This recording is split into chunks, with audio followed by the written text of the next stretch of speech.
таму я думаю, што яшчэ не хутка штучны інтэлект зможа рабіць так, як робяць беларусы.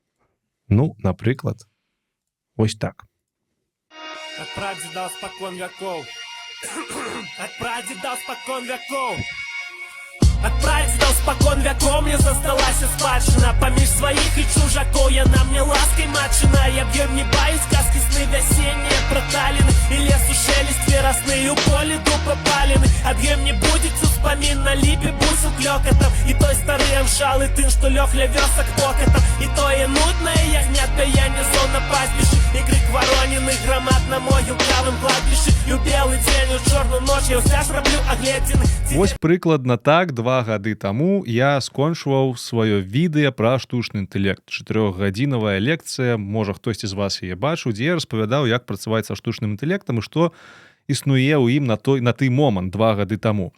Скончваўся гэты відос вершам, не Куба Коласа, гэта, канешне, памылка, вершам Янкі Купалы «Спадчына», на які накладзены рэп, які чытае хлопец з праекту «Гуслі Бел». Дарэчы, вялікі дзякуй гэтаму праекту, падпішыцеся на яго ў тыктоку, там ёсць больш вершаў з рэчытатівам на беларускай мове. Дык вось, я паказваў гэты рэп, я да гэтага паказваў, які рэп генеруе штучны інтэлект, і ён генеруе яго вельмі дрэнна, і казаў, што пакуль мы, як людзі, можам чытаць рэп вось так, як праект «Гуслі Бел», то нам няма чаго баяцца.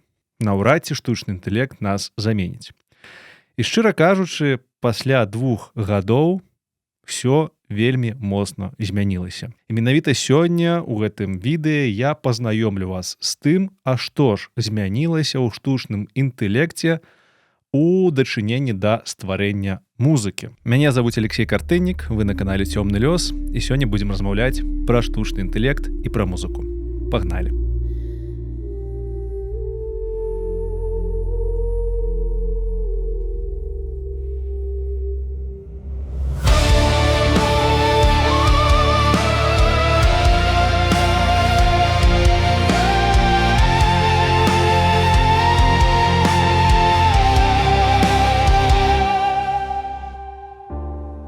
Im Staub, der Weg ist weit, die Schatten flüstern, gib dich auf, dein Blick ist leer, dein Herz ist schwer, doch ich geb dich niemals auf. Das Feuer brennt, mein Wille schwindet, das Dunkel frisst mein Licht, ich trage Schuld, ich trage Schmerz und sehe keinen Ausweg mehr.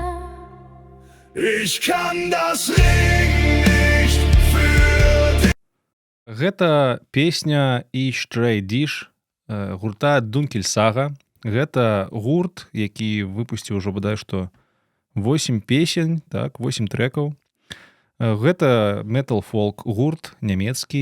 Ён робіць песні па матывах падзей з «Уладара пярсцёнка». У прыватнасці трэк, які мы толькі што слухалі, распавядае пра тое, як сябра Фрода, Сэм, цягнуў яго у Мордар, калі Сэм страціў прытомнасць, і не Сэм, прабачце, а Фрода страціў прытомнасць у канцы апавядання. Сэм узяў яго на свае плечы і гераічна цягнуў яго да самага пекла, дзе адбываўся фінал гэтай сагі. Што цікава, гэты гурт ствараецца цалкам штучным інтэлектам, а прадусер гэтага гурта я. Таму сёння я вам распавяду, як рабіць, напрыклад, песні такога кшталту, як зрабіць свой уласны гурт і генераваць тэксты, песні, графіку і ўсё, што патрэбна для таго, каб выкладаць такую музыку. Дарэчы, «Дункель Сага» ёсць на ўсіх музычных пляцоўках, пра гэта мы таксама пры канцы пагаворым. Так, штучна-інтэлектуальную музыку можна выкладаць на пляцоўкі, нават можна на ёй зарабляць. Ёсць каналы-мільённікі, якія толькі гэтым займаюцца. Але аб гэтым пагаворым крыху пазней. Калі вы бачылі апошняе відэа на канале «Цёмны лёс», то, я думаю, вы бачылі і трэк рэпера Сеці Вір пад назвай «Родны флоу». Давайте крышачку яго паслухаем.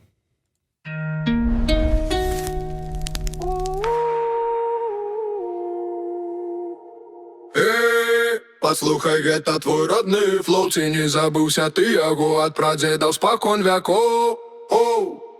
чуеш нашу мову, тож надта стильова, ды гэта скарб, які не страцім ні пры якіх умовах. За гонар, за праўду, за кут, што нам так мілы, забыць, які даўно не маем мы ніякай сілы. Купала ды голас даўно цякуць у нашых венах, таму не знікне наш дух галактычных памераў. Паслухай, хлопча, разумею я боль твой, маўляў, не трэба табе лезці ў гэта цалкам з галавой. Можаш пусціць каханне дымам, занядбаць мінулы шлях, але ж каб любіць радзіму, трэба сеч у каранях. Трэба ведаць, што такія Караткевіч, Крапіва, Радзівіл, Скарына, Вітаўт, Євфрасіня, Полацька, Рахвалода, ды Рагнеду, як Владзімір з ёю спаў, і чаму за сваю маці уступіўся і зяслаў. Эй, паслухай, гэта твой родны флоу, ці не забыўся ты яго. Ну, думаю, калі вам цікава і вы яшчэ не слухалі, не бачылі гэты кліп, не слухалі гэтую музыку, я ўсе спасылкі пакінуў у апісанні да гэтага роліка, але, як вы зразумелі, гэта таксама цалкам штучна згенераваны кліп, прадюсерам якога выступаў, власна кажучы, я. Я быў прадюсерам і я быў аўтарам тэксту. Усё астатняе было зроблена штучным інтэлектам, як музыка, так і спевы, так і сам кліп, і шмат чаго яшчэ. Таму у гэтым відэа вы таксама даведаецеся, як рабіць і такога кшталту музыку на беларускай мове. Трэба сказаць, нядрэнна беларускай мове, там ёсць некалькі неправільных рэчаў, пра іх мы пагаворым, але цалкам гэта гучыць вельмі добра, улічваючы тое, што сервісы да сіх амаль што не працуюць беларускай мовай. І як рабіць цалкам кліпы для такіх ролікаў. Неяк так, я думаю, відэа будзе недзе на 2 гадзіны, ну, прыватнасці я буду намагацца зрабіць гэта відэа 2 гадзіны, але, як мы ведаем, мае лекцыі цягнуцца і 3-4 гадзіны, то ўсё можа зацягнуцца. Монтажу тут амаль што не будзе, шчыра кажучы, я спрабаваў рыхтавацца, зрабіў прэзентацыю, але я проста памятаю, што я вытраціў недзе тыдзень на тое, каб змантаваць мінулы ролік на 4 гадзіны. Зараз у мяне такога часу няма, таму проста буду экспромтам запісваць для вас, што і як рабіць, крок за крокам. Таму часам будзе зацягнута. Але карыстайцеся, калі ласачка, тайм-кодамі. Па тайм-кодах вы знойдзеце усе часткі, якія распавядаюць пра кожны крок на гэтым шляху, як рабіць паўнавартасныя кліпы і музыку на беларускай мове. Пачнем з тэорыі, потым паразмаўляем пра сервісы, потым паглядзім, як рабіць больш лёгкія прыклады, такія як Дункельсага, і пасля гэтага пабачым, як я рабіў сецівір родны флоу. І апрыканцы, калі застанецца час і у мяне застануцца яшчэ сілы, бо запісваюся, як заўсёды, уначы, крышачку пагаворым пра пытанні каляэтычнага кшталту. Ну і пакуль мы не пачалі размаўляць пра тэорыю, давайце я вам нагадаю, як выглядала генерацыя музыкі на беларускай мове 2 гады таму. Вось я паспрабаваў зрабіць Янку Купала спадчына па-беларуску. У мяне нічога тады не атрымалася, я нагадаю, што я там намагаўся зрабіць і усялякія тэксты падстрайваў і перакладаў з нашай кірыліцы на нашу лацінку, таму што сеткі 2 гады таму лепей генеравалі музыку на лацінцы, і ўсё роўна атрымлівалася нешта такое. Продижу спейкем вайкау, нам застал зі специну, пеймес шейка козикау. Ну, маўляў, зусім недарэчна, нават не зразумела, што там на беларускай мове спявае хтосьці, і ў выніку я проста пераклаў спадчыну на ангельскую мову і паспрабаваў на ангельскай мове згенераваць трэк, і вось гэта была максімальная якасць 2 гады таму генерацыі музыкі па тэксце на момант 2 гады таму.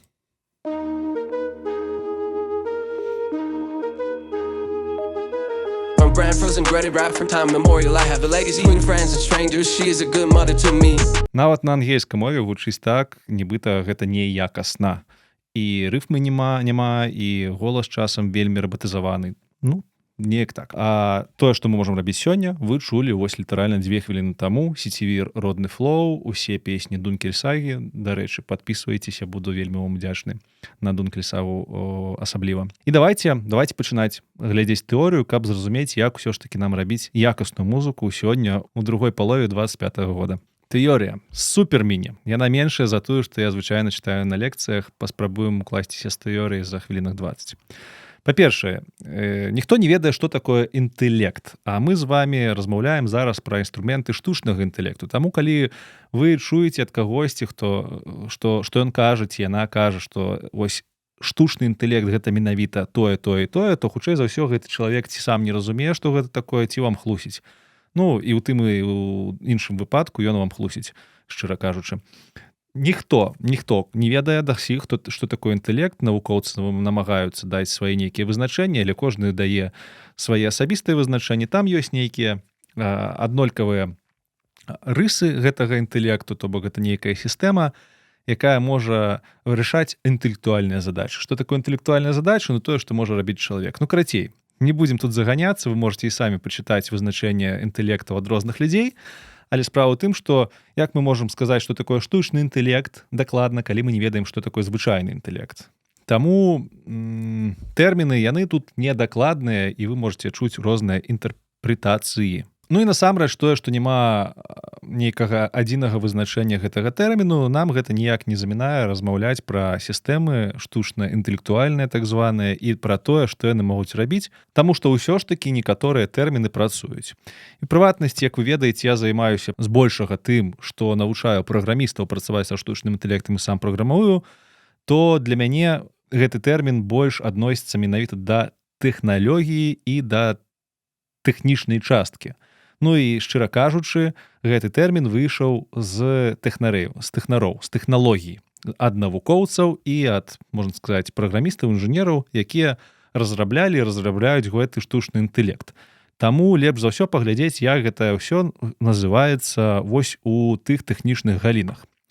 І тут у нас все проста. Мы гэта ўсё называем нейрасеткамі ці мадэлямі. Ну, прыватнасці нейрасетка ад мадэлі, канешне, адрозніваецца. Гэта два розных крышачку тэрміны, але мы можам прыкладна сказаць для сённяшняй нашай лекцыі, што гэта адно і тое ж. Таму, калі вы чуеце нейрасетка ці мадэль, асабліва дзесьці ў навінах, то гэта, хутчэй за ўсё, маецца на ўвазе адно і тое ж. І часам, не часам, амаль што заўсёды цяпер кажуць, што гэта і ёсць штучны інтэлект. Але праўда, насамрэч, у іншым. Праўда ў тым, што на сённяшні момант адна нейрасетка пакуль што не можа быць інтэлектуальнай сістэмай асобна. І давайте наперад тым, як сказаць, што ж такое штучны інтэлект вось з пункту гледжання мяне як тэхнаря, крышачку пагаворым пра тое ўсё ж такі, што такое нейрасетка, адкуль яны з'явіліся і што яны ўмеюць на сённяшні момант рабіць. Як мы ўвогуле прыйшлі да нейрасетак? Не шмат хто ведае, што гісторыя да прыходу да нейрасетак цягнецца ўжо больш за 10 стагоддзяў. Вітаначкі, алгарытмы. Алгарытмы фармальна з'явіліся ў 9 стагоддзі нашай эры, дзякуючы вось гэтаму выдатнаму, а можа не выдатнаму, я ж яго асабіста не ведаў, але ўсё ж такі, хутчэй за ўсё, выдатнаму дзядзьке Аль-Харэзмі. Аль-Харэзмі паходзіць з сучасных краёў Узбекістана, калі я не памыляюся, і так, узбекістанцы вельмі ганарацца тым, што ён там нарадзіўся. І гэта літаральна чалавек, навукоўца, які там нарадзіўся, потым пераехаў у тагачасны цэнтр навуковай дзейнасці, дзе працаваў з матэматыкай. Гэта выдатны матэматык. І ён упершыню ужыў увёў карыстанне слова алгарытм і алгебра, калі я не памыляюся. І, дарэчы, Аль-Харэзмі, алгарытм, зразумела, што алгарытм гэта па яго прозвішчу. Што цікава, Аль-Харэзмі перакладаецца літаральна з харэзм. Харэзм ці харэзмі, у каментарах мяне выпраўце, гэта так называлася тагачасная тэрыторыя сягонняшняга Узбекістана, адкуль паходзіць гэты дзядзька Аль-Харэзмі, з харэзму. І вось таму у нас з'явіліся алгарытмы. А як мы разумеем, без алгарытмаў сучасныя камп'ютары бы не працавалі, бо насамрэч камп'ютары працуюць з алгарытмамі, пачыналіся яны з алгарытмамі. Таму наступны, з майго пункту гледжання, вялікі крок да сучасных нейрасетак — гэта вынаходніцтва сучаснага праграмавання і сучасных вылічальных машын, якія мы называем камп'ютарамі. Гэтая жанчына з'яўляецца першай у свеце праграмісткай. Калі вы не ведалі, першая ў свеце афіцыйна прызнаная праграмістка была жанчына, і жыла яна ў 19 стагоддзі, калі я не памыляюся, можа, у 18, у 19, напэўна. Гэта Аўгуста Ада Кінг, якую большасць людзей ведае як Ада Лавлейс ці графіня Лавлейс. І гэта дачка лорда Байрона. Лорда Байрона, бадай што ўсе з вас ведаюць, калісьці чулі пра яго. Гэта пісьменнік. А вось ягоная дачка, прынамсі ён вельмі хацеў сына, але атрымалася дачка, там ёсць асобная гісторыя з гэтым звязана, але яна стала вельмі файнай выдатным матэматыкам тагачасным, і яна была настолькі выдатным матэматыкам, што ў свой час інжынер Чарльз Бібэдж прапанаваў ёй стварыць першую праграму да першай вылічальнай машыны, якую ён распрацоўваў.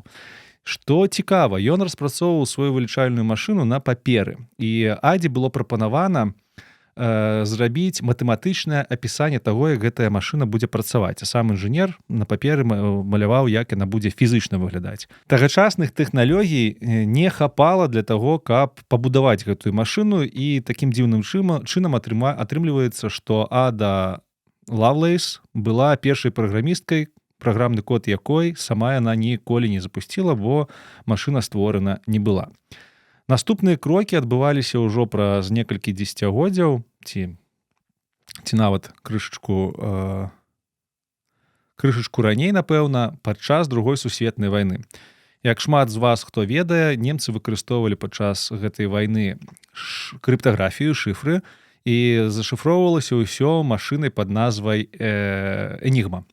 І вось каб узламаць гэты шыфр, была зроблена так званая машына, якую называлі яшчэ бомбай, і над стварэннем гэтай машыны працаваў Алан Тьюрінг, вельмі знакаміты і выдатнейшы матэматык, які шмат чаго ў матэматыцы зрабіў, з вельмі трагічным лёсам чалавек, дарэчы. Але вось Алан Тьюрінг, ён дэ-факта зрабіў вылічальную сістэму, якая ўжо нагадвала тую архітэктуру, якую мы выкарыстоўваем, будуючы нашы камп'ютары. Далей, пасля Другой сусветнай вайны, фон Нейман, таксама навуковец, матэматык, ён дапрацаваў гэтую архітэктуру і стварыў ўжо сучасную архітэктуру вылічальных машын, якую мы называем архітэктура фон Неймана.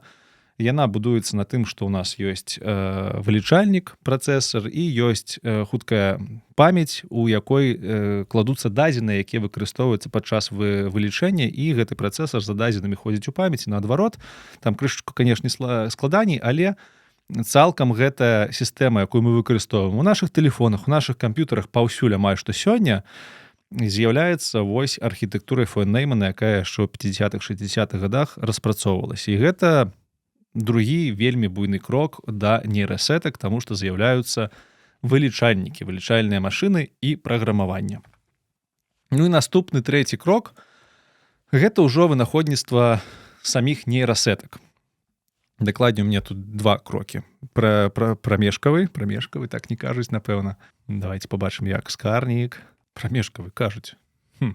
Карацей, прамежны — гэта калі былі створаны такія галіны на стыку навукі і інжынерыі, праграмавання, як data science, machine learning і deep learning, то бок навука аб дадзеных, навучанне машын і глыбокае навучанне. Усе гэтыя тры галіны, яны з'явіліся, калі мы сталі праграмаваць сістэмы, якія працуюць з вельмі вялікай колькасцю дадзеных. З настолькі вялікай колькасцю дадзеных, што ўжо звычайнымі алгарытмамі было незручна апрацоўваць гэтыя дадзеныя. Таму з'явілася галіна Data Science, як працаваць з гэтымі дадзенымі, як іх падрыхтоўваць для таго, каб з імі працаваць. І потым ужо Machine Learning, Deep Learning — гэта галіны, якія, у прыватнасці Machine Learning, галіна, якая прыдумывала алгарытмы і спосабы працы з гэтымі вялікімі дадзенымі. І пасля таго, як вынайшлі нейрасеткі, з'яўляецца, не пасля таго, разам з нейрасеткамі з'яўляецца Deep Learning, гэта ўжо, можна сказаць, галіна, якая тлумачыць, як навучаць вось гэтыя нейрасеткі, каб яны працавалі з вялікімі дадзенымі. То бок нейрасеткі — гэта, можна сказаць, вельмі складаныя алгарытмы, якія працуюць з велізарнай колькасцю дадзеных. Галоўнае адрозненне нейрасеткі ад алгарытма з кропкі гледжання працы з дадзенымі ў тым, што нейрасетка сама па сабе з'яўляецца дадзенымі. То бок, калі мы, як праграмісты, пішам там праграмны свой код, мы пішам штосьці тыпу, калі вось адбылося з'ява 1, то пайдзі па гэтаму шляху. Калі гэтая з'ява не адбылася, пайдзі па-другому. Вось гэтыя блок-схемы, якія ўсе з вас бачылі, прыкладна так мы праграмаванне алгарытмы свае пішам кодам. Нейрасеткі таксама працуюць такім чынам, што калі на ўваход нейрасеткі штосьці пайшло, яно можа пайсці адным ці іншым шляхам. Але код, які апрацоўвае ход гэтых дадзеных, ён не захоўвае, яго не існуе, коду няма. У нейрасетцы за тое, па якім шляху пойдуць дадзеныя, адказваюць іншыя дадзеныя. То бок алгарытмы мы жорстка фіксуем у кодзе, а тое, як дадзеныя будуць праходзіць праз нейрасеткі, жорстка зафіксаваны у іншых дадзеных. І гэта сутнасць ваг, бо нейрасеткі яны складаюцца не з коду, не з прапісаных алгарытмаў, яны складаюцца з так званых ваг, якія могуць быць там, іх яшчэ параметрамі называюць, ну гэта крышачку розныя рэчы, але ўсё ж такі параметры, вагі. Літаральна гэта лічбы, якія захоўваюцца недзе ў базе дадзеных. І вось галоўная задача каб зрабіць добрую нейрасетку, трэба правільна разлічыць гэтыя вагі. І потым ужо гэтыя вагі, скажем так, прымяняюцца да дадзеных, якія падаюцца ў нейрасетку. Яны там сваім асабістым чынам праз матрычныя, вектарныя і тэнзорныя вылічэнні супастаўляюцца дадзеныя з вагамі, і мы на выхадзе ў сетцы маем нейкі адказ ад гэтай сеткі. Яшчэ раз, мы пераходзім ад фіксацыі алгарытмаў у кодзе да фіксацыі алгарытмаў дадзеных. У чым тут плюсы і мінусы? Значыцца, мінус, ну давайте з плюсу пачнем, окей. Плюс у тым, што гэтыя штукі, нейрасеткі, яны могуць апрацоўваць велізарную колькасць дадзеных. І больш за тое, калі ёсць недзе памылка у працы з дадзенымі, нам не трэба перапісваць гэтыя вагі, нам трэба проста перавучыць нейрасетку. То бок, з кропкі гледжання, з пункту гледжання такога фармальнага, нейрасетку можна прапісаць кодам. Невялічкую нейрасетку нават можна прапісаць кодам самастойна, паспрабаваць, калі яна зусім маленькая. Сучасныя нейрасеткі, якія выкарыстоўваюцца ў чаце GPT, ну, яны настолькі складаныя, настолькі буйныя, там літаральна мільярды вагаў, то бок табе трэба мільярды алгарытмаў прапісаць, яшчэ яны павінны быць неяк звязаны, гэта не зробіць ні адзін і ні купа праграмістаў за ўсё сваё жыццё. Гэта проста лінейна па часе складана. Вось і ўсё. То бок з гэтай кропкі, з гэтага пункту гледжання нейрасеткі яны могуць быць апісаны алгарытмічна. Але калі штосьці зламаецца, пойдзе не так, то алгарытм трэба перапісаць з нуля. І калі мы змарнуем там год на тое, каб маленькую нейрасетку алгарытмам прапісаць, яна нам будзе не тое выдаваць, нам трэба будзе яшчэ яго змарнаваць, каб перапісаць гэты алгарытм. З іншага боку, калі ў нас ёсць нейрасетка, мы проста яе перавучаем, то бок мы перазбіраем гэтыя вагі, і вось у нас нейрасетка працуе па-новаму. І вось гэты працэс перавучэння, нягледзячы на тое, што ён дарагі, асабліва для вялікіх нейрасетак, гэта могуць быць і сотні тысяч долараў, і нават мільёны долараў, і цягнуцца гэта ўсё можа тыднямі, а то і месяцамі. Дарэчы, мы плоцім тут толькі за святло, то бок толькі за тое, каб здаравенная колькасць камп'ютараў працавалі. Але ўсё ж такі гэта не гады. І маленькія сеткі мы можам трэніраваць нават вось я на сваім камп'ютары магу. Таму вось такі якасны пераход. У нас з'яўляецца інструмент пад назвай нейрасетка, які дазваляе нам працаваць з велізарнай колькасцю дадзеных і перавучацца вельмі танна, вельмі хутка. З іншага боку, мы атрымліваем настолькі складаныя гэтыя нейрасеткі, што яны, ну, дэ-факта лічацца ў супольнасці недатэрмінаванымі. То бок, як бы мы можам у сучасных буйных сетках адсачыць крок за крокам, як яна дае ты ці іншы адказ. Можам. Але зноў ж такі, па лінейнай колькасці часу, колькі нам спатрэбіцца, каб гэта адсачыць усё, мы, хутчэй за ўсё, змарнуем з вамі жыццё і не дойдзем да канца. Там настолькі шмат вылічэнняў, якія адбываюцца, ну, нібыта для нас там за некалькі секунд, але калі мы захочам крок за крокам на гэта паглядзець, то ў нас там жыцця не хопіць. Настолькі яны складаныя. Таму, так як ніякага жыцця матэматыкай, нават суполкі матэматыкаў не хопіць, каб зразумець, як нейрасетка выдае толькі адзін адказ з мільёнаў магчымых, ну, можна сказаць, што матэматычна, як бы, матэматычна яна дэтэрмінавана, але фактычна мы не можам самі пераправерыць гэтую нейрасетку.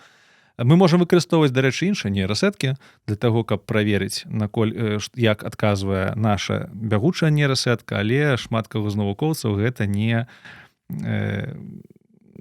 ім не падабаецца, таму што як так, мы адны нейрасеткі правяраем іншымі нейрасеткамі, ну гэта нейкая бздура. Але гэта пра дэтэрмінаванасць. Цалкам нейрасеткі, канешне, дэтэрмінаваныя, але фактычна гэта зрабіць немагчыма, і таму мы бачым зараз шмат нават навуковых прац па таму, як працуюць сучасныя нейрасеткі.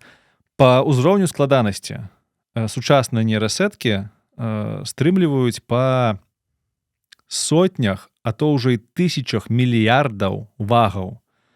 То бок, што там, трыльён. На трыльёны, ўжо можа нават на десяткі трыльёнаў ідзе разлік гэтых памераў. Мы не ведаем, бо закрытыя мадэлі не распавядаюць пра свае тэхнічныя характарыстыкі, але ёсць злівы.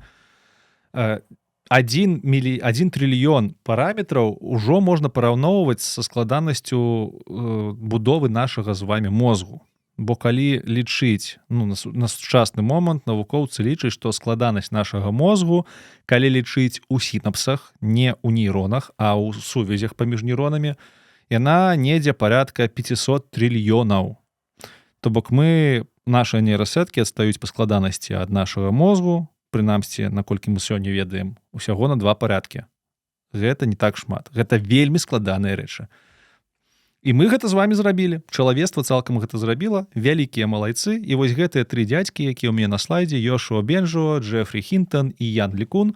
Гэта 3 выдатнейшых навукоўца, матэматыка, якія зрабілі велізарны ўклад у сферу нейрасетак. І ў 12 годзе яны нават атрымалі ось нават не памятаю, ці ў 12-м, ці не ў 12-м, але недзе там яны атрымалі прэмію Алана Тьюрінга. Гэта аналаг Нобелеўскай прэміі ў матэматыцы за свой унёсак у тое, што адбываецца сёння з нейрасеткамі. Дзякуючы гэтым дзядзькам у нас ёсць сучасныя нейрасеткі. І, дарэчы, беларусаў там таксама шмат было ў некаторых напрацоўках, у прыватнасці чатам GPT мы можам з вами карыстацца. У тым ліку дзякуючы Зміцеру Богданову, гэта наш беларускі хлопец, які ўжо даўно працуе ў Амерыцы, ён навуковец, і ён прыдумаў адзін з цэнтравых механізмаў, па якіх зараз працуюць бадай што ўсе нейрасеткі, якія працуюць з тэкстам. Ён гэта зрабіў у 13-м годзе, калі я правільна памятаю. Таму і беларусы там таксама свой след пакінулі. Гэта крута.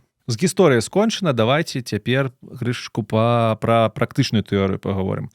Па-першае, што могуць рабіць нейрасеткі? Яны могуць рабіць на сённяшні час амаль што, не ўсё, але шмат чаго. Нават тое, што мы не заўважаем. Напрыклад, рэкамендацыі. Ва ўсіх сацыяльных сетках рэкамендацыі адбываюцца праз нейрасеткі. Дарэчы, трэба сказаць, што нейрасеткі бываюць розныя, і мы пра гэта крыху пазней паразмаўляем. Вось некаторыя з іх займаюцца рэкамендацыямі. Не мы, а вось усялякія там фейсбукі, гуглы і астатнія, хто займаюцца сеткамі, яны проста ведаюць аб вас шмат інфармацыі. Усю гэту інфармацыю яны аддаюць нейкай нейрасетцы. Гэта нейрасетка робіць прадказанні пра тое, які кантэнт трэба вам даць наступным. У тыктоку гэта так працуе таксама. Каб вы правялі больш часу ў гэтай соцсетцы. Распазнаванне усялякага кшталту. Гэта і natural language processing, калі мы працуем з натуральным чалавечай мовай. Гэта optical characteristic recognition, гэта аптычнае распазнаванне тэкстаў. Па факту, проста там, калі мы, напрыклад, скануем нейкі тэкст, перавесці яго ў лічбавы від, гэта OCR.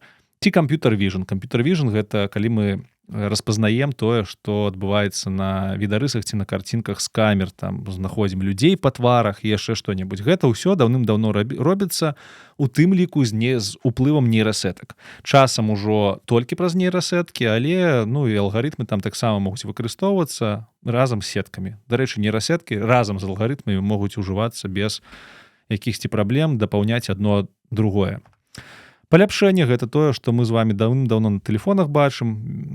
Спакон вякоў, як у нас з'явіліся гэтыя смартфоны з камерамі, у камерах выкарыстоўваюцца алгарытмы і сеткі, нейрасеткі, якія паляпшаюць якасць гэтых відарысаў, гэтых фота. Ужо гэта працуе, я думаю, гадоў 5 дакладна, а можа ўсе 10 трэба глядзець. Але вось тое, што ў нас з'явілася новае літаральна у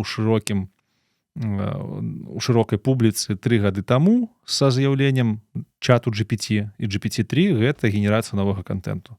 Кампанія OpenAI, вынаходніца і уладар не пярсцёнкаў, а чату GPT, яны зрабілі вельмі круты і цікавы крок. Яны даўно з 16-го, калі я не памыляюсь, году распрацоўвалі нейрасеткі для працы з тэкстам, і вось у канцы 22-го году яны нам у канцы 22-го, так, яны нам далі доступ публічны ўжо для ўсіх да чату GPT, які на той момант быў зусім не такі, як сёння. У яго не было ніякіх функцый, акрамя размовы тэкстам, і у яго пад капотам круцілася мадэль GPT-3, якая ў параўнанні з сённяшнімі мадэлямі была вельмі глупенькая. І нават тыя мадэлі, якія я сёння запускаю сябе на тэлефоне, яны значна больш разумнейшыя, чым GPT-3. Але ўжо тады яны зрабілі вялікі, як кажуць, ажыятаж. Людзі пабачылі, што нейрасеткі могуць генераваць новы тэкст, у прыватнасці адказваць на пытанне, адказваць на нашыя з вамі запыты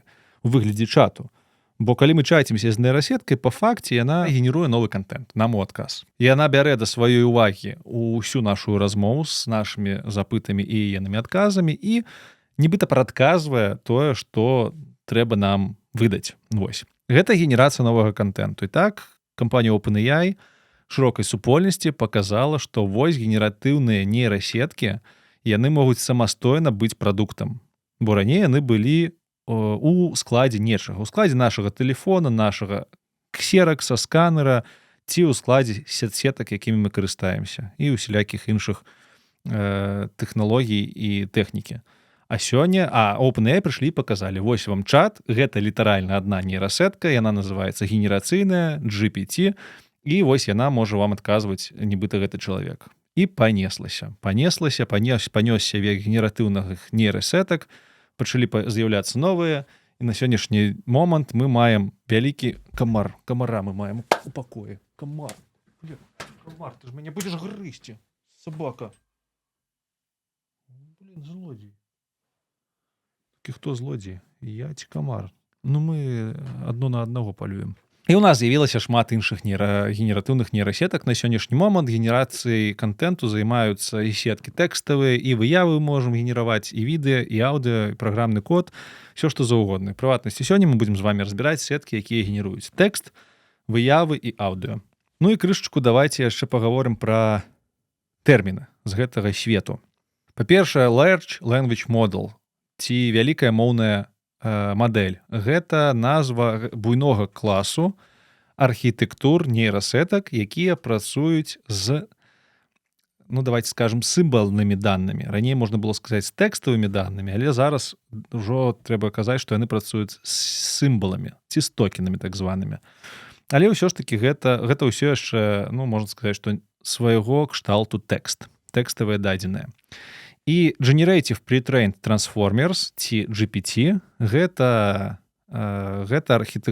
падвід архітэктур вялікіх моўных мадэляў, падвід LLM-ак, які выкарыстоўваецца амаль што ва ўсіх сучасных мадэлях для чат-асістэнтаў, якіх мы можам паразмаўляць. У чаце GPT, у Claude, у Gemini паўсюль выкарыстоўваюцца ці Generative Pre-trained Transformers, у OpenAI у асноўным GPT выкарыстоўваецца архітэктура, ці нейкая крыху іншая, але якая у асноўным выглядае як GPT. Ёсць яшчэ дыфузіённыя мадэлі. Дыфузіённыя мадэлі — гэта асобны від архітэктураў мадэлей, якія генеруюць дадзеныя з так званага шуму ці з дыфузіі. Як гэта выглядае? Прасцей за ўсё тлумачыць на відарысах з коцікамі, бо спачатку гэтыя мадэлі працавалі выключна з відарысамі, яны генеравалі відарысы па тэкставых запытах. Мы бярем відарыс коціка, аддаем яго нейрасетцы. Потым мы бярем на гэты відарыс і вось так проста, не ведаю, пырскаем, можна сказаць, пікселі, які-небудзь рознага колеру, проста крышачку зашумляем гэтага коціка. Зноўку даем нейрасетцы паглядзець, што атрымалася. Потым набрасваем яшчэ больш шуму, і так 50-100, можа быць і больш крокаў, мы з гэтага коціка робім цалкам проста шум нейкі незразумелы. І за ўсімі гэтымі крокамі нейрасетка сачыла, яна навучалася. І потым мы даем такіх коцікаў мы скармліваем вельмі шмат нейрасетцы, тысячы, а то і мільёны па нашых кроках. І потым на ўваход гэтай нейрасетцы мы даем ужо проста звычайны шум і кажам, зрабі нам з гэтага шуму вось такога прыгожага коціка. І нейрасетка нам як бы у адваротным кірунку гэтыя шагі праходзяць і шуму робіць нам коціка. Ну вось прыкладна зусім проста так працуюць генератыўныя дыфузіённыя мадэлі. Як я казаў, яны пачыналі выкарыстоўвацца ў асноўным для генерацыі відарысаў, зараз яны выкарыстоўваюцца для генерацыі, канешне же, відэа, бо там вельмі схожыя умовы і аўдыа. Дарэчы, аўдыо таксама генеруюцца дыфузіённымі мадэлямі. Ёсць спробы рабіць і тэкставыя мадэлі дыфузіённымі, нават для праграмавання, але гэтыя спробы пакуль што вельмі такія пачатковыя, ўсё ж такі дыфузіённым мадэлям складана канкураваць за тэкставую так званую мадальнасць, за тэкставыя дадзеныя з large language models'амі, бо у LLM-ак усё вельмі з гэтым добра. Таму пакуль што для тэкста, праграмавання ўсяго астатняга у нас LLM, для аўдыо, відэа і відарысаў у асноўным дыфузія. Ёсць яшчэ такія найменаванні нейрасетак праз 3 літаркі.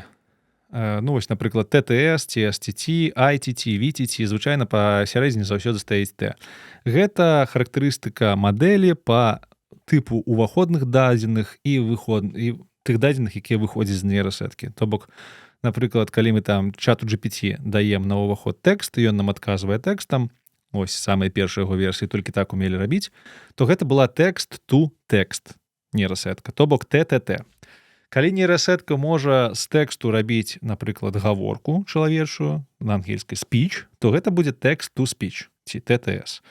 Калі, напрыклад, сетка можа па тэксту рабіць відарыс, там пішам «намалюй мне коціка», і сетка робіць нам коціка, то гэта text-to-image, то бок TTI. І так далей. Такіх найменаванняў можа быць колькі заўгодна, могуць быць нават, ну, не ўсе, шмат хто хоча зрабіць A to A, anything to anything, то бок усё да ўсяго, але гэта такая марная мара, мне падаецца.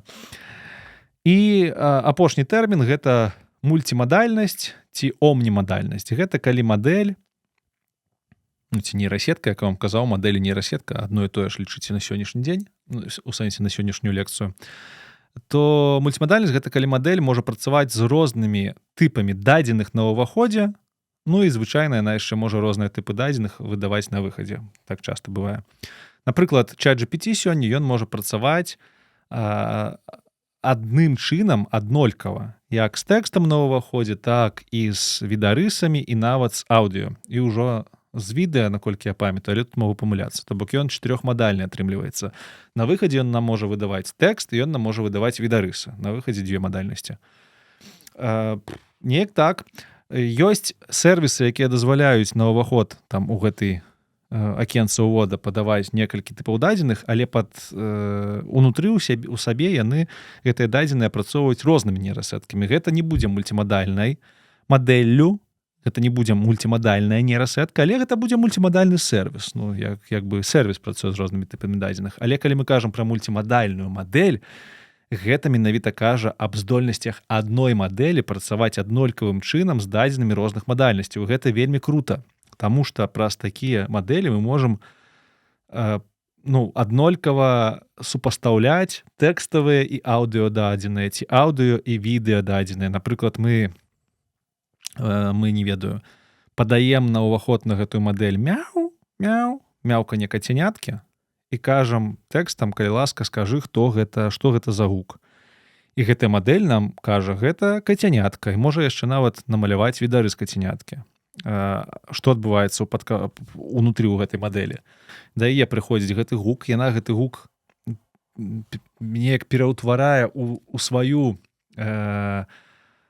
прадстаўленне ўнутранае, яно там па-рознаму называецца, latent space, вектарная прастора, ну, у прыватнасці мадэлі звычайна з вектарамі працуюць, хто матэматыку ведае, той ведае. І вось яна гэты гук ператварае ў вектар. А яшчэ ў яе ёсць у базе вектара коцікаў, напрыклад, і якія там проста тэкставых коцікаў ці відарысаў коцікаў. Яна глядзіць па сваёй базе, умоўна кажучы, і разумее, што вектар гукавы коціка, ён падобны да вектара выявы коціка ці вектара, якому адпавядае слова коцік. І таму для мадэлі ўнутры, што коцік аўдыёверсія, што коцік на выяве, што коцік тэкстам, гэта вельмі падобныя рэчы. Нашмат больш падобныя, чым, напрыклад, мы б, не ведаю, узялі сабачку ці астэроід. Вось астэроід вельмі далёка быў бы, вельмі не похожа на гэта ўсё. І праз такую здольнасць, мультимадальнасць можна розныя цікавыя рэчы рабіць. Напрыклад, мадэль можа распазнаваць нашы акцэнты. Вось ChatGPT гэта можа рабіць крышачку дрэнна, пакуль што, але ўсё ж такі. Напрыклад, мадэль можа выдатна пісаць тэкст на выявах, то бок для яе гэта адзін тып дадзеных унутры ў сабе, што тэкст, што аўдыо, што выява. Насамрэч вельмі падобна на то, як наша галава працуе. Ну, прынамсі, знешне так выглядае. Канешне, як працуе наша галава, гэта такі цёмны лес, што пакуль што не трэба разлічваць, што мы як чалавецтва ведаем дакладна, як гэта ў нас усё працуе. І вось кампазіцыя ўсіх гэтых нейрасетак і інструментаў вакол гэтых нейрасетак, якія выбудоўваюцца ў сервіса тыпу чата GPT, тыпу іншых сервісаў, які мы сёння будзем разглядаць, і з'яўляецца штучным інтэлектам. То бок інструментам, сервісам, які можа выконваць працу, якую раней рабіў чалавек. Вось прыкладна так. Інтэлектуальную працу тым больш. Тым больш, якая ўключае ў сябе амаль што заўсёды генерацыю нечага новага. Ну, заўсёды кантэнту, як мінімум, новага. Вось гэта на сённяшні дзень штучны інтэлект. Імкнуцца ўсе, канешне ж, зрабіць сістэму, якая будзе выконваць абсалютна любую працу, якую можа рабіць чалавек. Спачатку выдалена на камп'ютары, потым і ў фізычным міры, гэта ўжо сутнасць AGI, Artificial General Intelligence, ці як гэта называецца, агульны штучны інтэлект. Ну, а далей ўжо ACI, Artificial Superintelligence, суперінтэлект, які будзе ўвогуле настолькі магутнейшы за любога чалавека, а вось і камар, што мы будзем нібыта глядзець на гэта і думаць, што за магія, божухна, што з ёй рабіць, але ж такая крутая, я спадзяюся. Вось, на гэтым скончым. Яшчэ адзін слайд у мяне ёсць важны.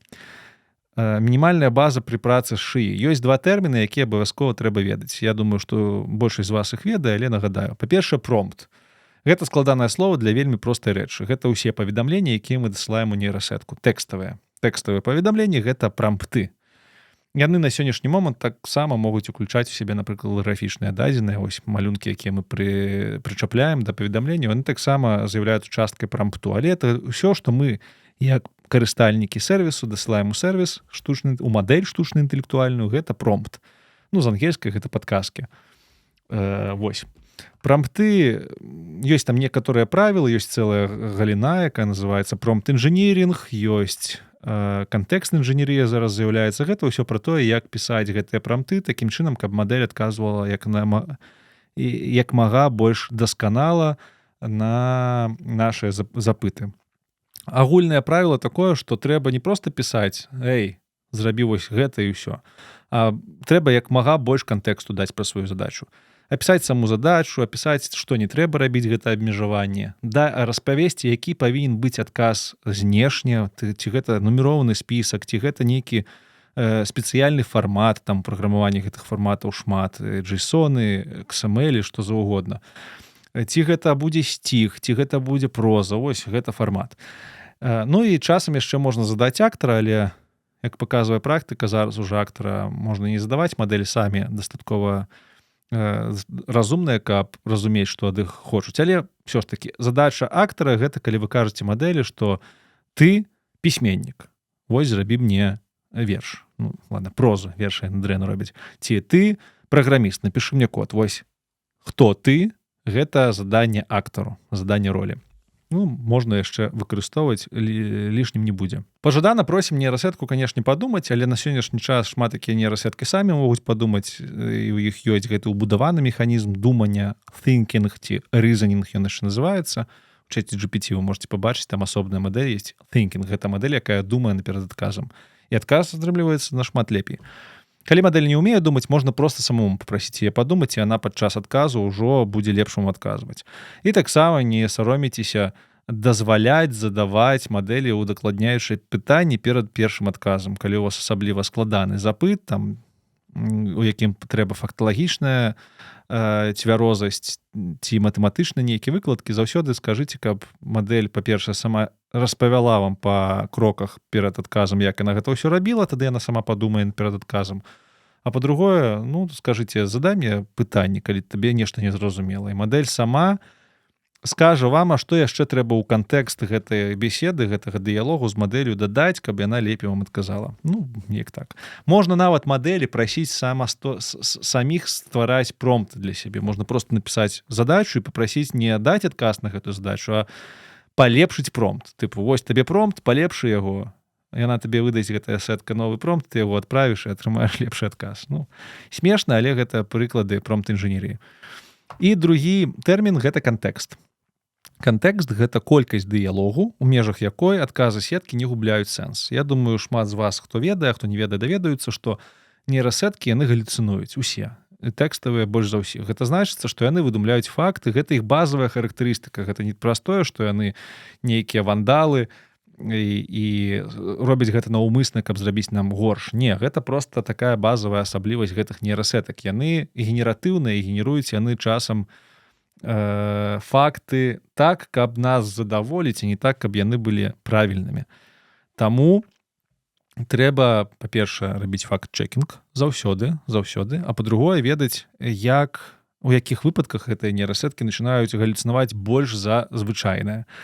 У прыватнасці, вось кантэкст — гэта тое, што больш за ўсё уплывае на гэтыя галюцынацыі. Нейрасетка, яна працуе з пэўнай колькасцю інфармацыі за адзін час. І тут таксама трэба сказаць, што нейрасетка, яна не захоўвае нідзе нашы дыялогі. Окей, яна захоўвае, канешне, неяк жа яна там захоўваецца, але кожны новы запыт да нейрасеткі, кожны новы наш промпт, які мы адпраўляем, гэта не працяг старой беседы, старой размовы, а гэта для нейрасеткі нібыта новы запуск усёй размовы. Гэта, як ведаеце, як калі б вы з чалавекам размаўлялі, вось вы яму кажаце прывітанне, ён вам адказвае прывітанне.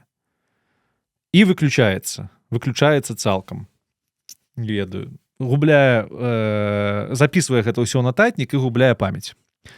Потым вы яму кажаце, як твои справы, ён зноўку ўключаецца, бярэ свой нататнік, глядзіць, пра што вы ўжо размаўлялі, бачыць, што вы паздароўваліся, і бачыць, што вы спытаеце, як у яго справы, і адказвае на гэта пытанне. Потым зноў гэта ўсё запісвае ў нататнік і зноў вырубаецца. Вы яму задаеце наступнае пытанне ці нешта кажаце, ён зноў прачынаецца, зноў з нататніка вычытвае ўсё, што адбывалася ў вашым дыялогу, і зноў вам адказвае. Вось прыкладна так працуюць нейрасеткі. Гэта значыцца, што яны stateless, гэта называецца stateless, то бок у іх няма стану так званага. Чаму гэта важна? Таму што вось гэты нататнічак чалавечы, ён не бясконцы. І калі казаць пра нейрасеткі, то гэта і ёсць памер кантэксту. Вось памер гэтага нататніка — гэта памер кантэксту. Як толькі нататнік сканчваецца у гэтага чалавека, які выключаецца, то што ён робіць? Ну, ён можа проста паслаць усё нахер і пайсці дадому, але не, ён проста пачынае, ну, умоўна кажучы, перазапісваць тое, што было ў пачатку. Гэта самы просты выпадак, там, канешне, ўсё можа быць па-іншаму, але па факце ён пачынае забываць то, што было ў канцы.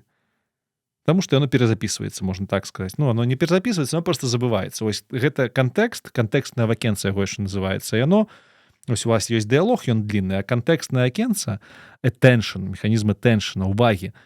Яно рухаецца па гэтаму дыялогу. І калі гэты дыялог становіцца большым за акенца кантэкста, памер усяго дыялогу, то мадэль пачынае забывацца пра тое, што было ў начале, у пачатку.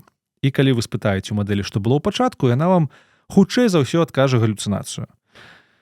Гэта называецца механізм увагі, і гэта адзін з асноўных галоўных механізмаў таго, як працуюць сучасныя нейрасеткі. Дарэчы, гэта той самы механізм, які распрацаваў у прыватнасці Зміцер Богданаў, Вітанка Зміцер, наш беларус, у 13-м годзе.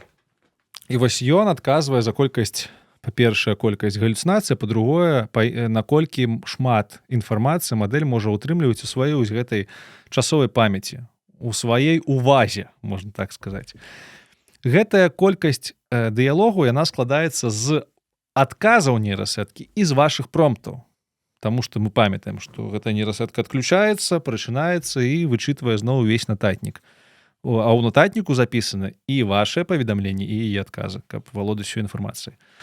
Таму што гэтая колькасць кантэксту яна вымяраецца вось у токенах так званых. Токены, можна лічыць, што гэта прыкладна ад аднаго сімвалу да некалькіх слоў. Гэта залежыць ад памеру слова, ад алфабету, які мы выкарыстоўваем, ад гэтага, ці то гэта лацінка, ці то гэта кірыліца, ці гэта ад кадзіроўкі, насамрэч, кадзіроўкі нашага алфабету. І для ангельскай мовы, чыста ангельскай мовы, там, напрыклад, адзін токен можа складаць некалькі слоў, а для беларускай мовы кірылічнай адзін токен можа быць нават адным сімвалам. Таму з пункту гледжання колькасці дыялогу, канешне, з нейрасеткамі лепш размаўляць на лацінцы, а лепей за ўсё на ангельскай мове, каб там больш токенаў змяшчалася, дакладней, больш сімвалаў змяшчалася ў адзін токен. То бок гэта важна, што колькасць дыялогу вымяраецца не проста ў сімвалах, а вось у гэтых токенах з гэтай кропкі пункту гледжання лепей размаўляць на ангельскай мове. Колькі гэты кантэкст складае на сённяшні момант? У чаце GPT, у Клодзе, у Gemini, у папулярных сетках гэтая колькасць токенаў складае прыкладна 200 ад 200 да мільёна токенаў. Гэта шмат, гэта многа, гэта, я не ведаю, весь уладар пярсцёнкаў дакладна змесціцца туды, напрыклад. Але калі ты пачынаеш размаўляць з мадэллю, ты пачынаеш падкідваць у кантэкст відарысы, часам файлы, часам яна табе генерыць буйныя адказы, яшчэ яна думае, усё гэта вытрачае токены. І атрымліваецца, што гэтыя 200 000 токенаў, яны насамрэч там за гадзінку, а можа і хутчэй, скончваюцца, і мадэль пачынае галюцынаваць. З гэтай нагоды лепей за ўсё, канешне ж, на новую задачу ствараць новы дыялог, каб кантэкст не губляўся. І ўвогуле сам механізм увагі, ён любіць, калі ў яго ва ўвазе не шмат усяго. Чым больш вы ва ўвагу кладзеце, тым больш шляхоў заблытацца, нават у нейрасеткі. Таму для розных задач, канешне ж, выкарыстоўваем розныя чаты заўсёды. Калі вам трэба нейкая агульная інфармацыя, то там ёсць некаторыя механізмы, которые дазваляюць гэту інфармацыю пашэрваць, дзяліцца ёю паміж чатамі, паміж дыялогамі. І прыкладна ўсё, гэта ўся тэорыя. Бляха, я думаў, канешне, што за 20 мінут справлюся, за 20 хвілін, а выйшла, як заўсёды, на гадзінку. Апошні тэарэтычны слайд, гэта вам на хатнюю працу. Мы сёння будзем размаўляць літаральна пра 4 сервісы, можа, крышку больш. А гэта, такі паўпоўны спіс папулярных сервісаў, у прыватнасці, якім вось я часам карыстаюся для працы з кантэнтам. Тут пра праграмаванне мовы гутаркі у нас не ідзе, толькі з кантэнтам. Тэкставыя сервісы, якія з тэкстам працуюць, з графікай, з відэа, з агучкай, з музыкай, з аватарамі. Па ўсіх гэтых сервісах прабігацца не буду, проста дома паглядзіце. Дарэчы, спасылкі на гэтыя сервісы я пакіну ў апісанні да гэтага роліку. Хутчэй за ўсё, я проста пакіну спасылку на прэзентацыю, у ёй вы знойдзеце ўсе спасылачкі на ўсе сервісы, зможаце іх самі пабачыць. На гэтым тэорыя скончана. Практыку пачнем з таго, што пагаворым пра сервісы, якія выкарыстоўваюць для напісання музыкі. 4 раздзелы ў нас будзе. Гэта праца з тэкстам, праца з аўдыё, з відэа і з графікай. Пачнем з тэкстам. Тут усё проста. Але наперад тым, як пачаць з тэкстам, так, я сам сваю прэзентацыю не памятаю. Такое бывае. Некалькі заўваг. Па-першае, частка сервісаў патрабуе VPN. Нават я, жывячы ў Польшы, часам карыстаюся VPN-ам, бо шмат якія сервісы недаступны ў краінах пад санкцыямі. Зразумела, і тут Беларусь не выключэнне. Шмат якія сервісы даступныя толькі ў ЗША. Па першым часе і не толькі па першым, бо ў Еўропе той жа ёсць AI-акт, праз які некаторыя кампаніі ці не прыходзяць да нас на рынок, ці прыходзяць з вельмі вялікім спазненнем. Таму часам для карыстання сервісаў трэба VPN, лепш за ўсё з ЗША. У сэнсе, каб ваш айпішнік паказваў, што вы знаходзіцеся ў ЗША. Гэтага будзе дастаткова. І па змаўчанні сервісы не падтрымліваюць беларускую мову, але ёсць нюансы, пра якія мы сёння паразмаўляем. Платныя сервісы працуюць лепей за свае бясплатныя аналагі, бо там даступна больш функцый, звычайна там даступна больш лімітаў, больш пашыраныя ліміты, і там даступныя больш дасканалыя мадэлі. Таму сёння я буду выкарыстоўваць амаль што заўсёды платныя сервісы, і мы апрыканцы паглядзім, колькі гэта каштуе. Адразу скажу, што гэта не каштуе касмічных грошай. Мне падаецца, што нават у $100 мы ўціснемся, і гэта не на адну песню, а гэта на месячную падпіску. А з месячнай падпіскай можна зрабіць гэтых песень, шмат. Калі проста пра песні казаць, там з генерацыяй відэа вы пабачыце ўсё крышачку даражэй, але цалкам гэта не каштуе касмічных грошай, і нават калі задацца мэтай, можна і бескаштоўна гэта паспрабаваць зрабіць, але сёння мы будзем працаваць з камфортам, скажам так. Пачнем з сервісаў, якія працуюць з тэкстамі. Тут усё проста. Вось пералік асноўных сервісаў, якія я раю. Я далей, калі мы будзем глядзець на тое, як я рабіў тэксты і раблю тэксты для Дункельсага, я вам пакажу практычна, як гэта выглядае. Таму зараз давайте проста пералічым гэтыя сервісы без дасканальных нейкіх рэчаў. ChatGPT, зразумела, самы дасканальны сервіс, ён не толькі з тэкстам працуе, але са шмат яшчэ чым. ChatGPT — гэта сервіс кампаніі OpenAI, а кампанія OpenAI робіць бадай што лепшыя па магутнасці, па якасці сеткі на сённяшні дзень. Таму, калі вам трэба самая вялікая якасць, самая магутная сетка унутры гэтага сервісу, то ChatGPT — гэта ваш варыянт. Gemini — гэта сервіс кампаніі Google. Яны таксама вырабляюць вельмі моцныя сеткі, і Gemini дае таксама доступ не толькі да работы да працы з тэкстам, але да іншых функцый. Нам ён цікавы больш як тэкставы асістэнт. Claude, таксама амерыканская кампанія, вырабляе, я не магу сказаць, што трэцяя па магутнасці сеткі. Вось гэтыя 3 кампаніі, яны заўсёды канкуруюць. Там ChatGPT штосьці, OpenAI штосьці выпусціць, потым Google нешта выпусціць, ім адказ Claude. І там яшчэ некалькі гульцоў ёсць, тыпу Фейсбука і XAI. Дарэчы, у XAI нядрэнная мадэль, але пакуль што я вам іх раіць не буду. Можа, праз год у наступным нашым відэа яны дададуцца сюды. Але пакуль што вам хопіць ці чата GPT, ці Gemini, ці Claude. Можа быць, на штосьці з гэтага у вас ужо ёсць падпіска.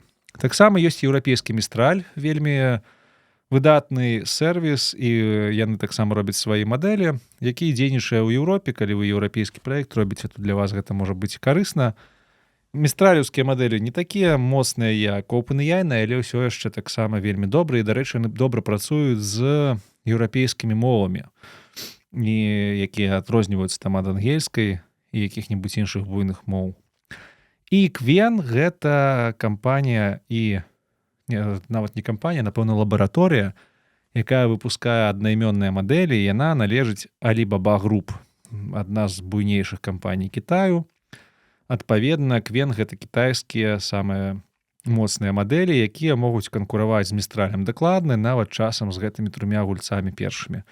У іх ёсць свой сайт для тэставання гэтых мадэляў, бескаштоўны, бясплатны, дарэчы, chat.qwen.ai, там можна гэта ўсё паспрабаваць. І, дарэчы, гэта сервіс таксама дае доступ не толькі да працы з тэкстам, але і з відарысамі, і з відэа нават. Таму вельмі раю паглядзець, калі яшчэ не спрабавалі. Але з усіх гэтых 4 сервісаў магу сказаць, што лепш за ўсё з беларускай мовай працуе ChatGPT і Gemini. ChatGPT па тэксту, я б сказаў, што лепш за ўсё з беларускай працуе. У Gemini ёсць сервісы для агучкі вельмі добрыя, якія добра працуюць з беларускай мовай, але, напэўна, сёння мы пра іх казаць не будзем. Я пра гэтыя сервісы, дарэчы, распавядаў у падкасце. У мяне ёсць падкаст «Каласы пад сярпом шыі», які я раблю з Эміліяй і Яўгенам, сваімі сябрамі. Там мы шмат чаго распавядаем пра розныя сервісы. Падпісвайцеся, спасылка будзе ў апісанні. Я буду вам сёння паказваць у асноўным ChatGPT, бо я больш за ўсё выкарыстоўваю яго. Хаця у мяне ёсць падпіска і на Gemini, але толькі праз тое, што ў мяне тэлефон Гугла, і мне далі падпіску на год разам з тэлефонам. На Claude падпіскі ў мяне няма, на Mistral ёсць, бо я вельмі хачу стаць іх дэврелам нештатным. Ну, а Qwen проста карыстаемся. Але сёння будзе больш пра ChatGPT. Далей. Генерацыя музыкі. Тут было 2 лідары, гэта Суна і Юдэ. Яны адно з адным спрачаюцца, канкуруюць заўсёды, але апошні месяц я магу сказаць, што ўсталявалася панаванне сервіса Суна. Па колькасці інструментаў, якасці генерацыі музыкі і спеваў, гэта лепшы на сённяшні момант сервіс. Менавіта яго мы будзем разглядаць, я вам пакажу, як ён выглядае ўнутры, як праз яго рабіць музыку. Юдыо таксама вельмі добры сервіс, але я б сказаў, што пакуль што там менш інструментаў і якасць генерацыі крышачку адрозніваецца, але я на Юдыо доўгі час я ім грошыкі занасіў, сядзеў, мне вельмі падабалася. Яшчэ ёсць сервіс пад назвай Продюсер, напэўна, вы пра яго не чулі, таму што гэта Refusion былы, яны зрабілі рэнеймінг, такі півотик невялічкі. Трэці сервіс, ён па якасці і функцыяналу не дацягвае ні да Юдыо, ні да Суно, але таксама вельмі нядрэнна генеруе музыку, асабліва фонавую музыку. І Eleven Labs — гэта найлепшы сервіс па генерацыі голасу, ён таксама захацеў некалькі тыдняў таму ўвайсці ў мір генерацыі музыкі, яны зрабілі свой сервіс elevenlabs.io/music, але там все вельмі дрэнна, беларускую мову нават не намагайцеся туды ўпіхваць, ён просто так яшчэ не вельмі добра працуе, з беларускай і ўвогуле. З беларускай мовай лепш за ўсё працуе Суно. І менавіта праз тое, што Суно пачаў працаваць з беларускай мовай добра, я натхніўся і зрабіў гэты трэк «Сецівір. Родны флоу». Бо яшчэ паўгады таму, што Суно, што Юдыо, яны беларускую мову не тое, каб вельмі адрознівалі ад украінскай і расійскай. І, дарэчы, на момант запісу майго папярэдняга відоса 2 гады таму ні гэтага сервісу ўвогуле не існавала.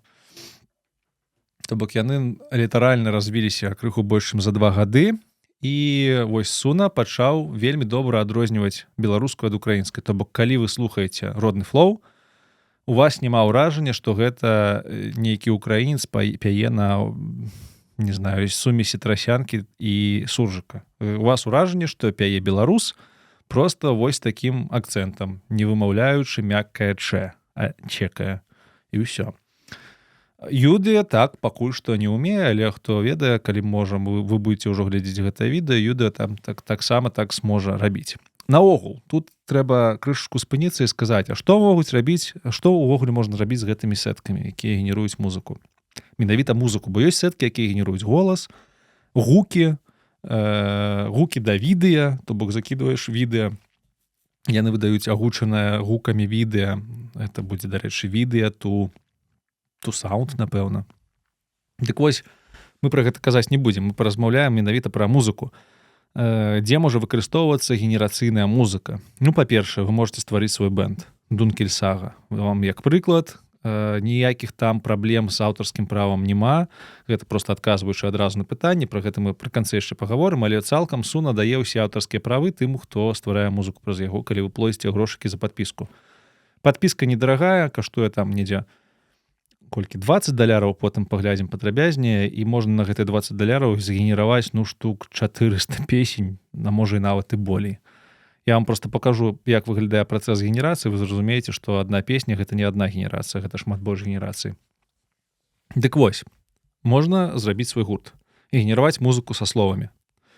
Можна генераваць фонавую музыку без слоў, інструментальную, і выкарыстоўваць яе ў розных варыянтах. Напрыклад, я дапамагаю адным рабятам рабіць агучку кніг, і да гэтай агучкі мы робім бэкграунд цалкам генераваны штучным інтэлектам. Прычым, што штучны інтэлект можа генераваць бэкграунд у адпаведнасці з тым, што адбываецца. Просто тэкстам пішаце, якая музыка павінна быць, там нейкая, я не ведаю, самі разумееце, так? Калі штосьці адбываецца жудаснае, то яна павінна быць жудасная, радасная і гэтак далей. Таму фонавая музыка, вось такія варыянты. Дарэчы, фонавую музыку і Продюсер таксама добра генеруе. Я вам так скажу, я праз Продюсер шмат фонавай музыкі генераваў. Па-трэцяе, калі у вас ёсць спевы ў агучцы, напрыклад, вы кіно агучваеце, ці тыя ж кніжкі, і вам трэба праспяваць якую-небудзь песню, а вы не ўмееце граць, а вы хацелі б з музычкай папець на музыку нейкую, то вы можете ўзяць тэкст песні, заладаваць, усунуць ці ў Юдыо, просто запіхнуць у промпт. І гэтыя сервісы вам выдадуць варыянт таго, як можна, па-першае, спяваць гэтую песню, вам не трэба прыдумляць, а па-другое, вы можете асобна спампаваць гук, то бок голас, і музыку, інструменты. І вось вы просто пампуеце інструменты і потым самі сабе напіваеце пад гэтыя інструменты, і у вас атрымліваецца аранжыровачка такая для гучкі, для кніжкі, а можа нават вы сваю песню так захочаце запісаць, чаму не. Такі варыянт. Плюс я бачу яшчэ цікавы варыянт у агучцы таксама, калі ёсць спевы, напрыклад, эльфійскія спевы, знайсці спявачку ці спевака, які можа пець у эльфійскім стылі, яшчэ і на беларускай мове вельмі складана, таму вось можна паэксперыментаваць суна і папрасіць зрабіць эльфійскія песні на беларускай мове па тэксце. І такім чынам зрабіць якасную агучку эльфійскіх нібыта спеваў у сваёй агучцы, ці то кіно, ці то серыялаў, чаго заўгодна. Вось можа хтосьці з дабераў мяне глядзіць.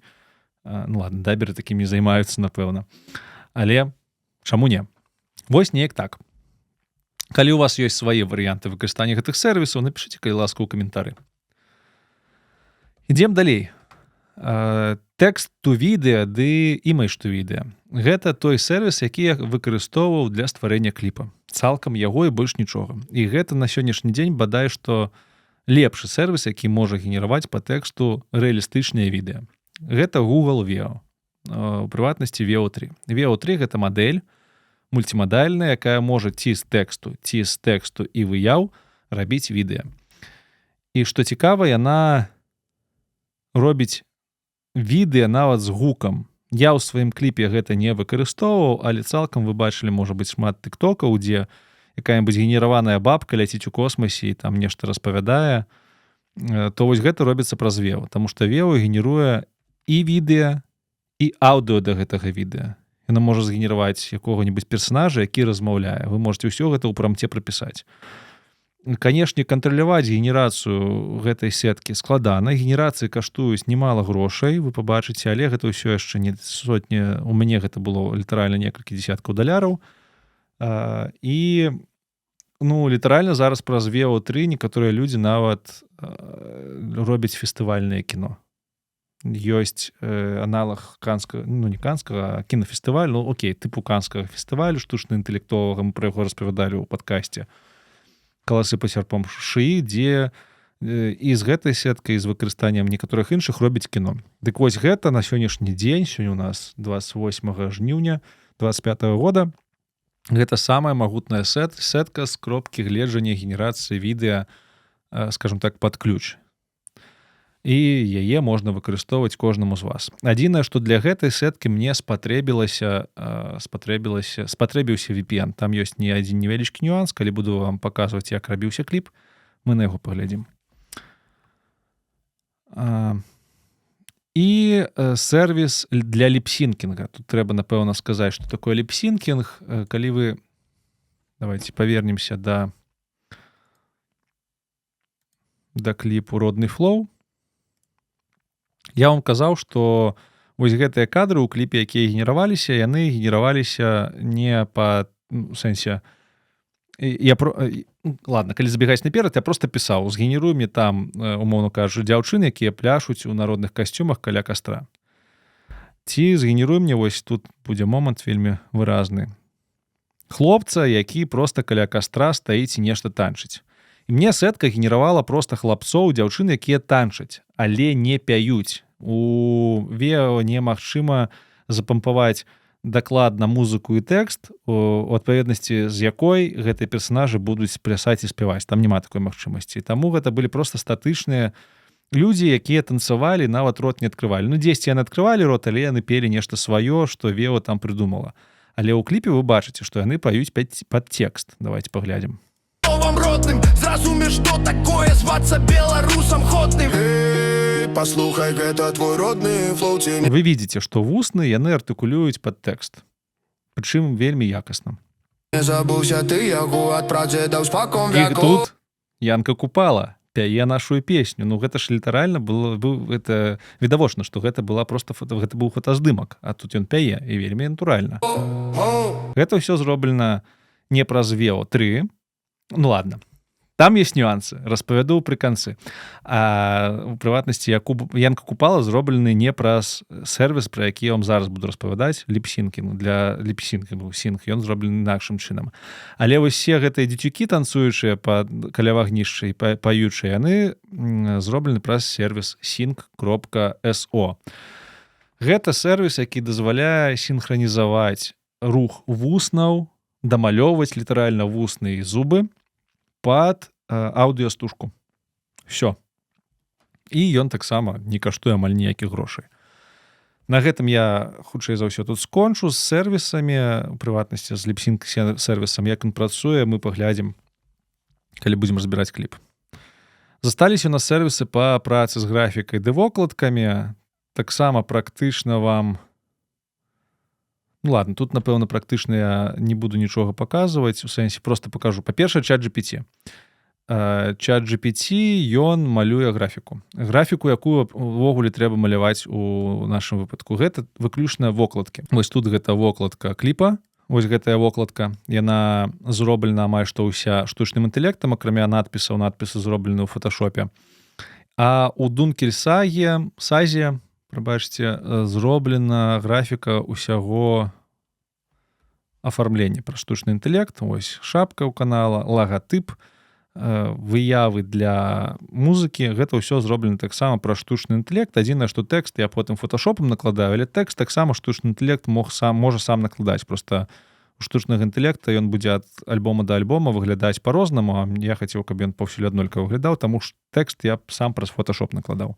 Але ChatGPT гэта вельмі проста робіцца. Таксама паглядзім на практычнай частцы, як я гэта рабіў. Рушым наперад. Пасля ChatGPT у нас ёсць Photoshop Generative Fill. Вось гэты сервіс я, напэўна, не буду на практычнай частцы паказваць. Ці пакажу зараз? Не ведаю. Давайте зараз, напэўна, пакажу. Просто сам Photoshop я не буду ўключаць у фінальныя кошты кліпа, бо Photoshop я выкарыстоўваю літаральна дзеля дзвюх рэчаў. Па-першае, накласці тэкст, гэта звычайны спосаб выкарыстання Photoshop. Па-другое, пашырыць відарыс з дапамогай вось гэтага Photoshop Generative Fill. Photoshop Generative Fill гэта вельмі магутны штучна-інтэлектуальны інструмент, які даступны ў фоташопе ўжо, напэўна, год, які дазваляе проста вылучыць нейкую частку відарысу і напісаць промпт, што з ёй трэба зрабіць. Вось літаральна пры вас зараз штосьці такое зробім. Глядзіце. Адчыню які-небудзь праекцік у фоташопе. Ну вось, фонавы відарыс Дункельсагі. І, напрыклад, што я рабіў? Ну, давайте нават не так. Давайте просто скапіруем вось гэтага маладога хлопца. Просто зраблю скрін. Далей у фоташопе устаўлю яго, створу новы файл. Вось, уставілі. І што я рабіў? Я літаральна генераваў відарысы ў чаце GPT. У чаце GPT яны генеруюцца не тых прапорцый, якія патрэбныя, не ўмею рабіць правільных прапорцый. Таму мне часцяком трэба было пашыраць відарысы, то бок проста вушы дамаляваць. Што я рабіў? Я браў відарыс, змяняў памер халста, так званага, да патрэбных мне велічынь. Прыватнасці. Давайте тут напишем шырыня, просто 1000 дадзім. Вось атрымліваецца у мяне такі відарыс быў, мне трэба было просто пашырыць тое, што ў мяне было. Я вылучаю, тут у мяне з'яўляецца знізу вось такая кнопачка Generative Fill, калі у вас Photoshop ёсць, яна у вас павінна таксама быць.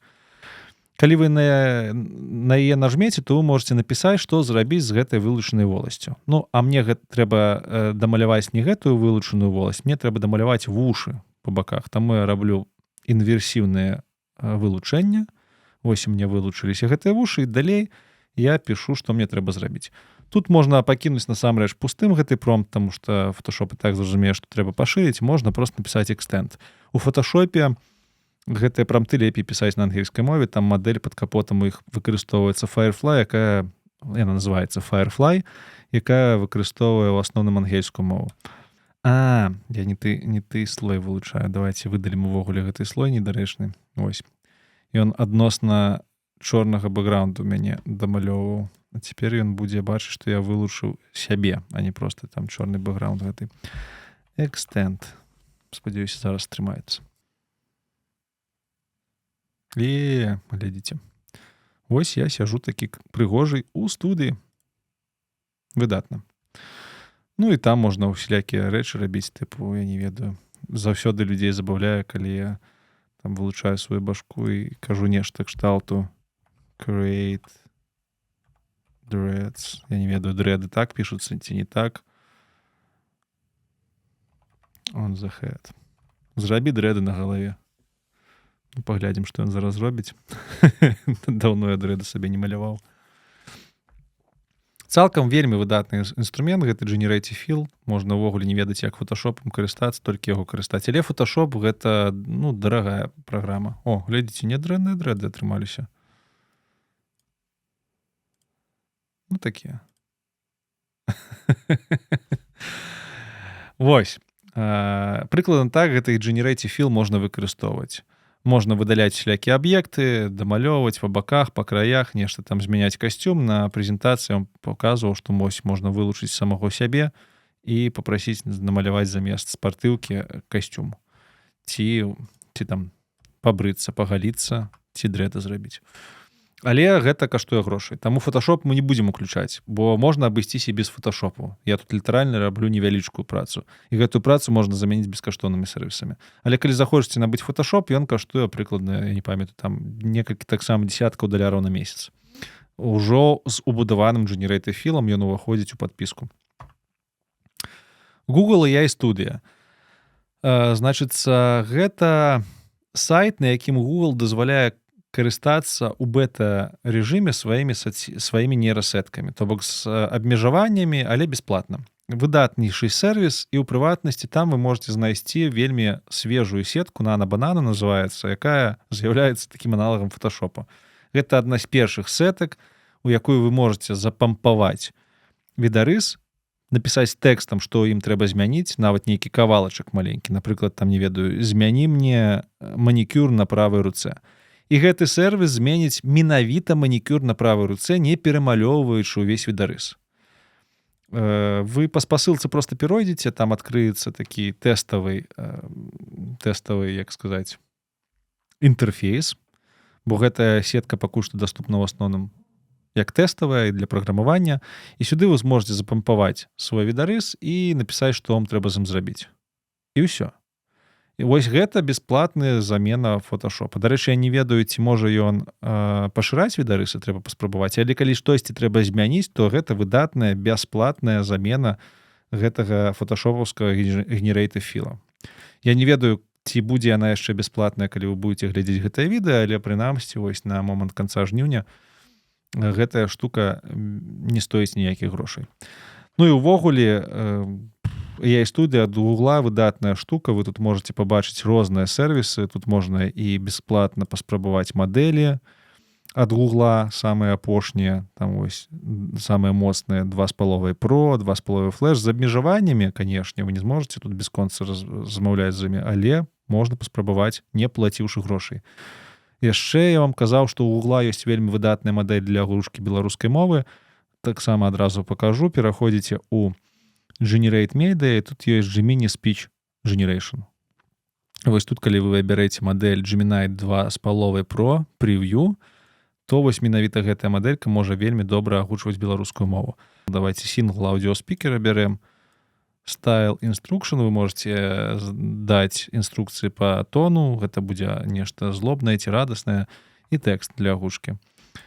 І Run. Таксама можна абраць голас, усялякія іншыя рэчы наладзіць. Прывітанне, як справы, сябра? Ну, крышачку недакладна, але цалкам, калі паэксперыментаваць, то можна зрабіць так, каб і нават націскі былі правільныя. Пра гэта мы яшчэ сёння пагаворым. Ну, гэта так, гэта офтопчык. Проста калі вам трэба будзе беларускую мову агучваць, то ведаеце, што Google Gemini 2,5 Pro Preview на сённяшні момант адна з найлепшых мадэлей, якая можа генераваць гук. Давайте что-нибудь.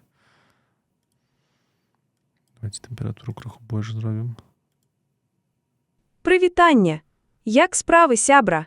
О, бачыце, другая генерацыя ўжо лепшая атрымалася. Давайте температуру на макс. Прывітанне, як справы, сябра? О, тут уже можна рабіць вайф і сур усялякіх. Карацей, вы зразумелі. Рушым далей. Гэта графіка ды вокладкі нана-банана. Яшчэ ёсць сервісы, якія проста могуць пашыраць бясплатна вашыя відарысы. Напрыклад, кліп Drop and Crop. Дарэчы, ці існуе ён яшчэ? То я пра яго распавядаю. Вось, мне зыходны фотаздымак, і вось што атрымалася. Гэта са святкавання майго шлюбу, дарэчы, фотаздымкі. Давайте пераправерым, бо я даўно на яго не залазіў. Але ёсць, все нормально. І пакуль што ніякіх грошай не каштуе. Вясельныя фотаздымачкі.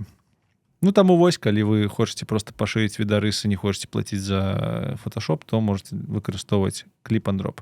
Таксама часам мне дапамагае сервіс BigGPT, прабачце, які не пашырае нават, а паляпшае якасць відарысу. Можна запампаваць туды у вельмі малым разрешэнні, у вельмі малой якасці нейкі малюнак і атрымаць яго у 4 разы больш буйнейшым і палепшаным. Тут я яго яшчэ пашырыў праз папярэдні сервіс і палепшыў якасць. Ці можна нават крыху аніміраваць, зрабіць крыху такі анімешны стыль. Вось два гэтыя сервісы, яны цалкам замяняюць Photoshop у прыватнасці для стварэння вокладак, калі у вас ёсць ChatGPT. А зараз давайте пераходзіць да практычнай часткі. Пачнем мы з Дункельсагі. З чаго складаецца Дункельсага? Ну, па-першае, тэксты. У Дункельсазе тэксты на нямецкай мове, а я нямецкую мову наогул не ведаю. Цалкам не ведаю. Я не ведаю, што пісаць у апісанні каналу, я не ведаю, што будуць спяваць, у сэнсе, я не ведаю, ці правільна там усё адпавядае ўсім гэтым правілам нямецкай мовы. Я гэтага нічога не ведаю. Я нават сам не пішу апісанне да відэа. Я проста ніколі ў жыцці не стыкаўся з нямецкай мовай. Я літаральна пачаў яе крышачку адрозніваць ад іншых, калі пачаў гэты калектыў рабіць. Але ўвогуле, чаму я пачаў рабіць Дункельсагу? Я люблю фэнтэзі, вельмі люблю. Я вельмі люблю владаря пярсцёнкаў. Таксама я вельмі люблю нямецкі метал, але не ведаю нямецкай мовы. Мне захацелася зрабіць нешта на памежжы гэтага ўсяго. Таму перш-наперш трэба зразумець, як генеруюцца тэксты. І тут усё проста. Мы ідзем у ChatGPT, я маю платную версію, і ў чаце GPT мы проста ствараем чат, у якім кажам, калі ласачка, ChatGPT, зрабі нам музыку. І ўсё. Ну, канешне, крышачку гэта складанне выглядае. Па-першае, некалькі рэкамендацый.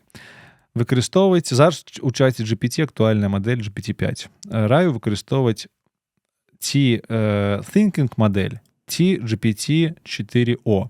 Вось GPT-4o, на маё меркаванне, на мой густ, генеравала лепшыя тэксты на момант існавання вось гэтай мадэлі і ўсіх астатніх. От мне не падабалася, як генеруе. Я яшчэ генераваў тэксты праз Gemini, і Gemini мне падаўся не такім выразным у рыфмах. Дарэчы, з рыфмамі у тэксце вельмі ўсё складана ў нейрасетак. Яны вельмі дрэнна гэта робяць. Таму, калі вы хочаце рыфмованы тэкст, то прасіце аб гэтым яўна. Прям пішыце, што каб нейрасетка рабіла вам рыфмованы тэкст, недастаткова проста напісаць, зрабі мне песню. Трэба сказаць, каб яна была рыфмованая. Часам дапамагае нават пераправерыць. Калі вам выдаецца тэкст, які не рыфмованы, вы чуеце гэта, ці можете пачытаць нават, то вы просіце сетку пераправерыць рыфму. Пераправер рыфму і перапішы. Тады вынік будзе крыху лепшы. Вось, таму на сённяшні момант я раю GPT-5 Thinking, гэта думаючая мадэль, яна будзе працаваць крыху дольш, чым звычайная інстант, але цалкам нарм. Ці GPT-4o, старенькую. Яна, дарэчы, не думаючая. Калі мы ствараем гурт, то было б нядрэнна, мы ведаем, што будзе некалькі дыялогаў, будзе некалькі песень, а значыцца будзе, напэўна, нейкая агульная інфармацыя, якую трэба будзе заўсёды капіраваць у новы чат. Можна, канешне, гэтую інфармацыю захаваць недзе ў тэкставым файле, у кожны новы чат запіхваць ее. Ну, я маю на ўвазе інфармацыя пра тое, як трэба базава генераваць тэкст. Але можна создаць праект, так званы. У чаце GPT ёсць такія рэчы, як проджекты, Вось тут можна стварыць новы праект, даць ему назву, і у вас вось такія папачкі тут з'явяцца. У мяне ёсць праект German Fantasy Metal. Я яго адкрываю. У чым сутнасць праекта? Сутнасць праекта ў тым, што да яго можна дадаць так званыя інструкцыі, і гэтыя інструкцыі будуць даступныя ва ўсіх чатах, якія ствараюцца ў межах гэтага праекту. То бок гэта, калі хтосьці бачыў GPT-сы, гэта чымсьці падобна да GPT-саў, але GPT-сы гэта шаблоны чатаў, а праект гэта ўсё ж такі проста лагічная адзінка, у межах якой створаныя чаты ў праекце, яны усе ведаюць, усе карыстаюцца інструкцыямі, якія вы сюды дадаеце. Вы сюды можете дадаць інструкцыі, гэта тэкставыя заўвагі, што трэба кожны чат, што павінен кожны чат ведаць пра праект, і дадаць файлы. У маім выпадку я проста дадаў інструкцыю, якой сказаў, што у гэтым чаце ты прафесійны пісьменнік, пішаш вершы для песень на нямецкай мове па матывам фэнтэзійных твораў. Я дасылаю табе назву кнігі, ты генеруеш тэкст для песень па яе матывах. Тэкст павінен быць чулівым, з моцнай драмай і цёмным падтэкстам.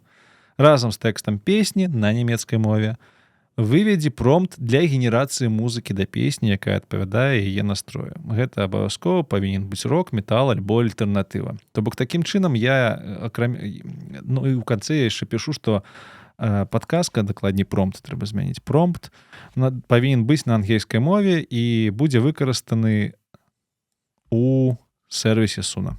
Што гэта значыцца? Гэта значыцца, што які бы я чат тут не стварыў, я проста пішу вось тут, напрыклад, уладар пярсцёнкаў, давайте, уладар пярсцёнкаў і не ведаю, што мы ўзгадаем, якую мы падзею ўзгадаем.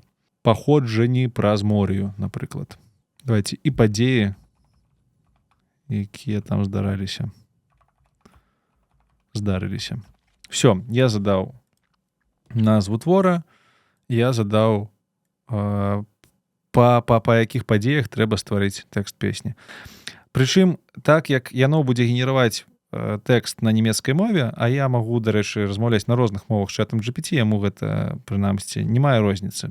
Кантэкст у нас вялікі, нам хопіць для генерацыі адной песні, таму можна на розных мовах размаўляць, не думаць пра памер кантэксту, але вынік ён не дасць на нямецкай мове. Справа ў тым, што з нямецкай, ангельскай мовай, з гішпанскай мовай, з буйнымі мовамі чат GPT працуе, як і іншыя мадэлі, нашмат лепей, чым з маленькімі мовамі. Гэта значыцца, што і рыфмованых тэкстаў яны больш бачылі падчас навучання на гэтых мовах. А значыцца, што рыфмаваць на ангельскай чат GPT будзе лепей, чым на беларускай. Таму я ў інструкцыях не пісаў нічога пра рыфму. Мне, на мой слых, падаецца, што у нямецкіх песнях рыфма ёсць, рыфма захоўваецца, рыфма хапае. Але, напэўна, калі правільна памятаю, у апошнім маім дыялогу я прасіў зрабіць рыфму асобна. Можа, трэба дадаць у промпт. Всё, закидываю, адпраўляю, чакаем літаральна некалькі десяткаў секунд, і нам выдаецца, па-першае, тэкст песні, па-другое, промпт для наступнага сервісу, які мы будзем генераваць гэту песню, гэта будзе Суна. Тэкст на нямецкай мове, промпт на ангельскай мове.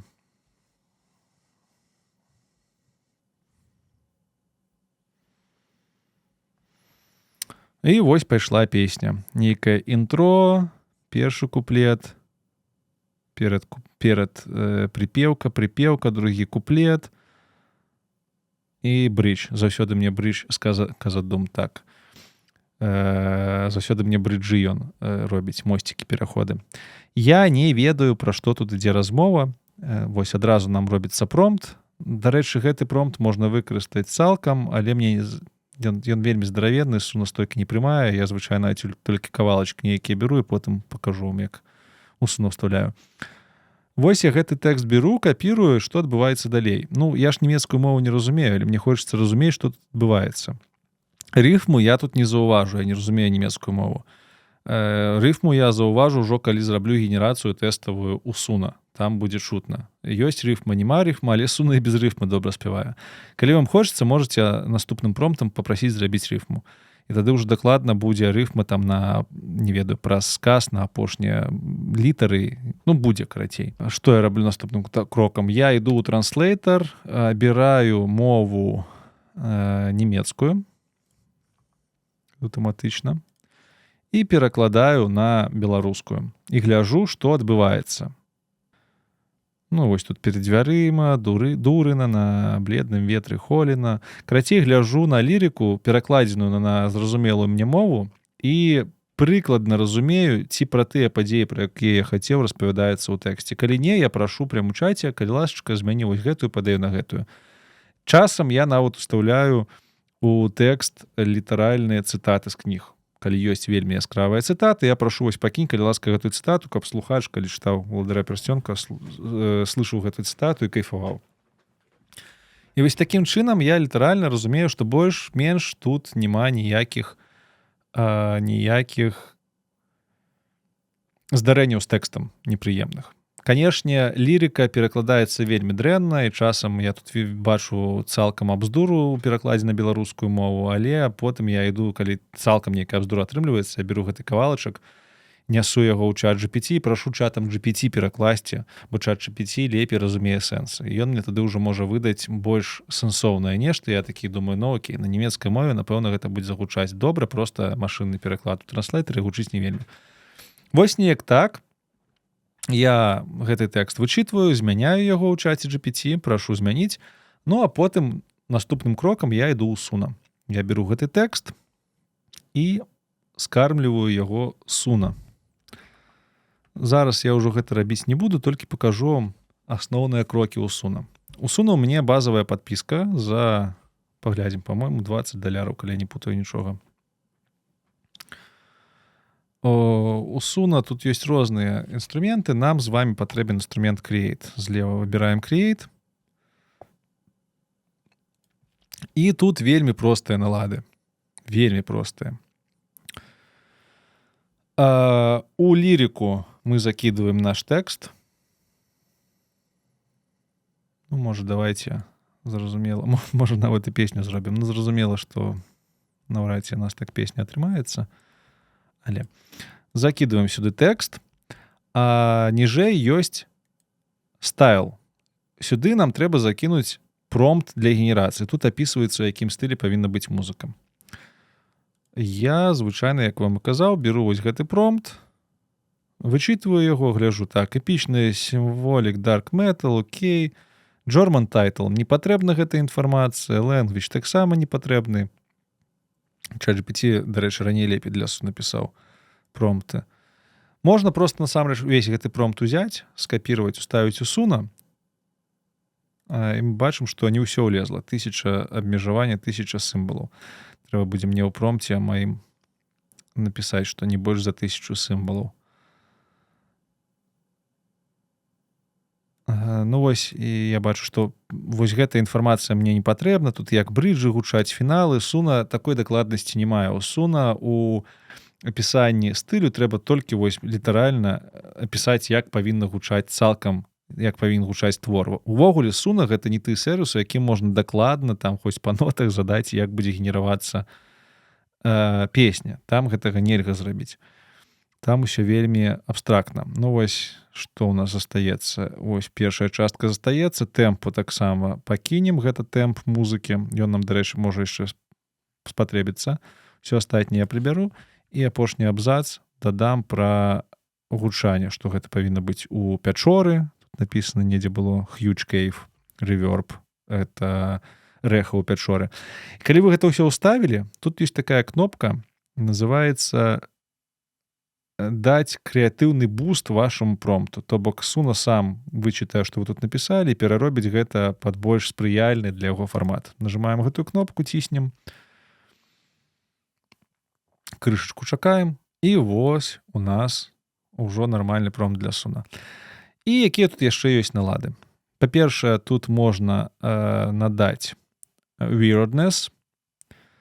То бок, калі тут 50%, то гэта, значыцца, генерацыя будзе больш-менш чакаемай. Калі вы дадзіце тут 100%, то будзе хаос-мод, можа згенеравацца скрімінг, можа згенеравацца проста нейкая абздура, ну, Суна часам генеруе трекі, якія не выглядаюць як трекі, калі там X10, X40, таму можна проста паэксперыментаваць. Я звычайна пакідаю ўсё на 50%, і style influence гэта наколькі дакладна трэба ісці ў адпаведнасці з тым, што мы ў стылі напісалі. Зноў ж такі 50% гэта сярэдні ўзровень, 0% гэта ўвогуле нібыта мы тут нічога не пісалі, ну і 100% гэта калі вось цалкам будзе як мага больш бліжэй сетка намагацца да нашага стылю згенераваць музыку. Але так як я стыль пішу вельмі хутка, сам не пішу яго, не з'яўляюся майстрам промптаў для суна, то тут таксама можна там пакінуць якіх-небудзь, не ведаю, 60%. І далей мы жмем Create. Глядзіце, па мадэлі манетызацыі у мяне зараз на аккаунце 1890 крэдытаў. Калі вы нажимаеце Create, у вас адразу генеруецца два варыянта музыкі, з якіх вы можете абраць тое, што вам спадабалася. Можна яшчэ на ўваход падаць, канешне, рэферэнсную музыку, калі вы хочаце зрабіць нешта падобнае на іншы твор, ці знайсці штосьці са свайго плейліста, са сваіх генерацый. Таксама тут ёсць цікавая штука персона. Аб гэтым крыху пазней. Ну і яшчэ можна зрабіць без лірыкі, то бок толькі інструментальную музыку. У мадэлях абірайце версію 4.5+. Гэта самая апошняя, самая лепшая мадэль. 4.5 таксама добрая, але 4.5+ мне больш падабаецца. Ну і ўсё. І вось калі мы нажмем Create, у нас пішацца пэўная колькасць крэдытаў і за генерацыю. Глядзіце, колькі крэдытаў нам даецца на месяц. У мяне план Pro, дарэчы, $8 ён каштуе, так? Так, $8 я плачу. Гэта з гадавое, за месячную 10. Вось, мой тарифны план $10. Мне на месяц даецца 1500 крэдытаў. Зараз я генерую музыку і глядзіце, было 1890, стало 1880. За два трекі, за две генерацыі мне здымаецца 10 крэдытаў. Вось вам, калі ласачка, недзе на атрымліваецца 2500 крэдытаў, вы атрымліваеце прыкладна 400-500 генерацый. Гэтага дастаткова. Мне хапае, каб зрабіць вось адну песню, каб мне спадабалася, мне хапае для Дункельсагі прыкладна 20 падвоеных генерацый. Вось до 20. То бок недзе 40 варыянтаў мне генеруецца, і якісьці з іх мне падабаецца, я яго абіраю. І ў выніку я вытрачаю колькі 400 крэдытаў на адну песню. Калі мне спатрэбіцца больш, у мяне яны скончацца, такога у мяне яшчэ не бывала, але калі што, то я магу проста дакупіць гэтых крэдытаў. То бок цалкам гэта недорага. Ну і так, каб вы разумелі, не першая генерацыя адразу мне падабаецца. Яно часцяком генеруе вельмі выдатныя генерацыі з першага разу, але мне трэба звычайна праслухаць генерацыю цалкам, каб зразумець. Падабаецца мне пачатак, падабаецца мне канцоўка. Калі я слухаю генерацыю, я звычайна слухаю, што пяе суна, і гляджу, сачу за тэкстам. Бо часам бывае, што калі там нейкі момант такі, які павінен быць цёмны, змрочны, яно спявае весела. І мне гэта не падабаецца, і я з гэтым нічога зрабіць не магу, акрамя перагенерацыі песні. Шчыра кажучы, я магу перагенераваць гэты кусочак, і аб гэтым мы паразмаўляем, напэўна, калі будзем размаўляць пра тое, як рабіўся родны флоу, бо там я шмат чаго перагенероўваў кусочкамі, кавалачкамі, прабачце. Гэта суна дазваляе. Але гэта складана, і звычайна для Дункельсага я проста перагенерую ўсю песню. І недзе з 20-40 генерацый у мяне атрымліваецца штосьці, што цалкам мяне задавальняе па таму, як яно гучыць цягам усяго тэксту. Дарэчы, нешта гэтая генерацыя падвісла, такое здараецца. Звычайна, калі ты нажимаеш Generate, у тебе адразу пачынаецца генерацыя, ты адразу можаш яе паслухаць. Напэўна, сервис заняты. Пошло. Wasser hält den Atem an. Sag Freund und tritt. Дарэчы, не дрэнна.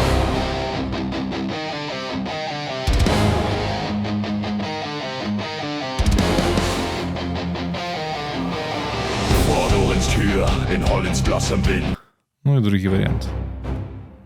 Два варыянты, якія генеруюць разам і надзвычайна крышачку падобна адно да аднаго. Окей. Ну, скажем так, не дрэнна, але ў маім выпадку у мяне група моя, яна складаецца з 2 персон насамрэч. Гэта жаночы і мужчынскі вакал.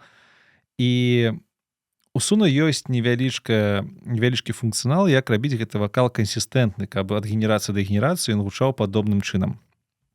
За гэта адказваюць персоны.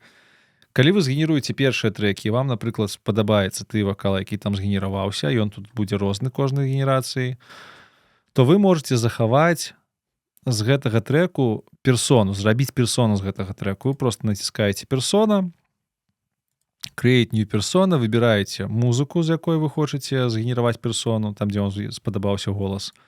І у вас ствараецца такі нібы шаблон спевакоў, якія там удзельнічалі. Вось у мяне ёсць шаблон нямецкага глыбокага вакалу мужчынскага, гэта я яго так назваў. І у мяне ёсць шаблон для 2 выканаўцаў, мужчына і жанчына. Таму я у нашым выпадку, хутчэй за ўсё, канешне, бы тут для гэтай песні, ну, гледзячы на лірыку, абраў бы ці майго звычайнага мужчыну, ці жаночы мужчынскі вакал. Ну, давайте абярем German Women's and Men, і просто вы пабачыце, як гэта будзе адрознівацца. Там адразу у песні будзе ўжо 2 вакальныя партыі. Але з 2 вакальнымі партыямі крыху складаней, бо тады трэба вельмі моцна сачыць па тэксту, каб, скажем так, адзін спевак спяваў сваю партыю, а іншы спевак сваю партыю. Бывае так, што, напрыклад, ёсць куплет, дзе відавочна яго спяваць павінен мужчына, ён распавядае сваю гісторыю, яго спявае жанчына. Таму з вакалам з некалькіх асоб часцяком прыходзіцца перагенерваць яго, каб ён адпавядаў тэксту напісанаму. Давайте вось паслухаем. Бачыце, у гэтых генерацыях зверху з'явілася адметка, адзнака таго, што тут выкарыстана персона. German Woman and Men. Stein atmet kalt. Wasser hält den Atem an.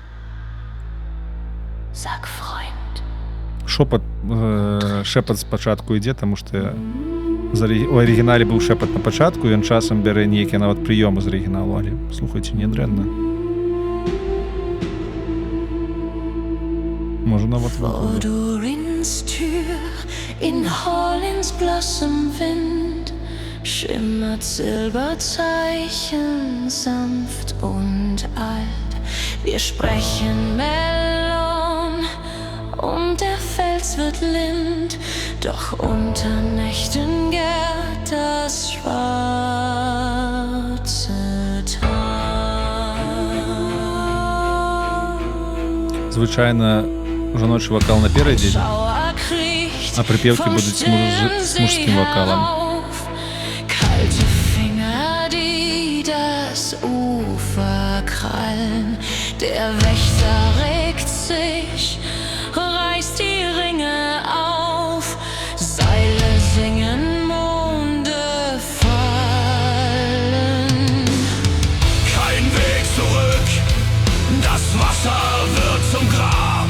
Ну, заўважце, што я не ведаю, ці ёсць тут рыфмы, ці не, але, ну, гэта балада, тут рыфм не трэба. Мне просто падабаецца, мне ўжо падабаецца.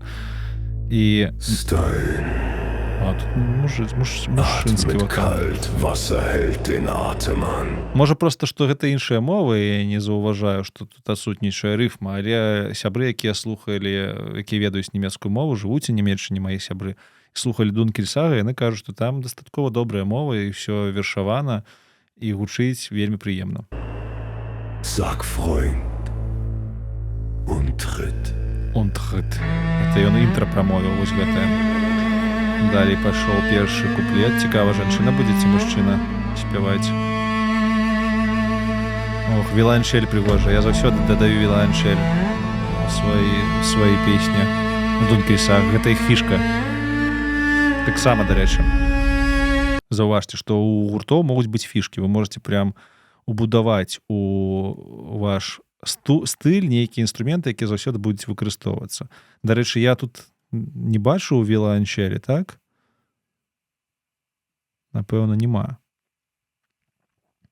але ён уставіў віоланчэль, таму што рэферэнсная персона у тым трэку, з якога я персону рабіў, там ёсць віоланчэльная партыя вельмі крутая, і ён яе будзе праз гэта ўстаўляць часцяком, калі я буду гэтую персону выкарыстоўваць.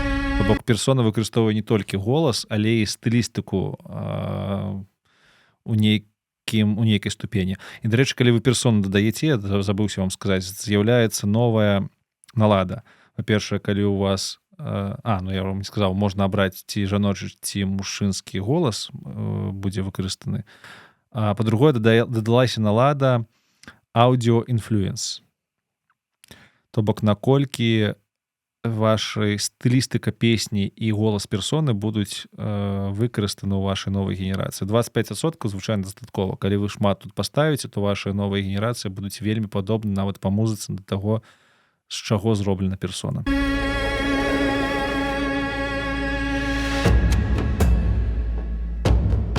Пригожа.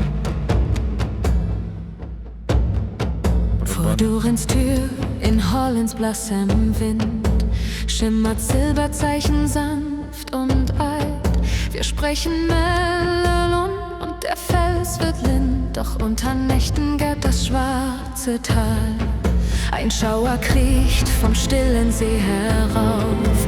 Kalte Finger, die das Бачыце, сочым па тэксту. Глядзім, ці адпавядае накал эмоцый таму, што адбываецца ў тэксце.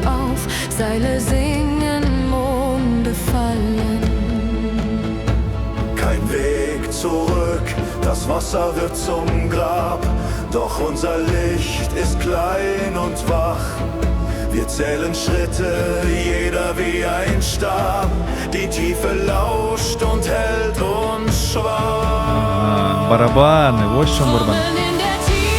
Клас.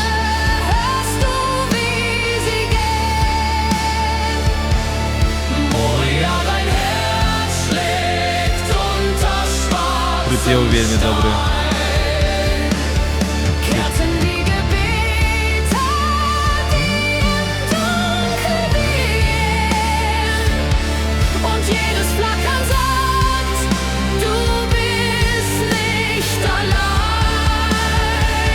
Bist nicht Wenn der Berg uns fragt, wozu ihr Blut?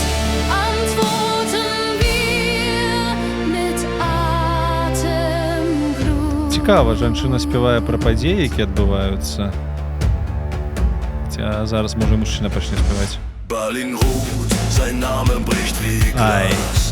Ну, карацей, вось так у мяне адбываецца. Вось мне зараз не спадабаўся гэты пераход, змена стылістыкі. Я, хутчэй за ўсё, буду перагенерировать. Самае складанае ва ўсіх гэтых генерацыях тутака гэта адмаўляцца ад тых варыянтаў, якія табе не падабаюцца, і проста нажимаць зноўку кнопку «Generate».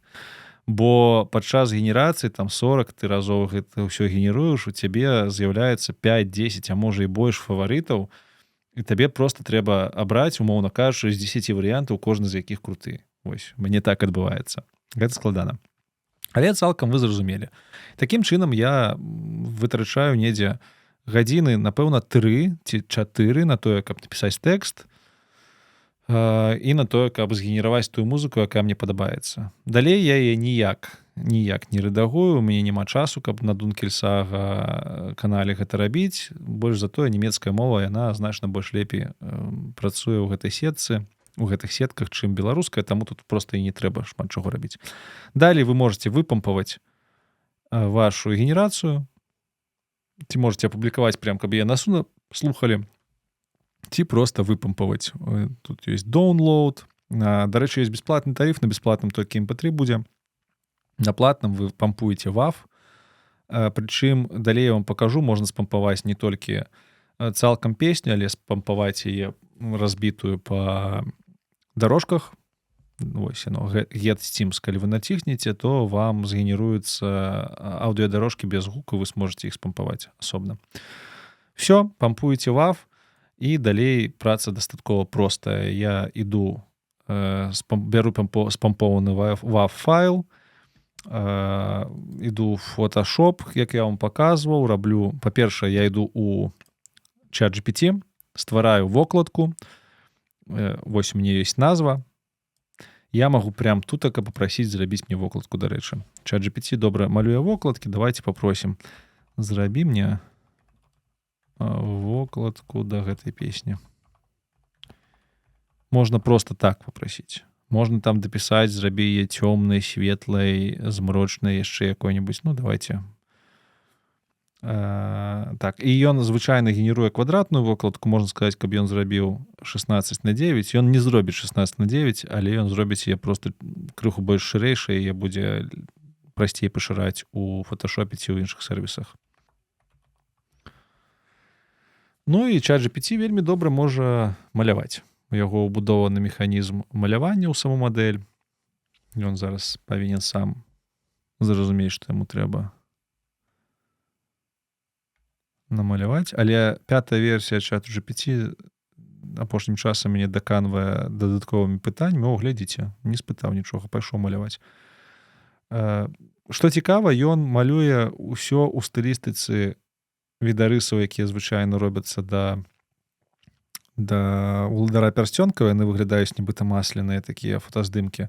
Таму мне нават не трэба заўсёды тут прапісваць дакладна, у якім стылі павінна малявацца вокладка. Ён сам малюе так, як трэба. Але, канешне, можна захаваць дзе-небудзь у наладах праекта стылістыку, якой павінны малявацца вокладкі, каб яны былі яшчэ больш кансістэнтнымі. Всё, зараз ён мне хутчэй за ўсё намалюе вокладку, якая адлюстроўвае тое, што адбываецца па тэксце. Хутчэй за ўсё там будзе море ці пячоры якія-небудзь. І я гэтую вокладку просто пампую, открываю ў фоташопе, пашыраю.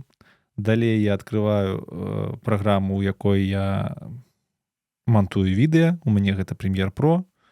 І просто туды дадаю аўдыёстужку, закідваю відары згенераны і рендерю з гэтага відэа, якое пасля запампоўваю ў YouTube. І ў выніку атрымліваецца ось статычная картынка і музыка. Адзінае рэкамендую, калі будзеце рендерыць відэа, рендерыце ў стэрэа рэжыме, таму што Суна генеруе WAV файл і MP3 файл у стэрэа рэжыме. Калі вы будете генераваць моно, у вас песня будзе не так гучаць. Я сецівір родны Flow 3 разы праз гэта пераапублікоўваў на аўдыапляцоўках, таму што першыя 2 разы не ведаў пра гэта і паблішыў туды. Першы раз была памылка ў назве, а другі раз я запаблішыў монагук, і ён гучаў зусім не так крута, як стэрэо. То бок Суна выдае стэрэо. І стэрэо трэба запампоўваць і на YouTube, і на аўдыапляцоўкі. Дарэчы, на YouTube можа быць всё роўно моно будзе, я не ведаю, а вось на аўдыапляцоўках дакладна яно гучыць лепей. Ну і цалкам усё. Ох, нешта мне тэксту тут намаляваў. Трэба папрасіць прыбраць тэкст. Ну, але вось стылістыка яна адпавядае. Это падобна на нейкую картыну. Там ось Барлах, Гэндальф стаіць. Напэўна, там у песні недзе пра Гэндальфа таксама будзе спявацца. Барабаны ў глыбі, навошта іх кроў, цень. Ты не пройдзеш. Ну так, тут таксама апісваецца падзея. Дарэчы, не буду я гэту песню публікаваць, бо ў мяне пра Гэндальфа ёсць асобная песня пра гэтыя падзеі, як ён там з Барлагам змагаўся. Вы можаце паслухаць, яна, вось яна, называецца Feuer unter Khazad-dûm.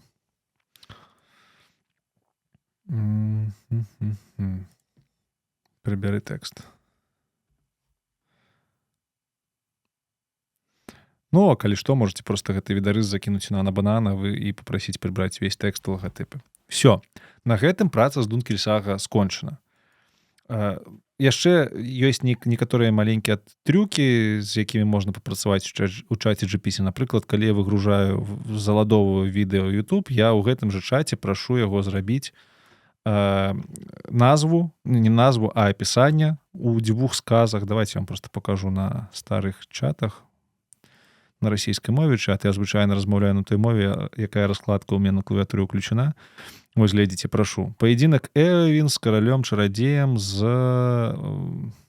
Не чарадзей гэта будзе, а... Чараўнік, не чараўнік. Ну, карацей, з Уладара Пярсцёнку. Вось мне тэкст нагенерыла. Далей я бачу, што па тэксту я крыху не разумею, што адбываецца, прашу яго нагадаць асноўныя падзеі, якія адбываліся праз гэтую бітву. Далей яго прашу крышачку перарабіць песню і промпт і прашу яго, каб захоўвалася рыфма. Мне захацелася ў гэты раз рыфму, ён насамрэч яго зрабіў больш. Таксама нагадваю яму рабіць на мове, якая больш адпавядае перакладу Толкіна на нямецкую мову. І тут, дарэчы, у мяне песня называецца «Кейнман», не мужчына, гэта фраза, нават тут ёсць, якая цалкам узята вось «Кейнман бин ich». Я не мужчына. Гэта фраза цытата, і вакол якой круціцца ўся гісторыя, яна вельмі тут важная. Вось, і пасля, калі песня ўжо згенеравана, я ее зрабіў, мне спадабалася, я прашу яго, па-першае, зрабіць мне апісанне песні, якое я потым проста капірую і ўстаўляю ў YouTube. Ну вось, адным сказам, калі трэба меншае, і яшчэ я прашу зрабіць пошукавыя тэгі, таму што я ў нямецкай мове не шарю, а ў YouTube, калі вы запампоўваеце відэо, там можна ўводзіць хэштэгі, па якім праз пошук вас знаходзіць. Вось я таксама ChatGPT прашу зрабіць гэтыя хэштэгі. 10 самых віральных хэштэгаў праз коску, без сімвала хэштэга, можна з прабеламі і з некалькіх словаў на нямецкай мове. Всё. На гэтым праца над трэкам скончана. Далей рэндер і запампоўка. На ўсё пра ўсё, гадзіны 4 максімум. Не тое, каб у мяне тут шмат праслухоўванняў, але, ведаеце, ёсць гурты, якія падпісваюцца з лэйбамі зараз, штучна-інтэлектуальныя гурты, то бок чалавек генеруе музыку, выкладае яе на Суна, прыходзіць да яго буйны музычны лэйбл і прапаноўвае яму шмат грошай, каб менавіта праз гэты лэйбл музыка публікавалася на аўдыёпляцоўках. Вось. Калі ёсць пытанне, ці можна такую музыку выкладаць, можна, аўтарскія правы Суна захоўвае за аўтарам самого твору, і гэта прапісана. І Суна, і Юдыя. Вось Дункельсага ёсць на ўсіх пляцоўках, я не ведаю, там на Apple падкастах, не на падкастах, на Apple Music, на iTunes, на Spotify ён ёсць, таму можна слухаць. І ніякіх у мяне праблем наогул з даданнем гэтай музыкі на гэтай пляцоўкі не было. Мне там нават нідзе не трэба было азначаць, што яна зроблена з дапамогай штучнага інтэлекту, і ніхто не пераправяраў гэта, і пра гэта асабліва ніхто і не паріцца пакуль што, і я думаю, што хутчэй за ўсё у будучыні парыцца і не будзе. Бо гэта сама па сабе музыка. Хто і аўтар, не так важна. Пра гэта, важна, канешне, але пра гэта мы пры канцы пагаворым. Такім чынам, я думаю, вы зразумелі, як рабілася Дункельсага. Лагатыпы, вось гэта ўсё таксама генерировалася праз ChatGPT. Давайте я вам покажу сваю бібліятэку відарысаў. Дарэчы, такі, ось, тэкст прыбрала, глядзіце. Толькі лагатып пакінуў. Лагатып таксама можна папросіць прыбраць. Тут, дарэчы, ёсць такі інструмент. Слухайце, яна прыбрала ўсё ж такі крышачку перамалявала, так? Перагенерацыю ў чаце GPT звычайна выклікаюць і перамалёўку відарыса. Ён крышачку адрозніваецца ад арыгінала, у адрозненні ад нана-банана. Но калі няма часу, не хочацца доўга вошкацца, то можаце... Давайте откроем чат, open in chat. Можна нажаць на гэты відарыс, вылучыць тое, што трэба прыбраць. Вось такі інструмент тут ёсць. Edit selection. Вось мы вылучаем кола і пішам «Прыбяры кола». Цікава, ён прыбярэ кола ці ўсё, што з ім звязана, і тое, што ўнутры. Ну і ўсё, ён пайшоў прыбіраць кола, і ў выніку ў трэцяй ітэрацыі мы атрымаем вокладку, якая цалкам недрэнная. У бібліятэцы ёсць такія лайфхакі, вось, напрыклад, як я раблю вокладкі для падкастаў сваіх. Я, насамрэч, это мой расійскамоўны падкаст пра штучны інтэлект, з Вітьком мы яго робім. Я закідваю шаблон, які я раблю сам самастойна ў фоташопе, і прашу перарысаваць яго ў нейкім стылі. Напрыклад, Мікеланджела «Стварэнне Адама». І вось атрымліваю на выхадзе вось такую вокладку. Выдатна? Выдатна. Часам ён неправільна піша тэкст, яго можна ўжо падрэдагаваць у чаце, у фоташопе. Вось вокладка апошняй маёй песні. таксама некалькі ітэрацый было. Спачатку мне не спадабалася, што тут шчыт цэлы быў, хаця шчыт у він разбіўся. Потым мне не спадабалася, што яна тут у нас. Это я попрасіў шчыт разбіць, мне згенеравалася цалкам новая відарыс. Мне не спадабалася, што яна тут нешта намагаецца руку гэтаму назгулу атрубіць, а яна павінна яму ў рот гэты меч засунуць. І вось перадапошняя генерацыя. Тут мне сама він не спадабалася, яна нейкая занадта спакойная. Нібыта яна гэтых назгулаў кожны дзень забівае. Таму вось апошняя генерацыя. Вось тут ужо накал усіх гэтых падзей і такая цёмная ўсё, і він крычыць, усё вельмі крута выйшла. І калі вы думаеце, што я там нейкія вельмі крутыя промпты пісаў, то ніфіга падобнага. Ага, чамусьці не захавалася. Чамусьці не захавалася гісторыя таго ў гэтым чаце, як я прасіў намаляваць. Там былі промпты літаральна, тыпу, мне не падабаецца, што він без эмоцый, калі ласка, зрабі гэта больш цёмна з эмоцыямі. І ўсё. Ну, спадзяюся, родненькія, на гэтым вы... Дункельсага яшчэ, дарэчы. Дзесьці там мне генерацыя была. Ну, карацей, лагатыпы то дакладна так жа генеруюцца. Ты просто пішаш, што вось у мяне калектыў называецца Дункельсага, вось такая тэматыка, намалюю некалькі варыянтаў лагатыпаў, адзін, другі, трэці малюе, ты яго правіш, потым забіраеш да сябе ў фоташопе, калі трэба крышачку падпраўляеш, і ўсё атрымліваецца. Хочу паглядзець, ці выдаліў ён кола. Бачыце, да? Ужо бачна, што тут нейкія пікселі пайшлі, ён перамаляваў ужо моцна адрозніваецца ад першапачатковага варыянту. То бок лепей за ўсё, напэўна, трэба было б зараз вось тут змяніць промпт, напісаць «Зрабі мне воклад», можна, дарэчы, edit message зрабіць і напісаць «Не выкарыстоўвай тэкст» і лагатыпы. Тады ўсё будзе выдатна. Ну, кола прыбраў. Што дзіўна, ён запампоўвае гэта ўсё. Нібыта мы ў інтэрнэце 2000-х. Гэта ж ужо згенераваны відарыс, чаму ён так павольна гэта ўсё робіць. Замест кола нейкую пляму пакінуў. Карацей. Зразумела накірунак. Всё, на гэтым мы скончым з генерацыяй Дункельсага і далей перайдзем да таго, як генераваўся сецівір. Давайце яшчэ раз павернемся да сецівіра. Паглядзім, чым ён адрозніваецца. Тут усё згенеравана. Лагатып згенераваны. Ну, па-першае, музыка згенераваная. Адзінае, што тут не згенеравана, гэта тэкст. Тэкст пісаў я. Я сам пісаў тэкст і шчыры вам дзякую за тое, што вам спадабаўся.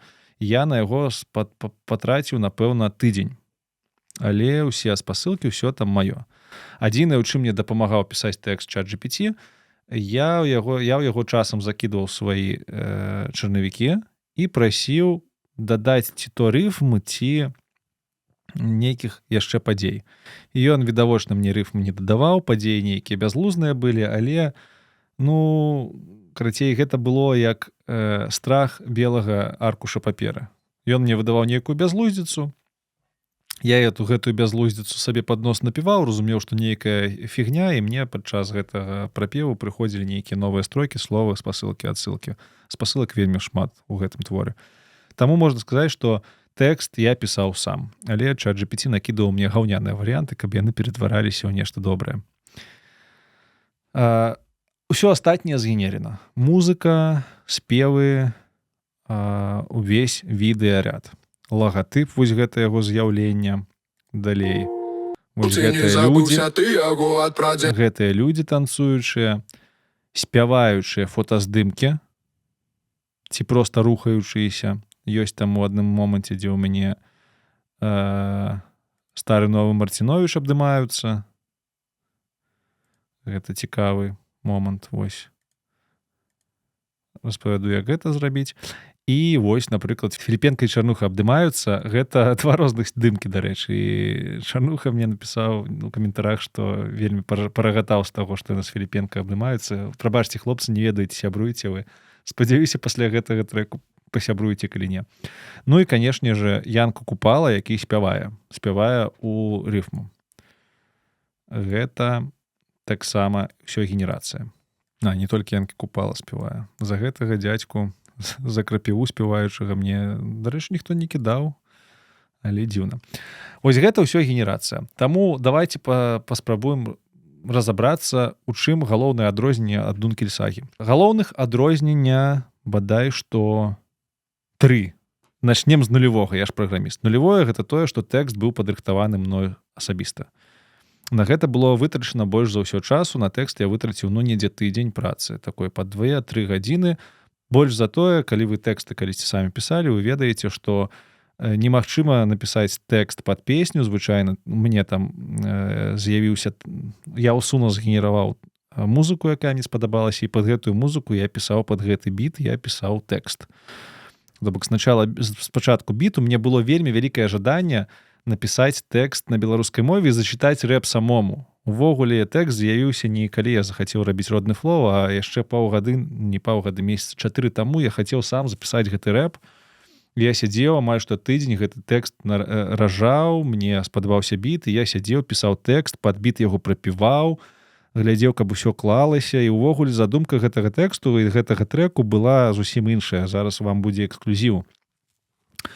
Першапачатковая ідэя была ў тым, што гэта будзе песня, дзе беларус і беларускамоўны беларус і расійскамоўны беларус спрачаюцца наконт мовы, і беларускамоўны беларус тлумачыць расійскамоўнаму, чаму ён павінен там паважаць сваю культуру і мову ў прыватнасці. Вось мне была такая ідэя, я вельмі хацеў зачытаць гэты рэп самастойна, 2 галасамі, 2 рознымі рэчытатывамі, пры тым, што я рэп ніколі ў жыцці не чытаў, я займаўся спевамі, але народнымі ў дзяцінстве, вось мне прапёрла, я натуральна тыдзень пісаў тэксты, тыдзень араў ось у гэты мікрафон, пакуль жонкі не было, і чытаў рэп. Як я вам казаў, зараз будзе эксклюзіў, я вам пастаўлю першую версію таго, як гучаў родны флоу, яшчэ да таго, як я надумаў яго зрабіць штучна-інтэлектуальным. Хтосьці кажа, адразу скажу, што гэта гучыць лепш, але я рэаліст, я ведаю, што калі я рэп ніколі не чытаў, то гэта гучыць значна гаршэй. І цалкам мне вельмі падабаецца тое, як зачытаў гэта штучны інтэлект. Ён зрабіў гэта нашмат лепей, чым мог бы зрабіць я пры сваім бягучым узроўні чытання рэпу. Родны флоу, драфтовая версія да штучнага інтэлекту, да перапісвання тэкстаў.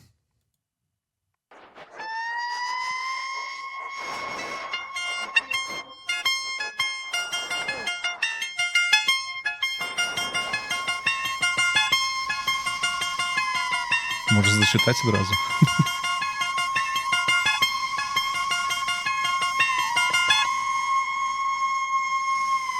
Эй, послухай, гэта твой родны флоу, ці не забыўся ты яго ад прадзедаў спакон вякоў.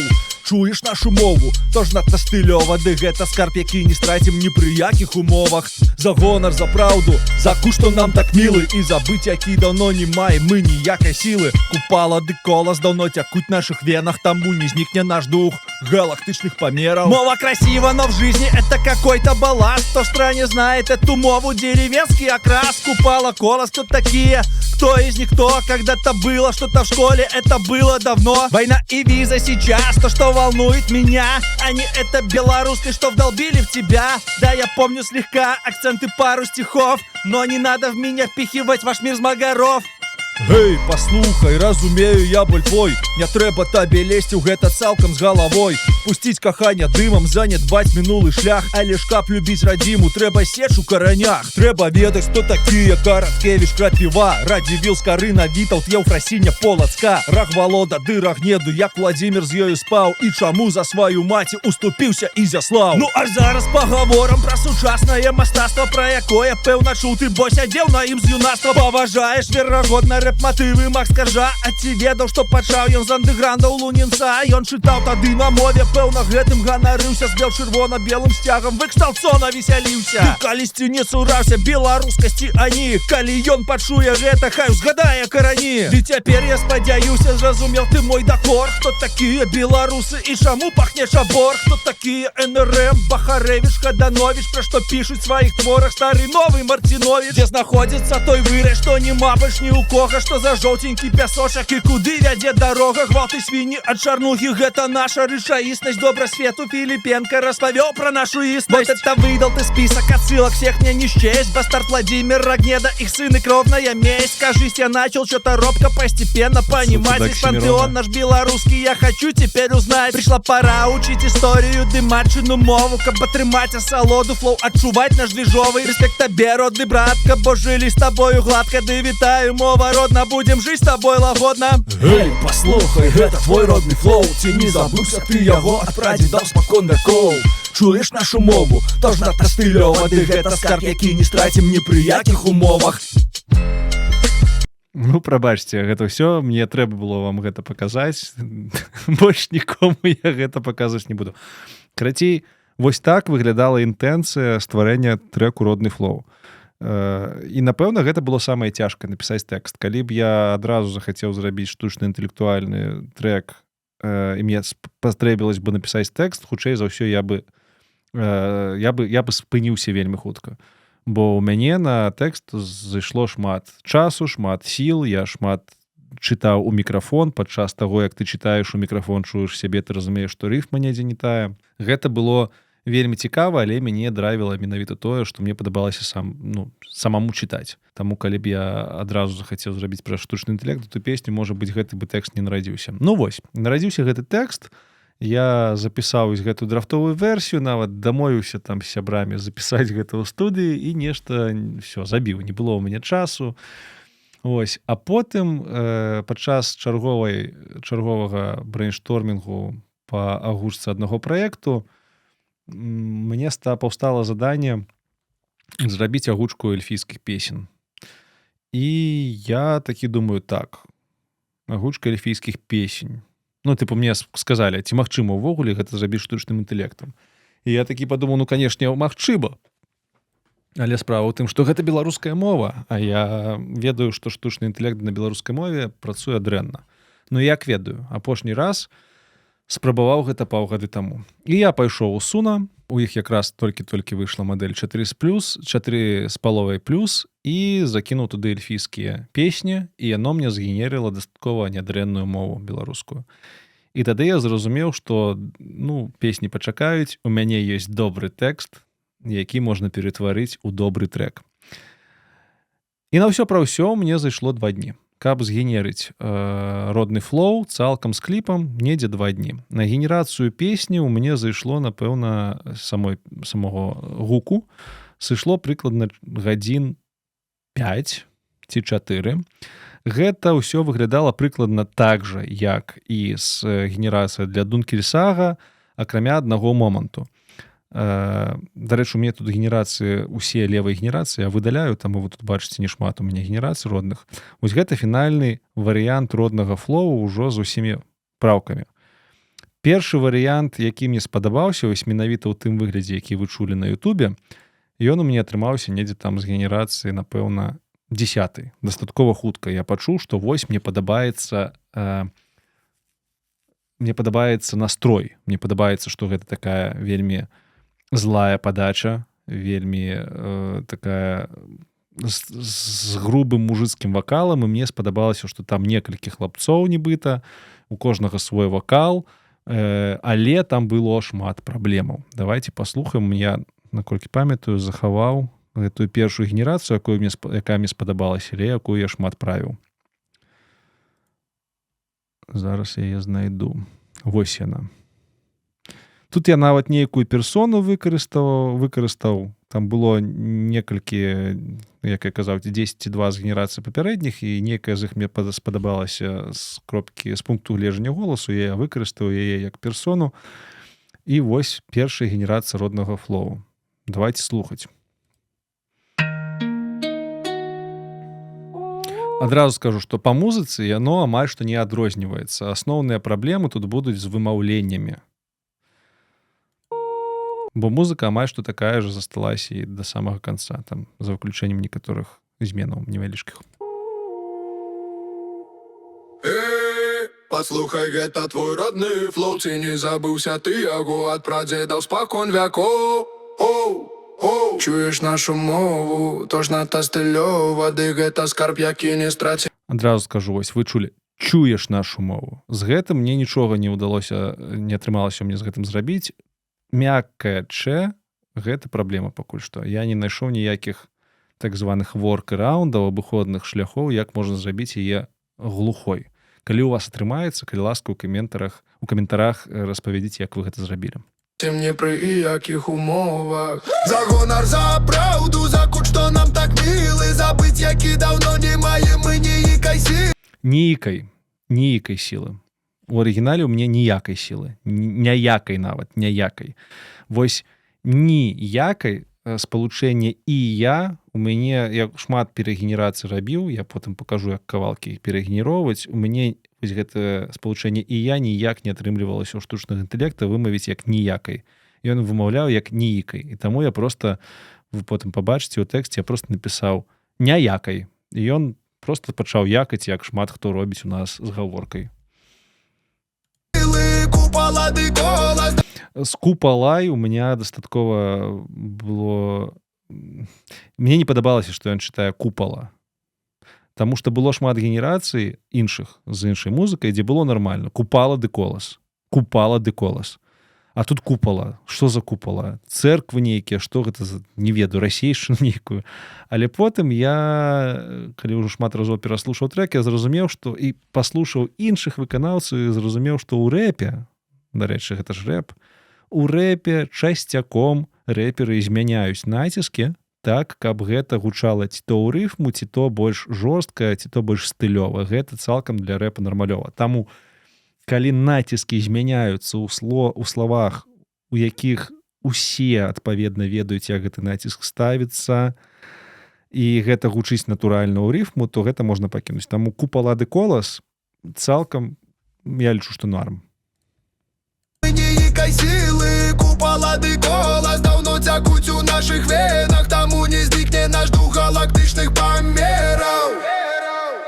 Паслухай, хлопча, разумею я боль твой, маўляў, не трэба табе лезці ў гэта цалкам з галавой, можаш пусціць каханне дымам, тут усё добра. Мінулы шлях, але ж каб любіць радзіму, трэба сеч у каранях, трэба ведаць, што такія. А вот тут зараз, калі пойдуць пералічэнні прозвішчаў, будзе цалкам нейкая бздура, і я думаў, што я з гэтым ужо нічога не змагу зрабіць.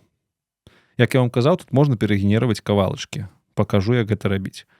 Але калі ў цябе там 5-10 генерацый паўсюль неправільна прамаўляюцца прозвішчы, гэта алес. У Суна нельга ў тэксце паказваць, дзе павінен быць націск, на жаль. Нема такой опцыі. У Суна ўвогуле ўсё, што ты можаш акрамя тэксту напісаць, на што ён будзе звяртаць увагу, не будзе прапіваць, гэта вось гэтыя блокі ў квадратных скобках. Гэта нават у дакументацыі Суна прапісана. Ты можаш пазначыць, дзе ў цябе інтро, дзе ў цябе куплет, дзе ў цябе прыпеў, бридж і ўсё. Усё астатняе гэта тэкст, які будзе зачытаны. І таму, калі ён мне 10 генерацый як кажуць-то, не падряд, а запар, прабачце, 10 генерацый запар генеруе з неправільным вымаўленнем прозвішчаў, я ўжо падумаў, што нічога не атрымаецца. Але недзе на 11 ён мне зрабіў роўна адзін варыянт, у якім ён цалкам увесь куплет з усімі націскамі правільна прачытаў, з прозвішчамі. І я падумаў, ну што, напэўна, можна паспрабаваць кавалачкам перагенероўваць да тых пор, пакуль у мяне не будзе, да таго моманту, пакуль не будзе правільных націскаў. І так, насамрэч, атрымалася. Я цэлы куплет перагенеруваў, дарэчы, напэўна, з 4-й ці з 5-й генерацыі ён мне прачытаў усё з правільнымі націскамі. Але паслухайце, што было на пачатку. Сеч у каранях, трэба ведаць, што такія Караткевіч, Крапіва, Радзівіл, Скары на Вітаўт, Євфросіня, Полад, Карах, Волода, Дыра, Гнеду, як Уладзімір з ёю спаў, і чаму за сваю маці уступіўся Ізяслаў.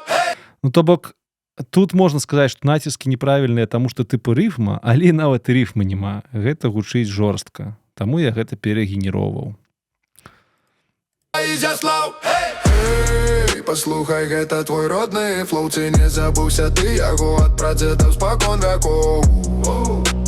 Чуеш нашу мову, кожна та стылёва, ды гэта скарб, які не страцім ні пры якіх умовах. Ну а зараз пагаворым. Вось гэты куплет мне вельмі спадабаўся. Націск пракаржае як трэба. Говорым пра сучаснае мастацтва, пра якое пэўна чуты, бо сядзеў на ім з юнацтва, паважаеш верагодна рэп. Ось, верагодна, годна, бляха, выбухное Г – гэта праблема. Я цалкам не вельмі люблю выбухное Г, я, як вы зразумелі, цалкам-то размаўляю на такой трасянцы з налётам класічнага правапісу. Хто там кажа, што на класічным правапісу не размаўляюць? Я размаўляю. Ну, то бок я стаўлюся да вымаўлення не вельмі крытычна, але калі ён кажа выбухную Г там, дзе, ну, відавочна, павінна быць не выбухная Г, гэта вуха вельмі рэжа. І тут з гэтым Г я нічога не змог зрабіць. У Суна мне прыйшлося гэта потым правіць на прадакшне. Я вам пакажу, як гэта робіцца, вельмі проста. Але мне проста так слых рэзала, што я такі думаю, ну, пайду і прям рукамі ўсё зраблю. Нацтва паважаеш верагодна рэп-матывы Макс Каржа. Макс Каржа. Вось таксама хірова Макс Каржа, бо ў арыгінале, не ў арыгінале, а ў фінальнай версіі ён пае нармальны. Паважаеш верагодна рэп-матывы Макс Каржа. А тут Макс Каржа. Ну што гэта абзац? Ну што пачаў ён з андэграўнду лунінца. Ён чытаў тады на мове, вельмі гэтым ганарыўся, з бел-чырвона-белым сцягам выкшталцона весялюся. І калісьці не цураўся беларускасці ані. Калі пачуе гэта, хай узгадае карані. Ты цяпер, я спадзяюся, зразумеў ты мой дакор. Хто такія беларусы і чаму пахне чабор? Хто такія НРМ, Башлыкевіч, Хаданович, пра што пішуць у сваіх творах стары новы Марціно. Вот, тут рыфма збілася. Пра што пішуць у сваіх творах, ён нібыта спыніўся, трэба было хутчэй сказаць. Гэта я таксама выправіў перагенерацыямі частковымі, проста крышачку змяніўшы тэкст. Дзе знаходзіцца той вырай, што няма больш ні ў кога, што за жоўценькі пясочак і куды вядзе дарога. Гвалты свінні ад чарнухі, гэта наша рэчаіснасць. Добра свету Філіпенка распавёў пра нашу існасць. Ну і так далей. Далей там ужо больш-менш нармалёвыя генерацыі будуць. Ну, вы зразумелі. То бок, ёсць неправільныя націскі, ёсць неправільна вымаўляемыя словы ніякіх, ёсць месцы, дзе трэба было б яму ці то слова прапусціць, ці то хутчэй неяк сказаць, але як пра гэта сказаць, бо, ну, рыфмы няма. Усё гэта так ці інакш можна паправіць у рэдактары пашыраным. Давайте яго адкроем. Так, откроем фінальную версію, там будуць все мои правкі, я вам хуценька просто покажу, якія там правкі былі. Мы нажимаем Edit, і у нас трэба будзе пачакаць хвілінку, напэўна, тут гэты рэдактар, ён не адразу, ужо адразу открываецца нормально. Вось открываецца рэдактар. Это не тое, чакайце. Гэта фінальная версія, але чамусьці без правак. Ну-ка, я хочу з правкамі з усімі. Так, родны флоу сетевір. Гэта некаторыя з генерацый, які мне спадабаліся, дарэчы. Металкор. Чуеш нашу мову, тожна та стылёва! За гонар, за праўду, за куш, што нам так мілы! Ну, гэта ўжо эксперыменты. Звычайна рэп вельмі добра гучыць у аранжыроўцы металёвай. Так, давайте гэты варыянт адкроем. Няўжо ён не захаваў? Блін, будзе, канешне... захавалася. Дзякуй табе Богу. Вось так выглядае стужка пасля правак. Тое, што было папярэдні раз, калі я вось некалькі секунд таму адкрываў фінальную версію, то гэта тое, як стужка выглядае да правак. Там у цябе проста у рэдактары падзелены куплеты і прыпевы. А тут вось вы бачыце, колькі я правак рабіў. То бок у мяне літаральна было 4 блокі спачатку, і вось я ўсё гэта потым парэзаў. Як тут што адбываецца? Ты можаш у гэтым рэдактары. Па-перша, тут можна бачыць перагенерацыі. Кожная перагенерацыя кавалачка, яна працуе як звычайная перагенерацыя, у цябе адымаецца 10 крэдытаў і генеруюцца 2 варыянты. Прычым гэта няма розніцы, ты генеруеш цалкам цэлы куплет на 20 секунд ці адзін кавалачак на 2 секунды, все роўна гэта каштуе 10 крэдытаў, таму вось асноўную частку крэдытаў у мяне спалілі перагенерацыі гэтых тэкстаў. Ну, звычайна у мяне буйнейшы манітор, таму крыху больш зручна працаваць са стужкай.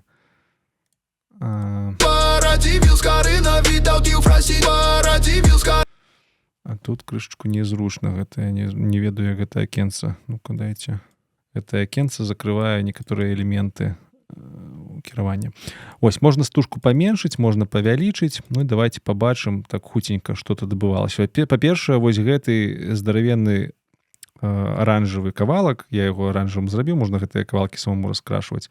Гэта перагенерацыя таго кавалку, дзе Радзівіл з Карына Вітаўт.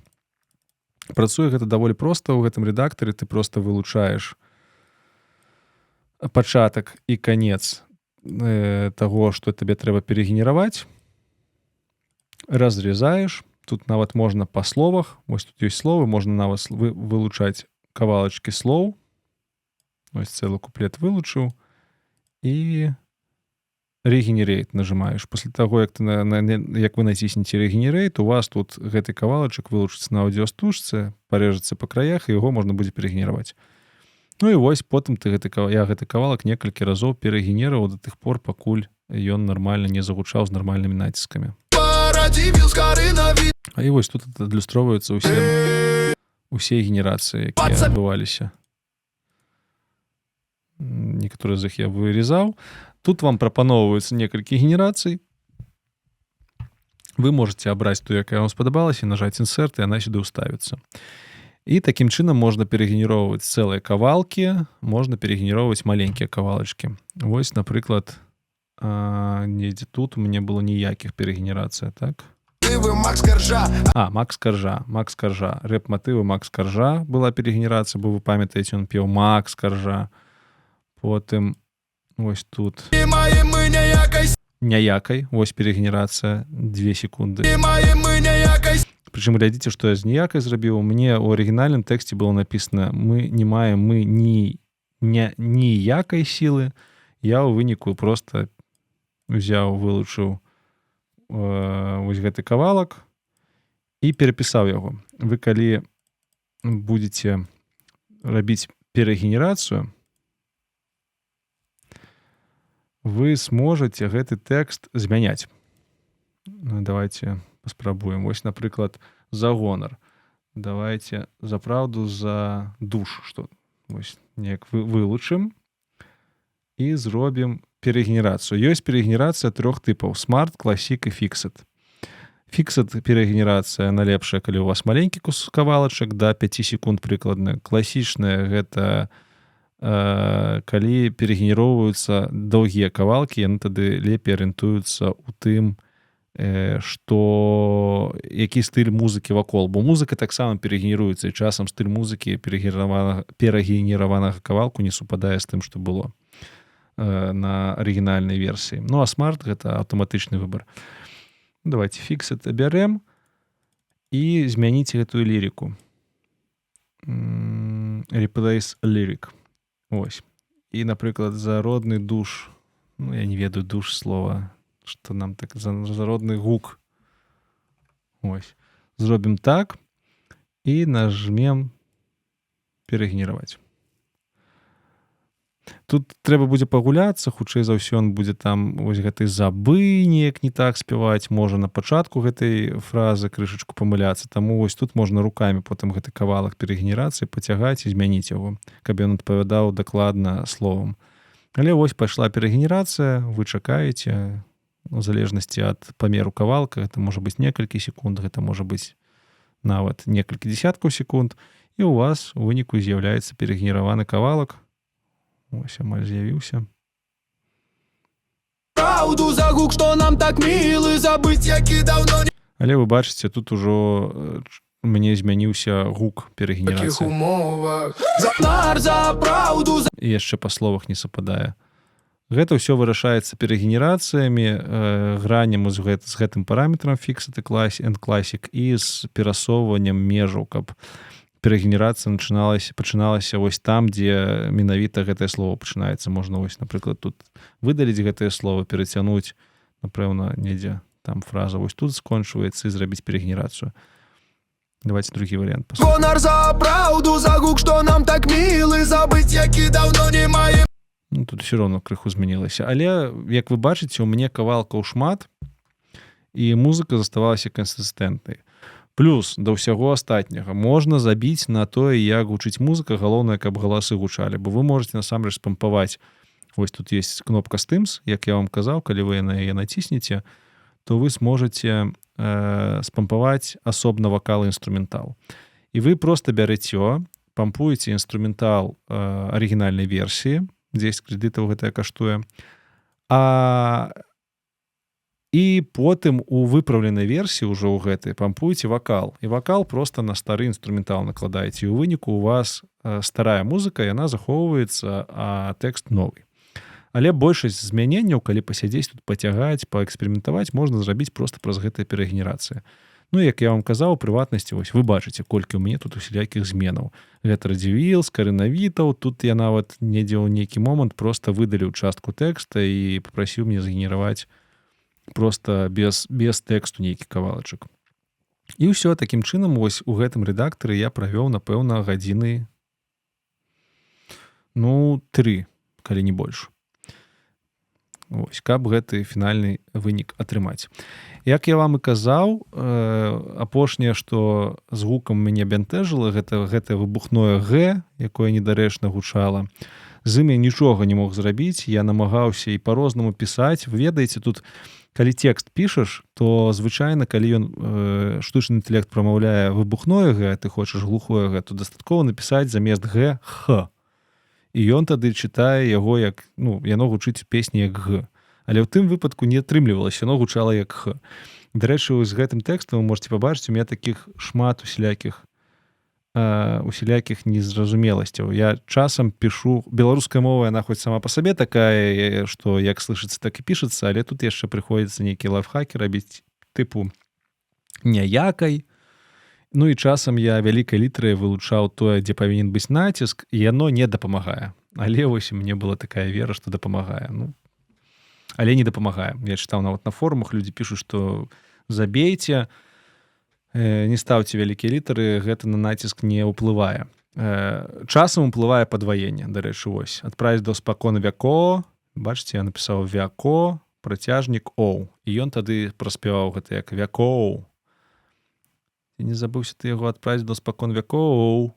Вось такія эфекты можна дадаваць. Можна дадаваць падваенне літар, і тады ён на іх будзе спыняцца, і часам гэта гучыць нібыта як націск. Тут, дарэчы, памылка Марціновіч, ён я не прачытаў. Цікава, 2 разы ча. Ну і так, праверайце, каб памылак не было, бо часамі бывае, што праз памылкі проста праз памылкі тэкст гучыць неяк недарэчна. Дык вось, выбухное Г. Каб паказаць вам, што з гэтым выбухным Г было, мне трэба вам паказаць праект у маёй мантажнай праграме, калі ў мяне гэта ўсё засталося. Зараз я знайду. Засталося. Я мантую звычайна... Суна на гэтым скончылі. Ўсё, суна ўсё скончылася. Вось тут у рэдактары вы нарабілі, што вам трэба, і ўсё, адсюль вы спампоўваеце гэты файл і далей ідзеце ў сваю праграму для мантавання. І там мы ўжо працягваем працу.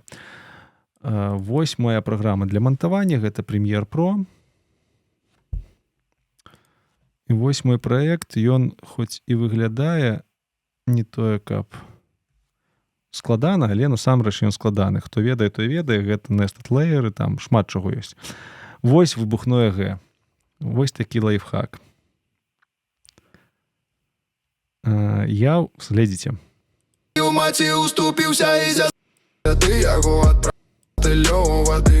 Вось тут хлопец пачынае спяваць. Ну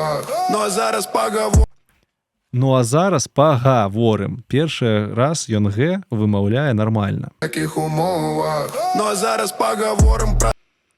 То бок вось гэты кавалак, ён нармальны. І я што раблю? Я проста беру і вырезаю гэты кавалак. Я проста хочу зараз паглядзець. Чаму не адлюстроўваюцца ў мяне кавалкі? Ну ладно. Карацей, я пампую версію з вакалам, вырезаю на гэтай версіі з вакалам кавалачак, дзе ён кажа нармальную літару Г, букву Г, літару, і уставляю яе вось тут. Давайте зам'ютаю. Веровод.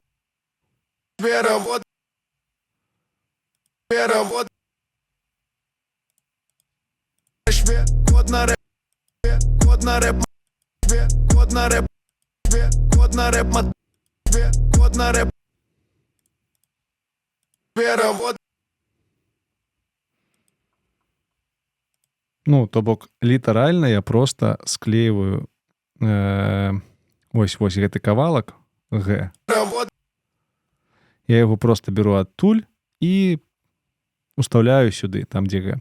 Раблю крыху цішэй Г, якое выбухное, і пакідаю толькі тое Г, якое не выбухное, ну і па баках яшчэ накідваю папярэдніх слоў, каб падавалася, нібыта гэта ўсё з аднаго моманту. І выніку атрымліваецца нармальнае такое Г. Сядзеў на ім з юнацтва, паважаеш веравод на рэп-матывы. Там крышачку чутно, што гэта розныя гукі з розных месцаў песні, але цалкам на працягу там 2 секунд, каких секунд, некалькі дзесяткаў мілісекунд, гэта не крытычна. Вось. З гукам гэта ўсё. З гукам я больш нічога не рабіў. Ну, ўсё. Далей былі генерацыі. Па-першае, я папрасіў, пра што праходзілі генерацыі? Генерацыі праходзілі праз сервіс VO3, як я вам і казаў. Каб даступіцца да VO3, вам трэба прайсці на сайт Flow. Flow — гэта сайт, які дазваляе за грошыкі працаваць з сервісамі VO і іншымі сервісамі ад Гугла па працы з медыякантэнтам. Давайте на яго перайдзем.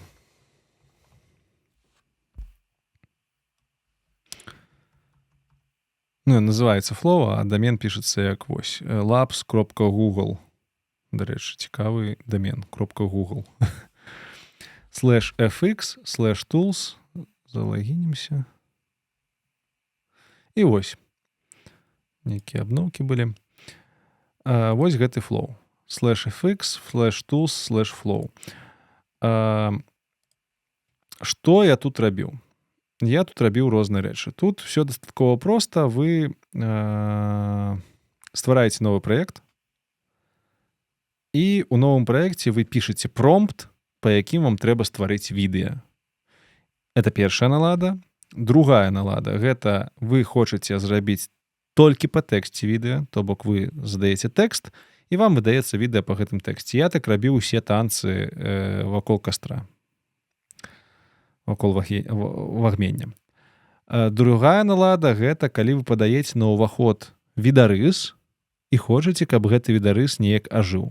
Гэта варыянт таго, як у мяне ажываюць пісьменнікі, як у мяне абдымаецца чарнуха з Філіпенка, як у мяне ажываюць Марціновічы, як у мяне, дарэчы, пяе Янка Купала і Кандрат Крапіва.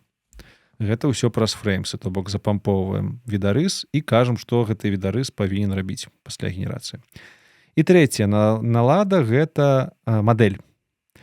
Мадэль, якая будзе генераваць нам гэты відарыс. Тут ёсць дзве мадэлі на выбар: VO2, VO3. VO2 забудьце адразу, яно нам не патрэбна. VO3 ёсць дзвюх версій: VO3 Fast і VO3 Quality. У чым розніца?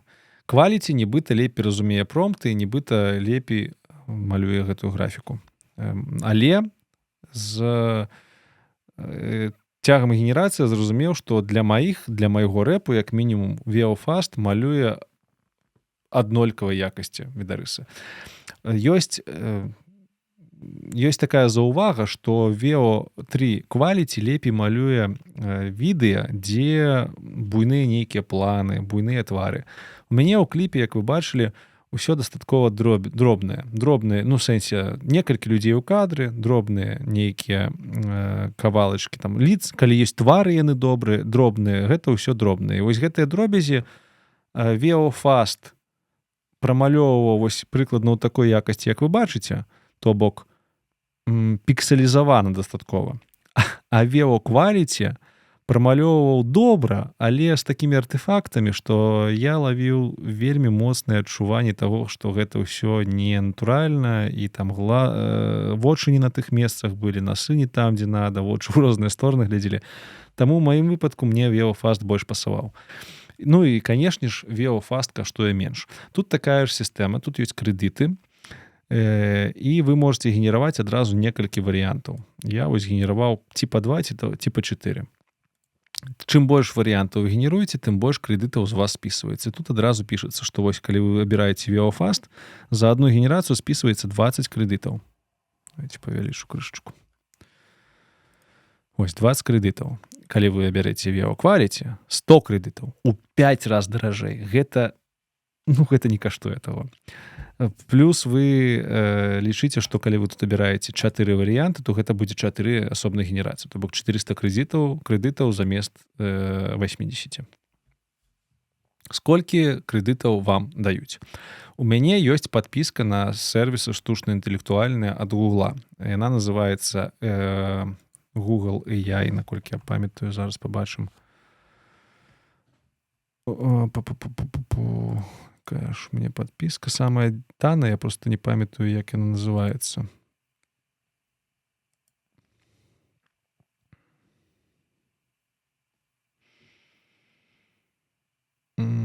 Payment and subscriptions. Та бляха. Ну, Pro, але колькі яна каштуе. Google AI Pro.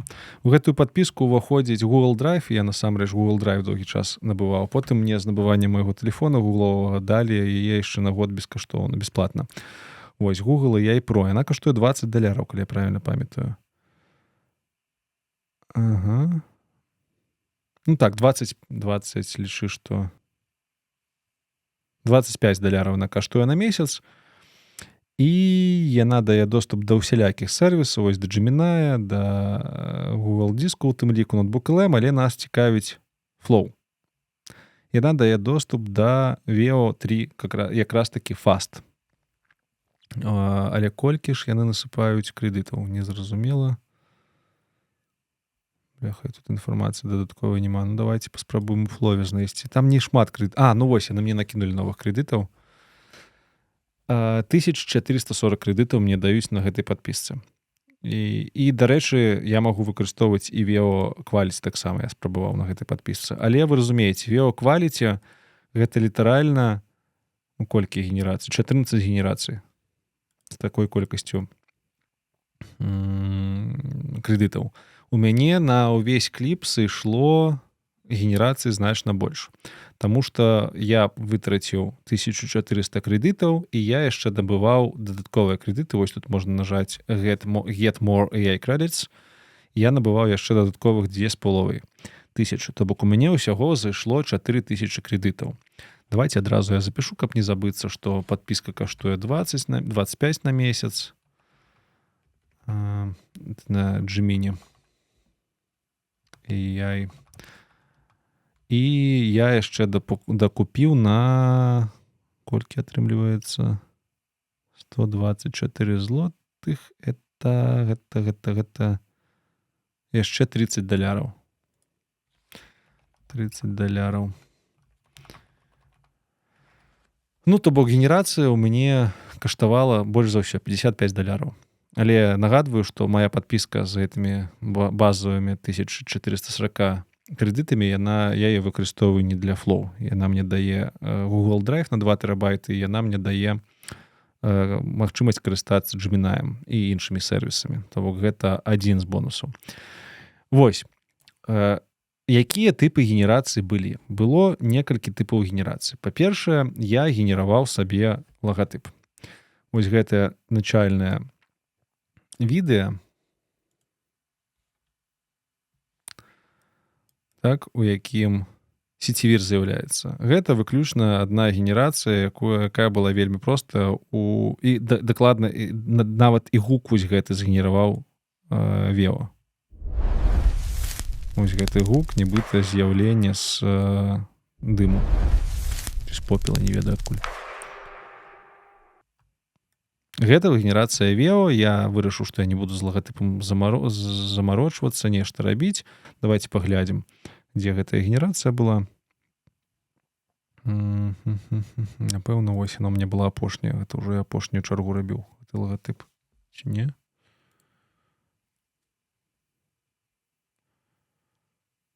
Так, а где ж яна? Ладно, давайте открыем галерею. Здесь тут такое было, я памятаю. My Library. Там можна ўсе генерацыі пабачыць.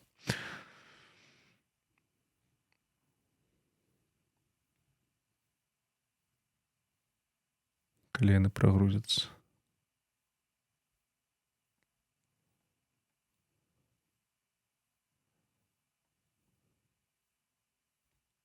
Ну вось яна. Не, яны, то бок не апошняя. Не апошняя. Давайте.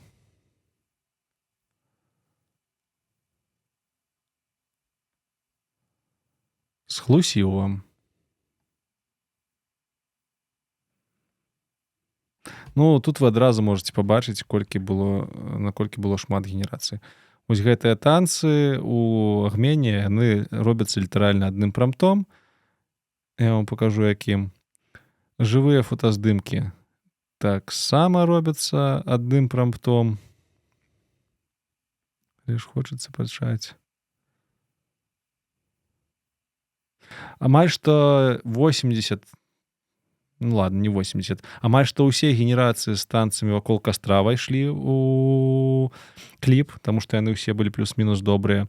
А вось генерацыі з пісьменнікамі, там, канешне, вы як бачыце, я шмат эксперыментаваў, і шмат было генерацый да тых пор, пакуль мне не спадабалася.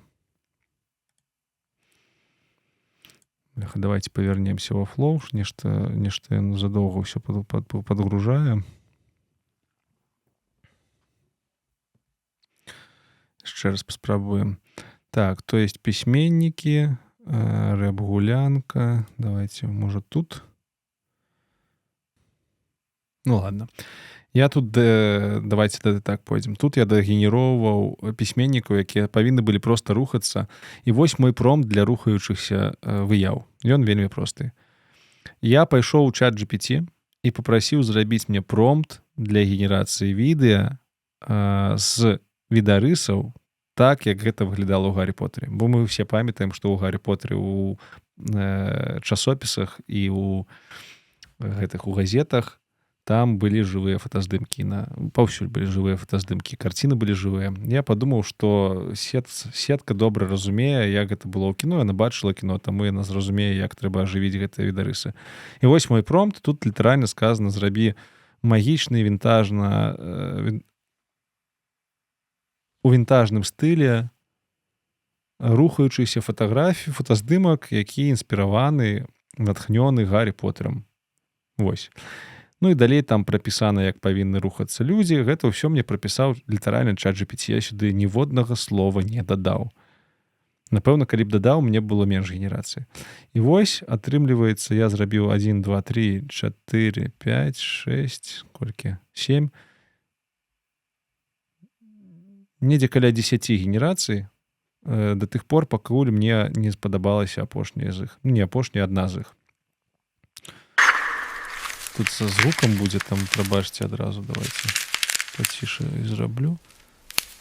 Ось здесь там люди неяк рухаюцца не так, як мне падабаецца. Здесь гук мне не патрэбен, таму на гук можна звяртаць увагу. Вось тут Янка Купала гаворыць, размаўляе, мне не трэба, каб ён размаўляў. Вось тут нешта падобнае. Карацей, всё. Просто некалькі разоў тыкаеш на згенераваць, табе генеруюцца варыянты, і ты гэтыя варыянты выкарыстоўваеш. Так адбывалася ажыўленне звычайных фотаздымкаў. Ідзем далей. Так, што у нас тут? Гэта мы сёння адкрывалі, надо паўдаляць. Трэба гэта выдаліць. Гэта пусты праект.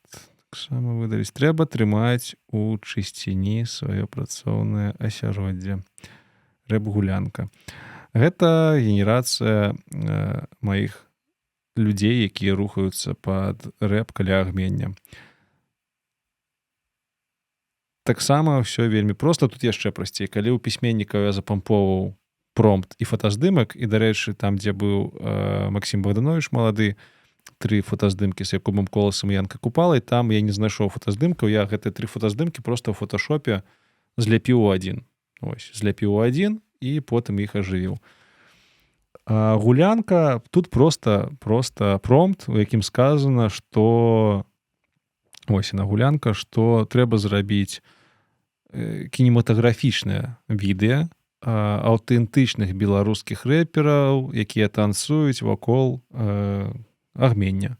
Яны носяць традыцыйны беларускі фольк адзежу, але я пішу, што гэта павінна быць сучасная адзежа. Гэта майкі з вышыванкай, але з мадэрновымі худзі, з залатымі цепямі і снікерсамі. Ну, карацей, вось гэты промпт таксама пісаў не я. Я пайшоў у ChatGPT і сказаў напісаць мне промпт для генерацыі відэо, якім маладыя людзі ноччу вакол агмення будуць танцаваць у беларускіх народных касцюмах, але і ў моднай вопратцы пад рэп. Вось літаральна прыкладна так і пісаў. І мне згенераваўся вось гэты промпт. І далей я гэты промпт, крышачку змяняючы, дадаваў, і вось амаль што кожная з генерацый выйшла дастаткова нядрэнная. Вось гэтую я проста падрэзаў, таму што тут чалавека ногі з попы вылазяць. Таму я выкарыстаў толькі другую палову. Вось тут. Вось, дзе ён крычыць ей. Што змянялася ў гэтых промптах? Вось у гэтых 4 варыянтах мне трэба было, каб у камеру чалавек сказаў гэй. Таму я крышачку змяніў промпт і сказаў, каб у нейкі момант чалавек казаў гэй. Вео умее прамаўляць словы. Калі вы яго просіце, то персанаж будзе прамаўляць словы. Не з тым рытмам, без музыкі, але будзе. Таму вось генерацыі з хэем былі. Вось гэтую я выкарыстаў у выніку. Вось тут генерацыі з дзяўчынамі. Тут я папрасіў, каб не мэны танцавалі, а вуманы танцавалі. У мяне згенеравалася некалькі дзяўчын. Тут я прасіў, каб у мяне танцавалі і дзяўчыны, і мужчыны. Men and womans. І вось мне згенеравалася многа варыянтаў. Тут толькі дзяўчыны, тут толькі хлопцы. Мне там у нейкім варыянце нават быў хлопец, які спяваў па-беларуску. Гэта цікава, канешне. Тут. Не, гэта той, які ў пачатку быў. Ось тут, напэўна. Не тут.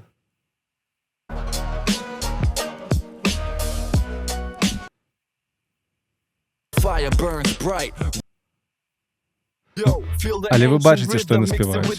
Не беларускую мову. Вышыванка флоу, can be beat. Вось гэты. Цяпер у гэтым лесе мы запалім вагнішча. Іскры в неба, нібы зоры. Мы танцуем ля вагнішча. Цяпер у гэтым лесе мы запалім вагнішча. Ну, то бок вы бачыце, што ён генеруе. Вео можа генераваць і гук самастойна, але гэта не тое, што мне патрэбна было. Вось гэтыя танцуючыя хлопцы з дзяўчыны, яны амаль што ўсе ўвайшлі ў кліп. У мяне на адным з выступаў спыталіся, а як так атрымалася, што рэперы на відэа рухаюцца пад біт, улічваючы, што відэа генеравалася цалкам асобна ад музыкі. Тут мне пашчасціла ў тым, што рэперы часцяком пішуць свае біты пад адзін той жа бітрэйт, то бок адна і тая ж хуткасць. І гэтыя людзі малююцца ў той хуткасці танцу, якой звычайна робіцца рэп. І мой рэп таксама згенераваны дастаткова тыповай хуткасці, у тыповым бітрэйдзе. Таму так атрымалася, што я смог дастаткова проста іх сінхранізаваць. Плюс хіп-хоп часцяком танцуецца не ў рыфму, і гэта часцяком выглядае натуральна. Вось, таму такія хіп-хоп танцы, яны могуць быць не сінхранізаваны. Зразумела, калі б мне трэба было зрабіць кліп на, не ведаю, на пэўны рытм незвычайны, ці кліп, дзе павінны быць кропкі і ў танцы, і ў музыцы, гэта было б вельмі складана рабіць, я б вельмі доўга гэта рабіў. А з рэпам проста ось, рэпам топнем, рэпам хлопнем, падставілі і паехала. Што яшчэ? Вось тут у самым пачатку была генерацыя лагатыпаў. Дарэчы, я адзін раз лагатып прасіў згенераваць, просты таксама промпт, нават без відарысаў на ўваходзе, проста шорт, кинематик, кліп, визворд, сетевір. І далі па тэксту. Гэты промпт таксама пісаў не я, мне яго пісаў ChatGPT. Я папрасіў зрабіць промпт для генерацыі кінематаграфічнага лагатыпу да майго кліпу. Чаму пішум кінематаграфічнага? Таму што тады робяцца ўсялякія цікавыя вось такія праходкі камерамі. Калі камера назад ідзе, наперад. Такія праходкі вельмі добра потым злепліваць адна з адной. Гэта выглядае, нібыта гэта сапраўдны аператар здымаў і аператарская праца. Вось такія варыянты былі лагатыпаў. Ён чамусьці з 4 генерацый толькі ў адной мне напісаў сетевір. Нейкі Анбкраб, што гэта такое? Дадзейнік. Дадзейнік, што? Можа, хтосьці растлумачыць. Вось гэта сетевір. Ну, і, дарэчы, тут таксама памылка ёсць, нема кропкі над «і». І апошняя Беламп'япу. Ну, окей. Але стылістыка паўсюль вельмі падобная. І апошнія з генерацыі, якія ў мяне былі цікавыя, гэта паючыя паэты. Паэты, якія пяюць рэп. У прыватнасці Янка Купала і Кандрат Крапіва. Ну яшчэ, канешне, вось гэты момант, дзе Філіпенка абдымаецца з Чарнухай, гэта ўсё той жа промпт пра людзей з Гаррі Поттера, але я ў яго дадаў, што яны павінны абдымацца. Гэта дастаткова часты прыём, які робяць на фотках. Гэта можна рабіць з фоткамі сваіх бацькоў, напрыклад, ці проста знаёмых. Я ўзяў фотку Філіпенка асобную, я ўзяў фотку Чарнухі асобную, дзе ён сядзіць на стуле. Праз Photoshop і Generative Fill зрабіў вось гэты стан. Вось тут нават бачна, што асноўная фотка это Чарнухі, ён тут сядзіць, стул, а Філіпенку я проста ўставіў, вы бачыце, ўставіў, вось тут нават бачна, што ён проста ўстаўлены. Але Вео умее гэта ўсё потым так дагенероўваць, што выглядае, нібыта яны насамрэч вось тут абняліся і сядзяць разам. Разумееце? То бок я падрыхтаваўся. Я зрабіў адну фотку, другую фотку і папрасіў, каб яны ў выніку абняліся. І яны абняліся. Давайте, можа, нават і паглядзім на гэтыя варыянты. Напэўна, яны таксама ў пісьменніках у мяне былі. Ну, павінны быць у пісьменніках, дарэчы. Недзе на пачатку.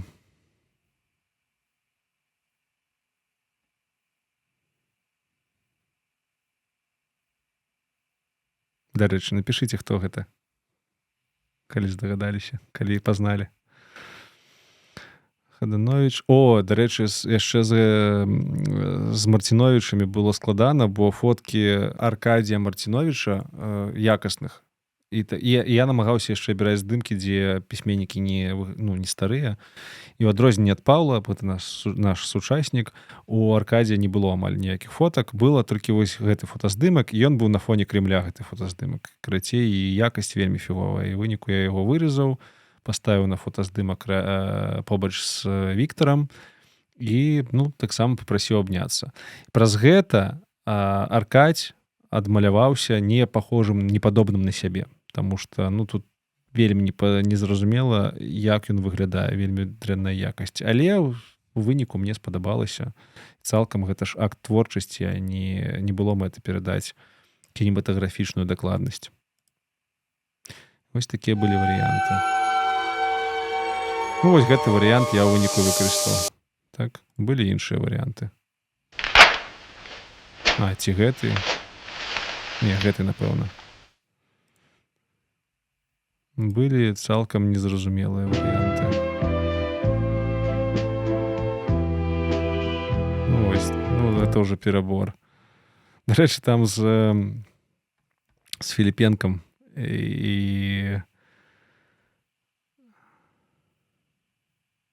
з Каржом. Таксама проста жывая фотка, ўзяў іх фотаздымак, і яны тут нешта робяць. З Філіпенкам і з Чарнухай быў прышпіл то, што вельмі генерацыі атрымліваліся. Дарэчы. бацька Богдановича. Генерацыі атрымліваліся вельмі прыватнымі, што ли.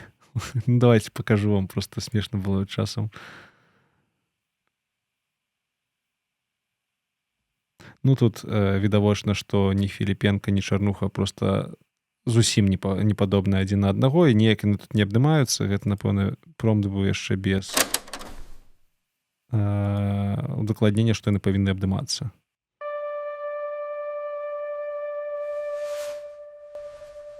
Тут Філіпенка павярнуўся. Ну, і вось што гэта было такое? Ну, Вео, я не хачу, каб гэта была інтымная гісторыя. Вось гэта ў выніку мы выкарысталі, я выкарыстаў. Якія яшчэ былі варыянты. Тут Чарнуха, калі... ці гэты варыянт мы выкарысталі. Напэўна, гэты я выкарыстаў. Але там крыху паглядае не так. Ну і гэта добра. Ну, вы бачыце, вось такія варыянты былі. І апошняе, што было ў кліпе цікава, гэта паючыя артысты. Ой, паючыя, дарэчы, на рэм вельмі крута выйшлі, як па мне. Такія прям суровыя дзядзькі. Паючы Янка Купала на прыпеўках. Вось гэты момант. Вось, як гэта робіцца? Гэта таксама промпт, відарыс на ўваход, фотаздымак Янкі Купалы, гэта дастаткова папулярны фотаздымак, і прям у прамце я прашу, каб ён прамаўляў гэтыя словы. Недзе вось тут гэта было, вось. Вось такі промпт, таксама з Гаррі Поттерам, захоўваем, што гэта павінна быць жывы фотаздымак. Адзінае, што я змяніў, там я прапісаў, што чалавек павінен глядзець у камеру, таму што арыгінальны фотаздымак, я не памятаю, ён глядзіць у камеру. І каб ён ось чётка і экспрэсіўна зачытаў вось гэтую строчку рэперскую. І вось што атрымалася. Ці не забыўся ты яго? Ну, гэта... Ад прадзедаў спакон вякоў. Гэта цалкам галюцынацыі, яны часцяком здараюцца, калі ты запамповаеш відарыс, а ён нешта іншае ўвогуле генеруе. Ці не забыўся ты яго? Ад прадзедаў спакон вякоў. Ну, выдатна. Тут запеў нават выдатна. Ці не забыўся ты яго? Вось гэты варыянт я выкарыстаў. Ад прадзедаў спакон вякоў. Выкарыстаў. Напэўна, ці гэты. Ці не забыў... Не гэты, вось гэты. Всё, то бок вось мне Янка Купала кажа гэтую строчку. Ён кажа гэта не з такой хуткасцю, як мне патрэбна, але хуткасць паднастрайваецца проста потым вось тут на стужцы ты можаш цягаць гэтую хуткасць. Вось ён. Можна запаволіць, можна... Кавалак-то невялічкі, таму ён не павінен пападаць у кожную літару. Можна, напрыклад, тут ёсць інструмент, Rate Stretch, пример про ось. Ён просто бярэ і расцягвае. Я думаю, што вы... Ось я яго расцягнуў, ось ён медленно кажа, ось я яго сцягнуў, ось ён быстро сказаў. Всё. Менавіта так я паднастраиваў хуткасць таго, як павінны казаць і Купала, і Крапіва ў канцы. З Крапівой, дарэчы, была праблема. Ён не вельмі супадае, і ўвогуле яго генерацыі былі складаныя, таму што яго фотаздымак быў з іншымі людзьмі, і гэтыя іншыя людзі вельмі часта доўга ў кадр траплялі, што мне было незручна. Ды гэта скарб, які не страцім. Хто гэта такія, ну? Ну, тут чарговая галюцынацыя. Ды гэта скарб. Тут таксама нешта. Ды гэта скарб. Тут нешта. Які не страцім. Крацей прыйшлося крыху змяніць промпт, прапісаць прям, акрамя таго, тых слоў, прапісаць яшчэ, што ён не павінен улыбацца, усміхацца, ну, гэта ж Крапіва. І крышачку іншых рэчаў, тыпу, што іншыя людзі таксама не павінны залазіць у кадр. Ды гэта скарб. Але, як бачыце, яны ўсё роўна залазілі, і ды гэта скарб. Вось толькі гэтая генерацыя была нармальная. Які не страцім. Всё. Цалкам вось так быў зроблены кліп. На кліп у мне зайшло ў выніку яшчэ гадзін 5. Кліп я доўга рабіў, можа нават 6 і монтажу. Таму што яно тут у Premiere Pro, канешне, выглядае, што гэта не вельмі сур'ёзна, але тут шмат nest-леераў, тут шмат усялякіх відосаў у выніку, якія выкарыстоўваліся. Ну, я проста браў відос, падстаўляў, глядзеў, ці падходзіць гэты відос, і потым браў іншы і намагаўся кожныя там секунд 5-10 змяняць відэа. І на кожную спасылку, якая ёсць у тэксце, амаль што на кожную, я ўстаўляў тых пісьменнікаў, пра якіх пяецца. Карацей, там, дзе вы бачыце пісьменнікаў, гэта значыцца, што там нейкая спасылачка на іх ёсць. Апошняе, што было зроблена з кліпам, гэта сінхранізацыя вуснаў. Нагадаю вам, што вы памятаеце, што спявалі гэтыя хлопцы і дзяўчыны, ці якусьці абздуру, ці ўвогуле нічога, не было гуку. У сэнсе, гук быў іншы. А вось, напрыклад, тут лепш за ўсё бачна, што ў нас сінхранізацыя вуснаў вельмі добра працуе. Беларусам ходным. Паслухай, гэта твой родны флоу, ці не заб... Як гэта робіцца? Гэта робіцца вельмі проста. Калі я атрымаў фінальную версію кліпа, але без сінхранізацыі вуснаў, вось у мне 3 минуты, 3 хвіліны, прабачце, гэты кліп, я беру яго і нарізаю па хвіліне. Ну, нават я тут прыбраў пачатак, дзе няма людзей, і мне атрымалася ў выніку там 3 хвіліны, я парэзаў гэта па 3 хвіліны, срэндарыў па хвіліне кожны з кавалкаў, срэндарыў відэа і срэндарыў аўдыо асобна. І далей я выкарыстаў сервіс, пра які я вам сёння ўжо распавядаў, Sync.so. Я на яго выпадкова трапіў, дзякую майму сябру з чату АЯ падкасту, мне падказаў. Вось гэты сервіс. Ён дазваляе, па-першае, 1 хвіліну сінхранізацыі рабіць бескаштоўна, а потым вы можете набыць падпіску. Яна ў іх такая, што колькі ты выкарыстаў часу сінхранізацыі, столькі і плоціш. Не трэба там плаціць 5, 10, 20 даляраў на месяц, колькі адпрацавала, столькі і плоціш. І вось у мяне на платным аккаунце ўжо 2 генерацыі платных. Можна было б бесплатным зрабіць усё. Зрабіць просто 3 розных аккаунты і не плаціць грошы, але мне не хацелася замарачвацца. Розніцы паміж бесплатным і платным аккаунтам мае што ніякай няма. І тое генеруе Full HD з вадзяной знакай, якая потым просто ў Photoshop, у Premiere Pro замазваецца, калі вам трэба. Ну, я вырашыў, што замажу. Вось такі страшны пірат. Я думаю, нічога страшнага.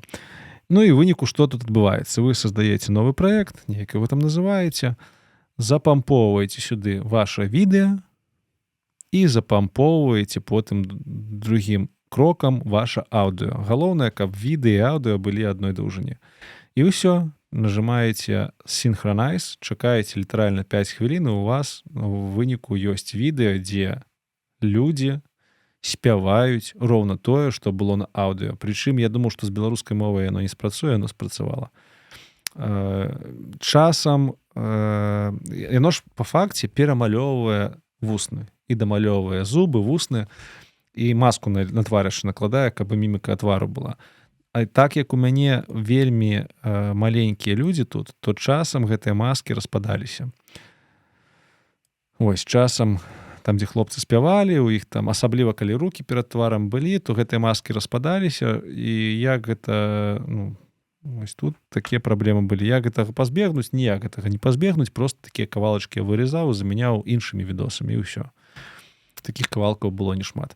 Калі б было на відэа твары былі больш буйнейшыя, то гэты сервіс, ён бы ўвогуле вельмі все круто прапісаў, прамаляваў. Вы можете паглядзець у іх на старонцы на сайце прыклады, як ён малюе вусны. Гэта цалкам неверагодна і вельмі круто. І на гэты сервіс давайте адразу зафіксуем. Я страціў $10. Чаму, дарэчы, па хвіліне я нарізаў? Таму што я вам слусіў. Тут трэба набыць падпіску за $5. Гэта самая базавая падпіска. І калі вы выходзіце за яе межы, вы плоціце звыш таго, што выкарысталі. Вось падпіска за $5, яна дае магчымасць толькі да 1 хвіліны відоса запампоўваць. А вось падпіска за $19, яна ўжо без абмежаванняў, і, дарэчы, можна без ватэрмарка гэта рабіць. Ну і сам сервіс, ён не толькі сінхранізуе, ён яшчэ дазваляе рабіць кланаванне голасу, але мне гэта не было не патрэбна. Ось, $5 я ўзяў, і ў выніку я патраціў на 2 хвіліны дадатковых да той 1 хвіліны бескаштоўнай, бясплатнай я патраціў вось сколькі. Ну там яшчэ за первую хвіліну там неяк дзіўна было, яны мне, хоць і бясплатна гэтая хвіліна была першая, але яны мне налічылі нібыта віртуальна нейкія даляры, напэўна, яны мне іх спішуць калісьці ў канцы месяца. Карацей, за 3 хвіліны я аддаў 10 даляраў, 10 з паловай. Давайце таксама зафіксуем, каб сінхранізаваць вусны. 10 і 5. Ну і ўсё. Пасля таго, як я атрымаў сінхранізаваныя відосы, яны тут хутка з'яўляліся, ось. Я браў гэтыя відосы і проста накладаў зверху на праект. Яны, дарэчы, вось накладзеныя тут бачна. Вось гэты верхні слой, напэўна, гэта сінхранізаваны. Давайте яго выключым. Не, гэта у мяне ватэрмаркі. Ну, карацей, вы зразумелі. Я проста ўбраў і накладаў наверх сінхранізаваны варыянт. Всё. Ну, 6-7 гадзін і кліп гатовы. Напэўна, на гэтым усё па стварэнню музыкі і кліпаў. Дзякую, што былі са мной гэтыя 3,5 гадзіны. Думаю, 2 гадзіны будзем. І ўсё ж такі я яшчэ вас падтрымаю. Па-першае, нам трэба падлічыць, колькі гэта ўсё каштавала грошай і крышачку, зусім крышку, маленькую капелюсеньку, капелечку, паразмаўляць пра праблемы, якія існуюць. Па-першае, давайте все-таки лічыць, колькі гэта ўсё каштавала. Значыцца, у меня тут файлік ёсць. Будзем лічыць з усімі падпіскамі, якія нават выкарыстоўваюцца не толькі для музыкі, але будзем усё лічыць. За ChatGPT я плачу 20 даляраў на месяц, там яшчэ ёсць ваты, таму будзем лічыць 25 даляраў. За Gemini мы паглядзелі, я плачу таксама 25 даляраў. За дадатковыя крэдыты ў Veo я заплаціў 30 даляраў. За сінхранізацыю вуснаў я заплаціў 10 з паловай, ну лічы, што 11 даляраў. І што ў нас яшчэ застаецца? Да нічога. Так, Суна мы глядзелі, яно каштуе 10 даляраў на месяц. У выніку мы атрымліваем 25 плюс 25 – 50, плюс 30 – 80 і плюс 21. 101 даляр. 101 даляр у мяне пайшоў на ўсе сервісы, якія я выкарыстаў для стварэння сетевір і родны флоу трека. Тут адразу азначу, што калі мне не трэба было прабіць кліп, то я бы страціў на 55 даляраў менш, нават не на 55. Я б заплаціў толькі за ChatGPT і за Суну. Гэта 35 даляраў на месяц. Калі б кліп не патрэбен быў. І за 30 даляраў на месяц гэтых я бы атрымаў не адзін родны флоу, а я бы мог генераваць 500 генерацый. Ну, хай у мяне на родны флоу сышло недзе 150 генерацый ці 100. Ну, я б смог 5 такіх трэкаў згенераваць. Ці 3 альбомы для Дункель Сага. То бок сам кліп адняў большую частку грошай. Сам кліп адняў, атрымліваецца, 66 даляраў. І асноўная частка пайшла на менавіта генерацыю відэа, што зразумела.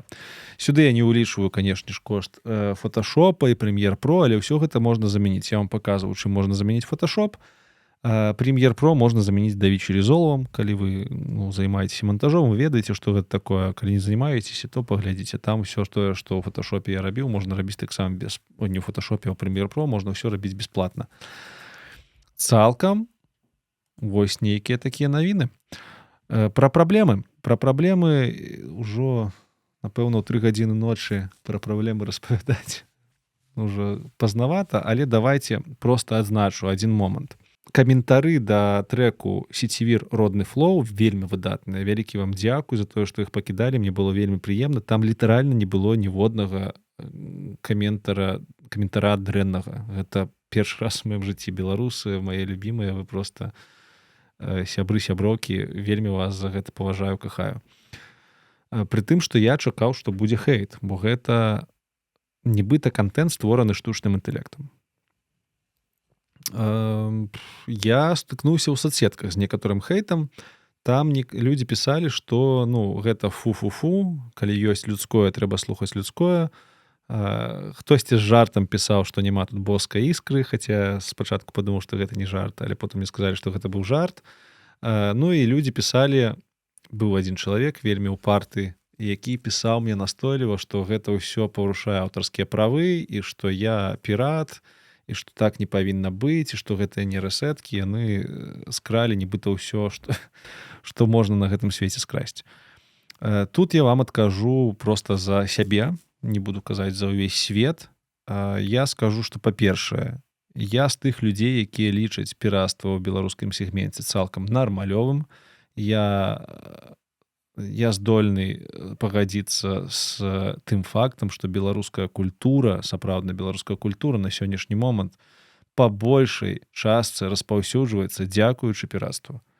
Дзякуючы баравікам, а не белам, людзям, якія робяць аматарскія пераклады, людзям, якія робяць аматарскія агучкі. Вось праз гэта культура развіваецца. І гэта не папулярнае меркаванне, але я лічу, што праз такія рэчы, праз пірацкія рэчы, як хтосьці іх называе, па факту пірацкія, беларуская культура развіваецца нашмат больш, чым пры ўсёй павазе стаўлюся, з усёй павагай стаўлюся да выдавецтваў, да пісьменнікаў, але, не хутчэй, але таксама вельмі хутка. Пісьменніцтва, яно заўсёды было і ёсць і будзе, выдавецтвы былі, ёсць і будуць.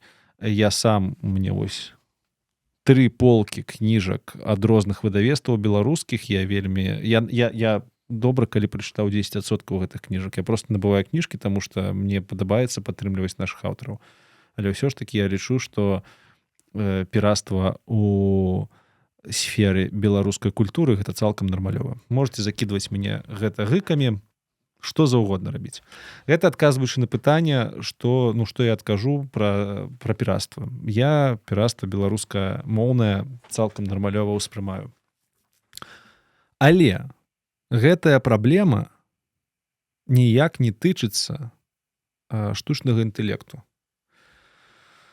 Чаму так адбываецца? Чаму я так лічу? Таму што ўсё ж такі ў нас, нават калі я сябе ўяўлю крытыкам піратства беларускамоўнага, таму што, напрыклад, там аплікацыі, кіно, ўсё я намагаюся, літаральна ўсё набываю за грошы. То бок я такі дзіўны пірат, я падтрымліваю толькі піратства беларускага. Ну і іншых малых народных, іншых малых, не малых, правильно сказаць, а невялічкіх культур. Там гэта нармальна. У прыватнасці, што тычыцца нейрасетак, то з нейрасеткамі ў нас няма доказаў таго, што яны пірацяць. Колькі б мы не казалі пра тое, што рабіць агучку галасамі гэта піратства, няма аўтарскага права на галасы, яго не існуе. Колькі б мы не казалі, што гэта праблема, што нейрасеткі малююць у стылістыцы іншых людзей, гэта не перастане быць праблемай, гэта праблема, але аўтарскага права на стылістыку таксама чамусьці пакуль не прыдумалі. І ў судовых справах пакуль што прэцэдэнтаў, як мінімум гучных прэцэдэнтаў аб тым, чтоб суддзі былі на баку аўтараў, якія намагаюцца адсудзіць аўтарскае права па стылістыцы, іх не было. Калі казаць пра тое, што гэтыя нейрасеткі навучаліся, скажам, на творах, па якіх мы потым робім свае творы. Вось, напрыклад, я там па ўладару пярсцёнкаў раблю музыку. А ці маю я права выкарыстоўваць уладара пярсцёнкаў? Напэўна, маю. Калі я яго прачытаў не раз і на розных мовах, то, напэўна, я маю права рабіць музыку па ўладару пярсцёнкаў. Бо я памятаю, што там адбывалася. Я магу, узяць кніжку з полкі на беларускай, на расійскай ці на англійскай мове, узгадаць, што там было, і напісаць музыку. Дык якая розніца? Ці ўзяў я гэтую кніжку з полкі, ці нейрасетка упітала ў сябе гэтую кніжку і выдала на яе выснове твор. То бок розніца ў чым? У тым, што ў адным выпадку я бы ўзяў кніжку з полкі, даў бы гэты кантэкст нейрасетцы, у другім выпадку нейрасетка сама ўжо нават не ведае, у яе няма доступу да самой кніжкі «Уладар пярсцёнкаў». У яе ёсць, скажем так, нейкае адлюстраванне таго, што там адбывалася ў вектарнай прасторы, бо нейрасеткі не запамінаюць тое, на чым вучыліся, гэта немагчыма. Нейрасеткі гэта такія здаравенныя зіп-архівы, яны літаральна навучаліся на ўсім інтэрнэце, петабайты інфармацыі, а самі яны важаць нашмат менш. Таму ніякага ўладара пярсцёнкаў, ніякіх спеваў Тэйлор Свіфт, ніякіх іншых аўтарскіх рэчаў у нейрасетках не утрымліваецца. Так яны хутчэй за ўсё навучаліся на гэтым кантэнце. Але зноў ж такі у нас няма ні аднаго доказу аб тым, што закрытыя нейрасеткі навучаліся на аўтарскім кантэнце. Чаму, яшчэ раз скажу, я не адмаўляюся ад таго, што яны навучаліся на гэтым кантэнце. Хутчэй за ўсё яны навучаліся, бо, не ведаю, калі ты парсіш увесь інтэрнэт, і ў цябе недзе на фоне ў чалавека вісіць Мона Ліза, то нейрасетка навучыцца на 100 такіх здымках, яна зразумее, што такое Мона Ліза, і можна будзе прыцягнуць за вушэй і сказаць, што вось цяпер яна Мона Лізу спіраціла. І часам трапляюцца пірацкія кантэнты. Вы проста павінны разумець, гэтыя нейрасеткі літаральна прашуршалі ўвесь інтэрнэт, увесь адкрыты інтэрнэт. Яны літаральна былі паўсюль. Канешне, яны былі на пірацкіх сайтах. Так гэта праблема каго? Піратаў ці тых установ, якія павінны з піратамі змагацца, ці, распрацоўшчыкаў, якія зрабілі краўлера, які залез туды, куды яны не далезлі. Гэта петабайты, сотні, тысячы петабайтаў інфармацыі, якую збіралі гадамі. Ні адзіная кампанія ў свеце не змагла б гэту інфармацыю пераправерыць. Ніяк. Таму ці можна тут казаць, што там трапілася нейкая пірацкая інфармацыя, у гэтым кампанія OpenAI, напрыклад, вінная. Ну, казаць можна, а што рабіць? Засудзіць іх? Ну, давайте засудзім, у нас не будзе ніякага штучнага інтэлекту. Напэўна, так будзе лепей, але тэхналогію не супыніць, все равно будзе. Таму я пра тое, што канешне, там, хутчэй за ўсё, была пірацкая інфармацыя. Але, прабачце, калі мы кажам пра аўтарскае права, гэта паняцце выключна юрыдычнае. І калі мы кажам пра выключна юрыдычнае паняцце, то я вам адказваю проста. Не было яшчэ ніводнага, як мінімум гучнага прэцэдэнту, каб аўтарскае права ў дачыненні да штучнага інтэлекту спрацавала супраць яго. Кампаніі, аўдыёкампаніі і кінакампаніі намагаліся, доўга намагаліся, Warner Brothers вельмі хацелі, нічога не атрымалася, і зараз мы бачым, што лэйбы нават заключаюць, ствараюць дамовы з стваральнікамі музыкі штучна-інтэлектуальнай. Што там у нас яшчэ было? Пісьменнікі, вось не так даўно пачалася справа, дзе, вось я не памятаю, ці то на Антропік, ці то на каго ў суд падалі. Праз тое, што яны нібыта навучаліся на кнігах, навучалі сетку на кнігах, якія аўтарскім правам пакрытыя. Але справа ў тым, што кампанія Антропік гэтыя кнігі набывала за ўласныя грошы і выкарыстоўвала іх выключна для абвучэння нейрасетак, а не для продажы кантэнту гэтых кніг і заробку на іх, на гэтым кантэнце. І суду было дастаткова гэтых абгрунтаванняў, яны, канешне, былі больш дасканалымі, чым я зараз распавядаю, але гэтага было дастаткова, каб зрабіць прэцэдэнт таго, што да Антропіка не дакалупались. Антропік аказаўся у выйгрышным становішчы, і вось зараз баюся памыліцца, але наколькі я памятаю, ўсё ж такі там справа ў бок Антропіка і скончылася. Гэта было літаральна недавно. Таму я праз гэта і кажу на ўсіх лекцыях, што, ну, на жаль, для тых, хто вельмі, не ведаю, перажывае, хто вельмі сочыць за аўтарскім правам, на жаль, для вас наступае час, калі аўтарскае права будзе тым ці іншым, ну, будзе зразумела, што аўтарскае права ў сучасным свеце не працуе проста. Проста ў сэнсе, яно, ўсё, гэта састарэлая тэхналогія, трэба нешта новае прыдумляць. Ну, трэба нешта новае прыдумляць. Вось такі адказ з аўтарскім правам. Ён складаны. Лічыце мяне якім хочаце, але яшчэ раз я вам кажу, у дачыненні да беларускай мовы я лічу, што аўтарскае права гэта лайно цалкам, і беларусы такія людзі, якія будуць проста падтрымліваць аўтараў, калі ім падабаецца тое, што яны робяць. А нам шмат не трэба, нам падабаецца ўсё. Мая полка гэтаму доказ. Таму, калі мне кажуць, што беларускія аўтары збяднеюць праз тое, што хтосьці зрабіў пераклад на лацінку твора, мне проста смешна, улічваючы, што там карыстальнікаў гэтага умоўнага твору будзе 10 чалавек, і прыходзіць нібыта буйное выдавецтва і кажа, што забараніць трэба. Тое ж самае з агучкамі, тое ж самае з агучкамі і кніг, і серыялаў. Ну, ідзіце да дупы, сур'ёзна. Калі мы хочам беларускую культуру развіваць, то давайте ўжо будзем рэалістамі і не будзем хуйнёй страдаць. Гэта такі адказ. О, прабачце, мат. Можа, запікаю. С нейронкамі там проста няма ніводнага пакуль што прэцэдэнту. І гэта непростое, што там у Сэма Альтмана шмат бабак, і ён плоціць гэтым суддзям. Ну мы ж ведаем, што ў ЗША так не працуе. І не праз лабізм. Там бедных гэтыя OpenAI і антропікі і гуглы так нахлабучваюць гэтыя дзяржавы, што за імі вельмі сочыць. Проста аўтарскае права не працуе з гэтымі штукамі. Нейрасеткі навучаліся на легальным кантэнце. Яны яго не прадаюць. Ніяк на ім не зарабляюць. Менавіта на ім. Яны навучаліся. Дакладна так же, як мы навучаліся на кантэнце, ва ўніверы, мы чыталі кнігі, зразумела, мы не нейрасеткі, а нейрасеткі не мы. Але фактычна працэс быў такі жа.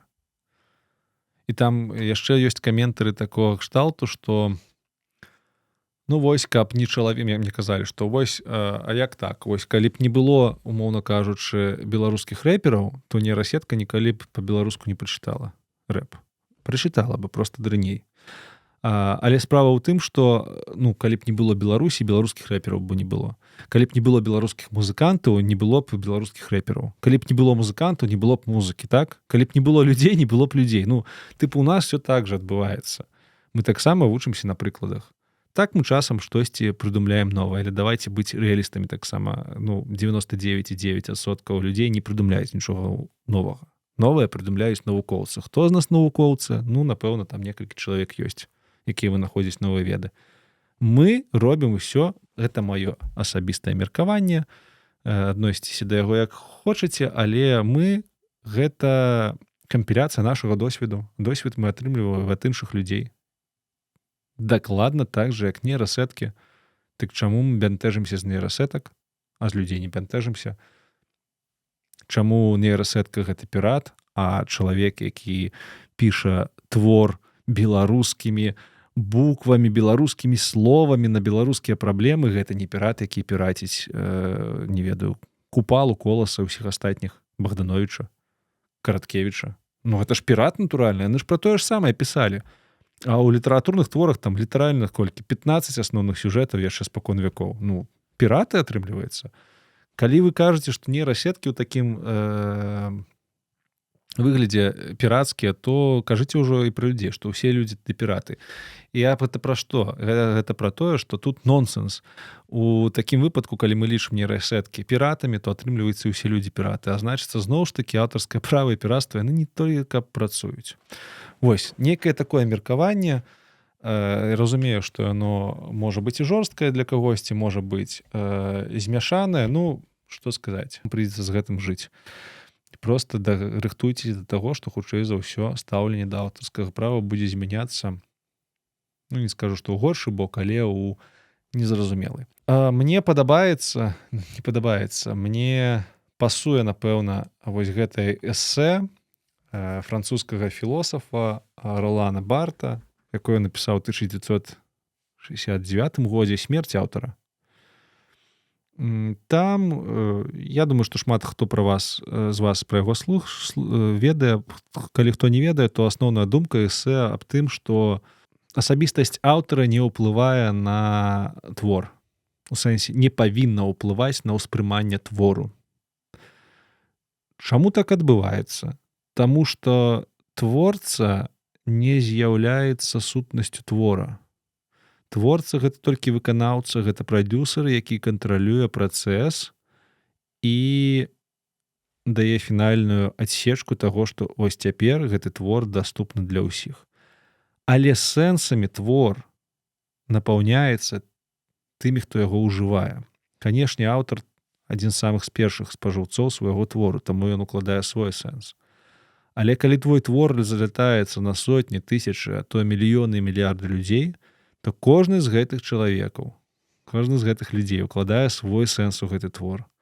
І атрымліваецца, што сутнасць аўтара звычайна не ўплывае на тое, як успрымаецца твор. І часта нават так бывае, што аўтар нават не ўкладаў нейкія сэнсы ў творы, а людзі яго пабачылі, і гэта стала асноўным сэнсам. Так бывае вельмі часта.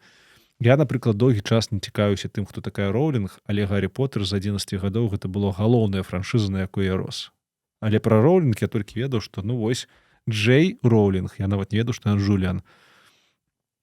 І ўсё. Это ўжо потым я там даведаўся, чым яна займаецца, просто стала цікава. Але я ведаю, што яна там нейкай абздурай займаецца. Часам абздурай. Ладно, не абздурай. Карацей, все роўна Гаррі Поттер для мяне застанецца выдатнай кнігай. Там ёсць рознае стаўленне да сваякоў, якія перамятнуліся на іншы бок, там з ліку пісьменнікаў, Лук'яненка, напрыклад. Там я ўжо не магу яго чытаць, бо ён зэтнуўся, даўно зэтнуўся, але я на гэта не звяртаў увагі, я быў малы, і імперснуўся. Я быў малы, не ведаў, хто ён такі, але зараз я не магу чытаць Лук'яненку, і хтосьці скажа, вось ты крывіш душою крышачку, бо сам сказаў, што смерць аўтар не ўплывае на творы. Але справа ў тым, што праз Лук'яненку я проста пачаў бачыць у гэтых творах іншыя. Я пачаў бачыць ягоныя сэнсы, і шчыра кажучы, я б не хацеў іх бачыць там. То бок для мяне нават смерць аўтара яна больш грунтоўная. Я той чалавек, які ўвогуле не хоча ведаць, што ў твора ёсць аўтар, таму што існаванне аўтара можа сапсаваць для мяне твор. І я не адзін такі. І гэта адказ часткова на тое, як я стаўлюся да творчасці.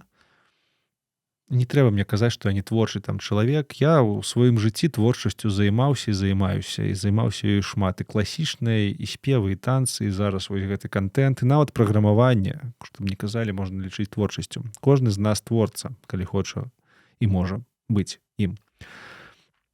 Але смерць аўтара яшчэ пра тое важнае пытанне, а хто з'яўляецца аўтарам твора, вось, напрыклад, гэтай музыкі. Я лічу, што так, глядзіце, аўтарам штучна генераванай музыкі з'яўляецца той, хто праявіў інтэнт, хто праявіў жаданне яе зрабіць і зрабіў. То бок, у выпадку тых твораў, якія мы сёння з вамі разглядалі, гэта я іх творца. Я цалкам кантраляваў працэс, я адказваў за фінальную якасць, я адказваў за прэпрадакшн, постпрадакшн, за упакоўку, я нават адказваў за сэнсы. За сэнсы гэта важна. Можна там ужо розныя ступені шукаць гэтых аўтараў, але мне падабаецца быць аўтарам, які ўкладае сэнсы. І з гэтага боку мне павінна не падабацца смерць аўтара, бо я хачу, каб мае сэнсы былі бачныя, каб іх людзі бачылі. Але я цалкам не супраць, калі людзі пабачаць іншыя сэнсы. Мне будзе вельмі прыемна, калі ў маіх творах пабачыць тыя сэнсы, якія я закладаю. Калі ў родным флове пабачыць тыя спасылкі, якія я там пакідаю, калі у Дункельсага пабачыць тыя цытаты. Але цалкам я разумею, што гэта не ўсе сэнсы. Я цалкам разумею, што не трэба, каб людзі, якія слухаюць Дункельсага, ведалі, што гэтую музыку робіць не немец. Не трэба ім гэта. Бо, можа, для кагосьці з іх гэта музыка будзе файна, а потым яны дазнаюцца, што я не біодойчы, і проста скажуць, нафіг нам такое нужно, на халеры. Хтосьці скажа, што ой, трэба, каб яны ведалі, бо для іх будзе псіхалагічная траўма. Але калі б у твораў не было аўтараў, такіх бы праблем не было. Таму аўтар дакладна той, хто робіць. Дакладна. Гэта як прадюсер у кіно. Прадюсер звычайна рукамі нічога не робіць у кіно. Ён не здымае, ён не мантуе, але ён сочыць за тым, каб усё было ў парядку, каб усё было як трэба, за фінальнай якасцю, за ўсім гэтым сочыць прадюсер. Падаецца, што сучасныя творцы будуць перахадзіць прыкладна вось у гэтую ролю прадюсерскую. Я разумею такіх, скажем, творцаў, якія творчасцю займаюцца ў асноўным па жыцці, я вас разумею, што вас бянтэжыць і вам не падабаецца тое, што вам зараз трэба канкураваць з людзьмі, якія не вучыліся там 6, 7, 8 гадоў на гэта, якія не ведаюць нейкай базы. Я вас гэтым цалкам разумею, таму што я ў праграмаванні ў асноўным зараз кручуся, так? І ў праграмаванні тое ж самае адбываецца. У нас зараз праграмаваць могуць інжынеры, якія ўвогуле праграмавання не ведаюць. І праграмаваць вельмі выдатна. І пакуль што яны, канешне, моцнага праграміста не заменяць, але яны памяншаюць колькасць нашай працы, бо шмат якую аўтаматызацыю цяпер людзі, і нават не толькі праграмісты, могуць самі сабе рабіць. Таму я вас цалкам разумею. Але я таксама разумею, што, па-першае, лудзізм нічым не дапаможа. Калі мы будзем бегаць і крычаць, што трэба забараніць усе IDE-шкі, усе праграмы, якія дапамагаюць праграмаваць, нічога з гэтага не выйдзе проста праз тое, што тэхналогія ўжо пайшла ў народ. Тэхналогію не спыніць. Ядзерную зброю не спынілі, настолькі апасную тэхналогію. Што тут казаць пра штучны інтэлект, якая яшчэ таксама стратэгічна важная для дзяржаў. Па-другое, мне вельмі не падабаецца думка аб тым, што ў якісьці час мера, прабачце, другі раз мацернуся, але за стала знакам якасці. Атрымліваецца так, што каб называцца добрым музыкай, табе трэба адвучыцца ў музычнай школе абавязкова, так? Ці каб лічыцца там, не ведаю, добрым спеваком, табе трэба скончыць таксама курсы і напісаць некалькі твораў, выкласці іх, набраць 5 праглядаў, але каб яны ў цябе былі. Змарнаваць вельмі шмат грошай, шмат часу, вось заябацца. То бок падаецца, што калі б я на сецівір ты жа патраціў 2 месяцы, ладно, не 2, 3 годы, і калі б я вам сказаў, што я 3 гады вывучаў штучны інтэлект, пайшоў там, вывучыў нотны стан, паглядзеў, як музыка складаецца, у выніку пайшоў, зрабіў гэты сецівір, мне шмат хто сказаў, ну клас, ты музыка. А тут я прыйшоў нейкі такі выскачка, які музыкай ніколі прафесійна не занімаўся, быццам бы, так? 6 гадоў толькі спяваў народнікам, але ну так не займаўся, шчыра кажучы, грунтоўнай базы няма. Нейкі ўвогуле праграміст і зрабіў нейкую музыку і кажа, што добрая, нават людзі пішуць, што добрая, ну гэта так, як так. Ну, гэта крыўдна. Але давайте так, не трэба заебацца, каб выніку прадукт лічыўся прафесійным. Ну, шчыра, не трэба. Я бачу шмат вайб-кодераў так званых, якія пішуць выдатныя аплікацыі, якія выконваюць сваю працу. Хай у кодзе там цалкам ахтунг, поўны гвалт і чарнуха. Але гэтыя праграмы працуюць, і яны закрываюць іх болі, гэтых людзей, і яны эканомяць ім грошы, і яны працуюць не горш, чым тое, што б напісалі прафесійныя праграмісты, страціўшы 5 гадоў адукацыі на гэта і яшчэ 25 спрынтоў і некалькі дзесяткаў тысяч $. Аплікацыя выконвае сваю працу добра. Гэтага дастаткова.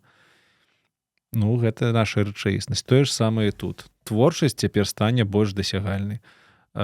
Больш за тое, шмат людзей проста не мелі часу ці магчымасці сутыкнуцца з творчасцю такой, якую зараз называюць прафесіянальнай. Можа быць, зменіцца проста вызначэнне прафесіянальнай творчасці, таму што, ну, вось я даўно хацеў там не пісаць, а рабіць музыку. Я нават, у мяне былі намаганні і музычную адукацыю атрымаць, у мне там вось 10 гармонікаў губных, я на іх нават крыху умею граць, але, ну, няма таланту, ведаеце, няма таланту. Я з 0-го класа ангельскую мову вучу, я не магу вывучыць. Ёсць людзі, якім цяжка гэта даецца. І дзякуючы гэтым інструментам людзі гэтыя могуць сваю творчасць паказаць. А паказваць сваю творчасць, тварыць цалкам, гэта ж вельмі добра. Ну і плюс да таго ж у вас, даражэнькія мои прафесійныя творцы, у вас ёсць вельмі вялікая фора. В сэнсе, праз тое, што вы ведаеце базу і грунт, я проста вельмі хачу пабачыць, што у вас атрымаецца, калі вы нарэшце будзеце выкарыстоўваць і гэтыя інструменты. Таму што, калі яны нам, звычайным смяротным, дазваляюць такія рэчы рабіць, то вы будзеце з імі проста лётаць. Вы ці станеце прадуктыўнымі ў 20 разоў больш, ці проста будзеце рабіць такія рэчы, на якія мы проста не ўяўлялі. Для гэтага вам усяго-то трэба перастаць спыніцца з лудзізмам гэтым і пачаць ужо проста гэтыя тэхналогіі убудоўваць у сваю працу. Бо тэхналогія нікуды не дзенецца. Не гэтая тэхналогія, дакладна. Нават калі гэта бурбалка, яна узарвецца, все роўна яна застанецца, open source развіваецца, дзяржавы ўжо зрабілі з гэтай тэхналогію, якая у ваеннай абарончай прамысловасці таксама выкарыстоўваецца, яна нікуды не дзенецца. І таму ўжо сёння проста пачынайце, калі яшчэ не пачалі, ўсё гэта вывучаць і ўбудоўваць у сваё жыццё. Бо ўсё будзе змяняцца, і калі вы ведаеце, у які бок гэта змяняецца, што ў трэндзе, то вы будзеце больш забяспечаныя і захаваеце і свае нервы, і сваё становішча. Всё, я выгаварыўся, 4 гадзіны зноў ж такі выйшла. Ну, ладно, хто чакаў менш, напэўна, ніхто. Давайте тут скончым. Хуценька яшчэ скажу, якія ў мяне ёсць праекты, дзе можна сачыць за мною і за штучным інтэлектам. Па-першае, мы з Яўгенам і Эміліяй, маімі сябрамі, з маімі сябрамі запусцілі падкаст «Каласы па серпом шыі», дзе раз на 2 тыдні распавядаем пра асноўныя навіны са свету шыі. Там няма ніякай канцэнтрацыі на айцішцы. Мы там намагаемся распавядаць пра штучны інтэлект для максімальна шырокага колу беларусаў па ўсім свеце. І ў Беларусі, і па-за межамі Беларусі, але зразумелай мовай, зразумелымі тэрмінамі пра тое, што адбываецца. Таму для ўсіх падойдзе, для тых, хто ў тэме, і для тых, хто толькі ўваходзіць, і для тых, хто нічога нават не чуў пра штучны інтэлект. Прыходзьце, «Каласы па серпом шыі», гэта такі паўадукацыйны, паўнавінавы падкаст пра штучны інтэлект на беларускай мове. Дарэчы, адзіны ў сваім родзе, адзіны, больш такіх няма.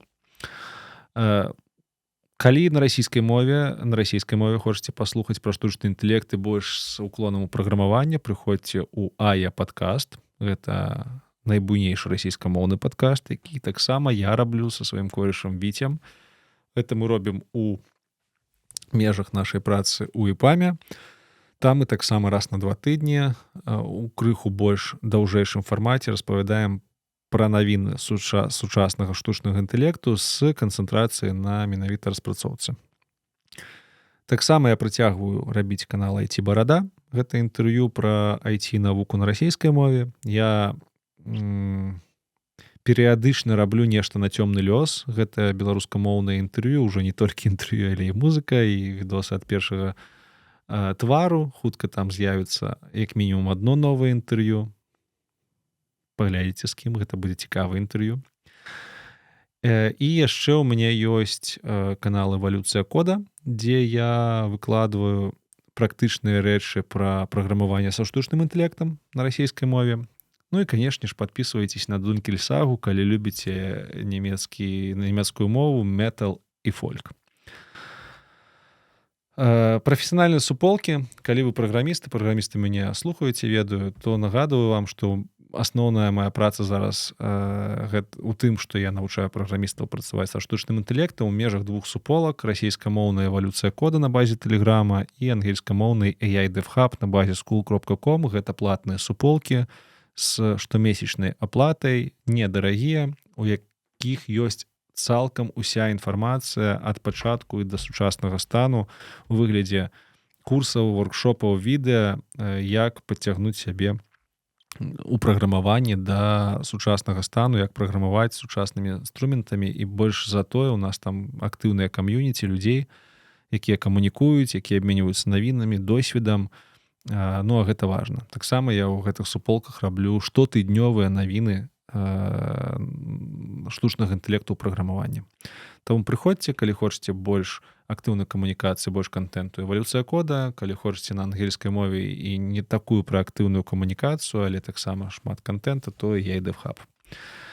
Ну і суполкі іншыя, якія я раблю на аматарскіх пачынаннях. Вось у нас ёсць у Тэлеграме чат, беларускі шыі называецца. Я яго толькі стварыў, так крыху за ім прыглядаю, а так там Сергей Вітанкі.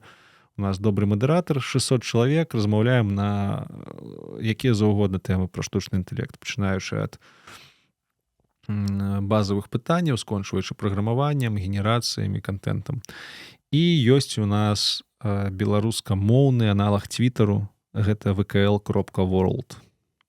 сеціва Mastodon такое ёсць, яно децэнтралізаванае, у нас там ёсць свой сервер, называецца vkl.world. Гэты сервер адмініструю я, вы мяне ведаеце, таму можете прыходзіць туды. У нас там толькі па-беларуску, дастаткова свабодна і дастаткова лампава. Вось, чакаю вас там. На гэтым у мяне для вас усё. З вами быў Аляксей Картыннік з чарговай лекцыі пра штучны інтэлект. Прыватнасці пагаварылі сёння, як рабіць музыку. Крыху я пагундзеў у канцы. Ну, усё як заўсёды. Пішыце у каментарах, як вам, пішыце свае думкі, пішыце сваю і крытыку, і не крытыку, усё абмяркуем. Вось. Ну і, можа быць, недзе праз годзік, ужо не праз 2, зраблю што-небудзь яшчэ цікавае і распавяду вам, як з гэтым жыць і як з гэтым быць. Ну, канешне, сачыце за тэлеграм-каналам «Цёмны лёс». Ён уже пераўтварыўся ў мою беларускамоўную стужку. Я там часцяком публікую, калі ў якіх гарадах у Беларусі, хацелася бы ў Беларусі, у Польшчы пакуль што я даю лекцыі наконт штучнага інтэлекту. Я зараз катаюся па Польшчы, уже быў у Гданьску, у Познані, Беласток, Вроцлав, хутка будзе Катавіца. Катаюся па 2-3 гадзіны, распавядаю пра сучасныя інструменты штучнага інтэлекту. Ну, бадай што 30% маёй сённяшняй лекцыі гэта вось кампіляцыя з лекцый, на якія я езджу па гарадах. Але прыходзьце, там можна пагаварыць у офлайне, паабмяркоўваць іншыя тэмы. І, дарэчы, мы шмат размаўляем пра этыку, не толькі пра аўтарскае права.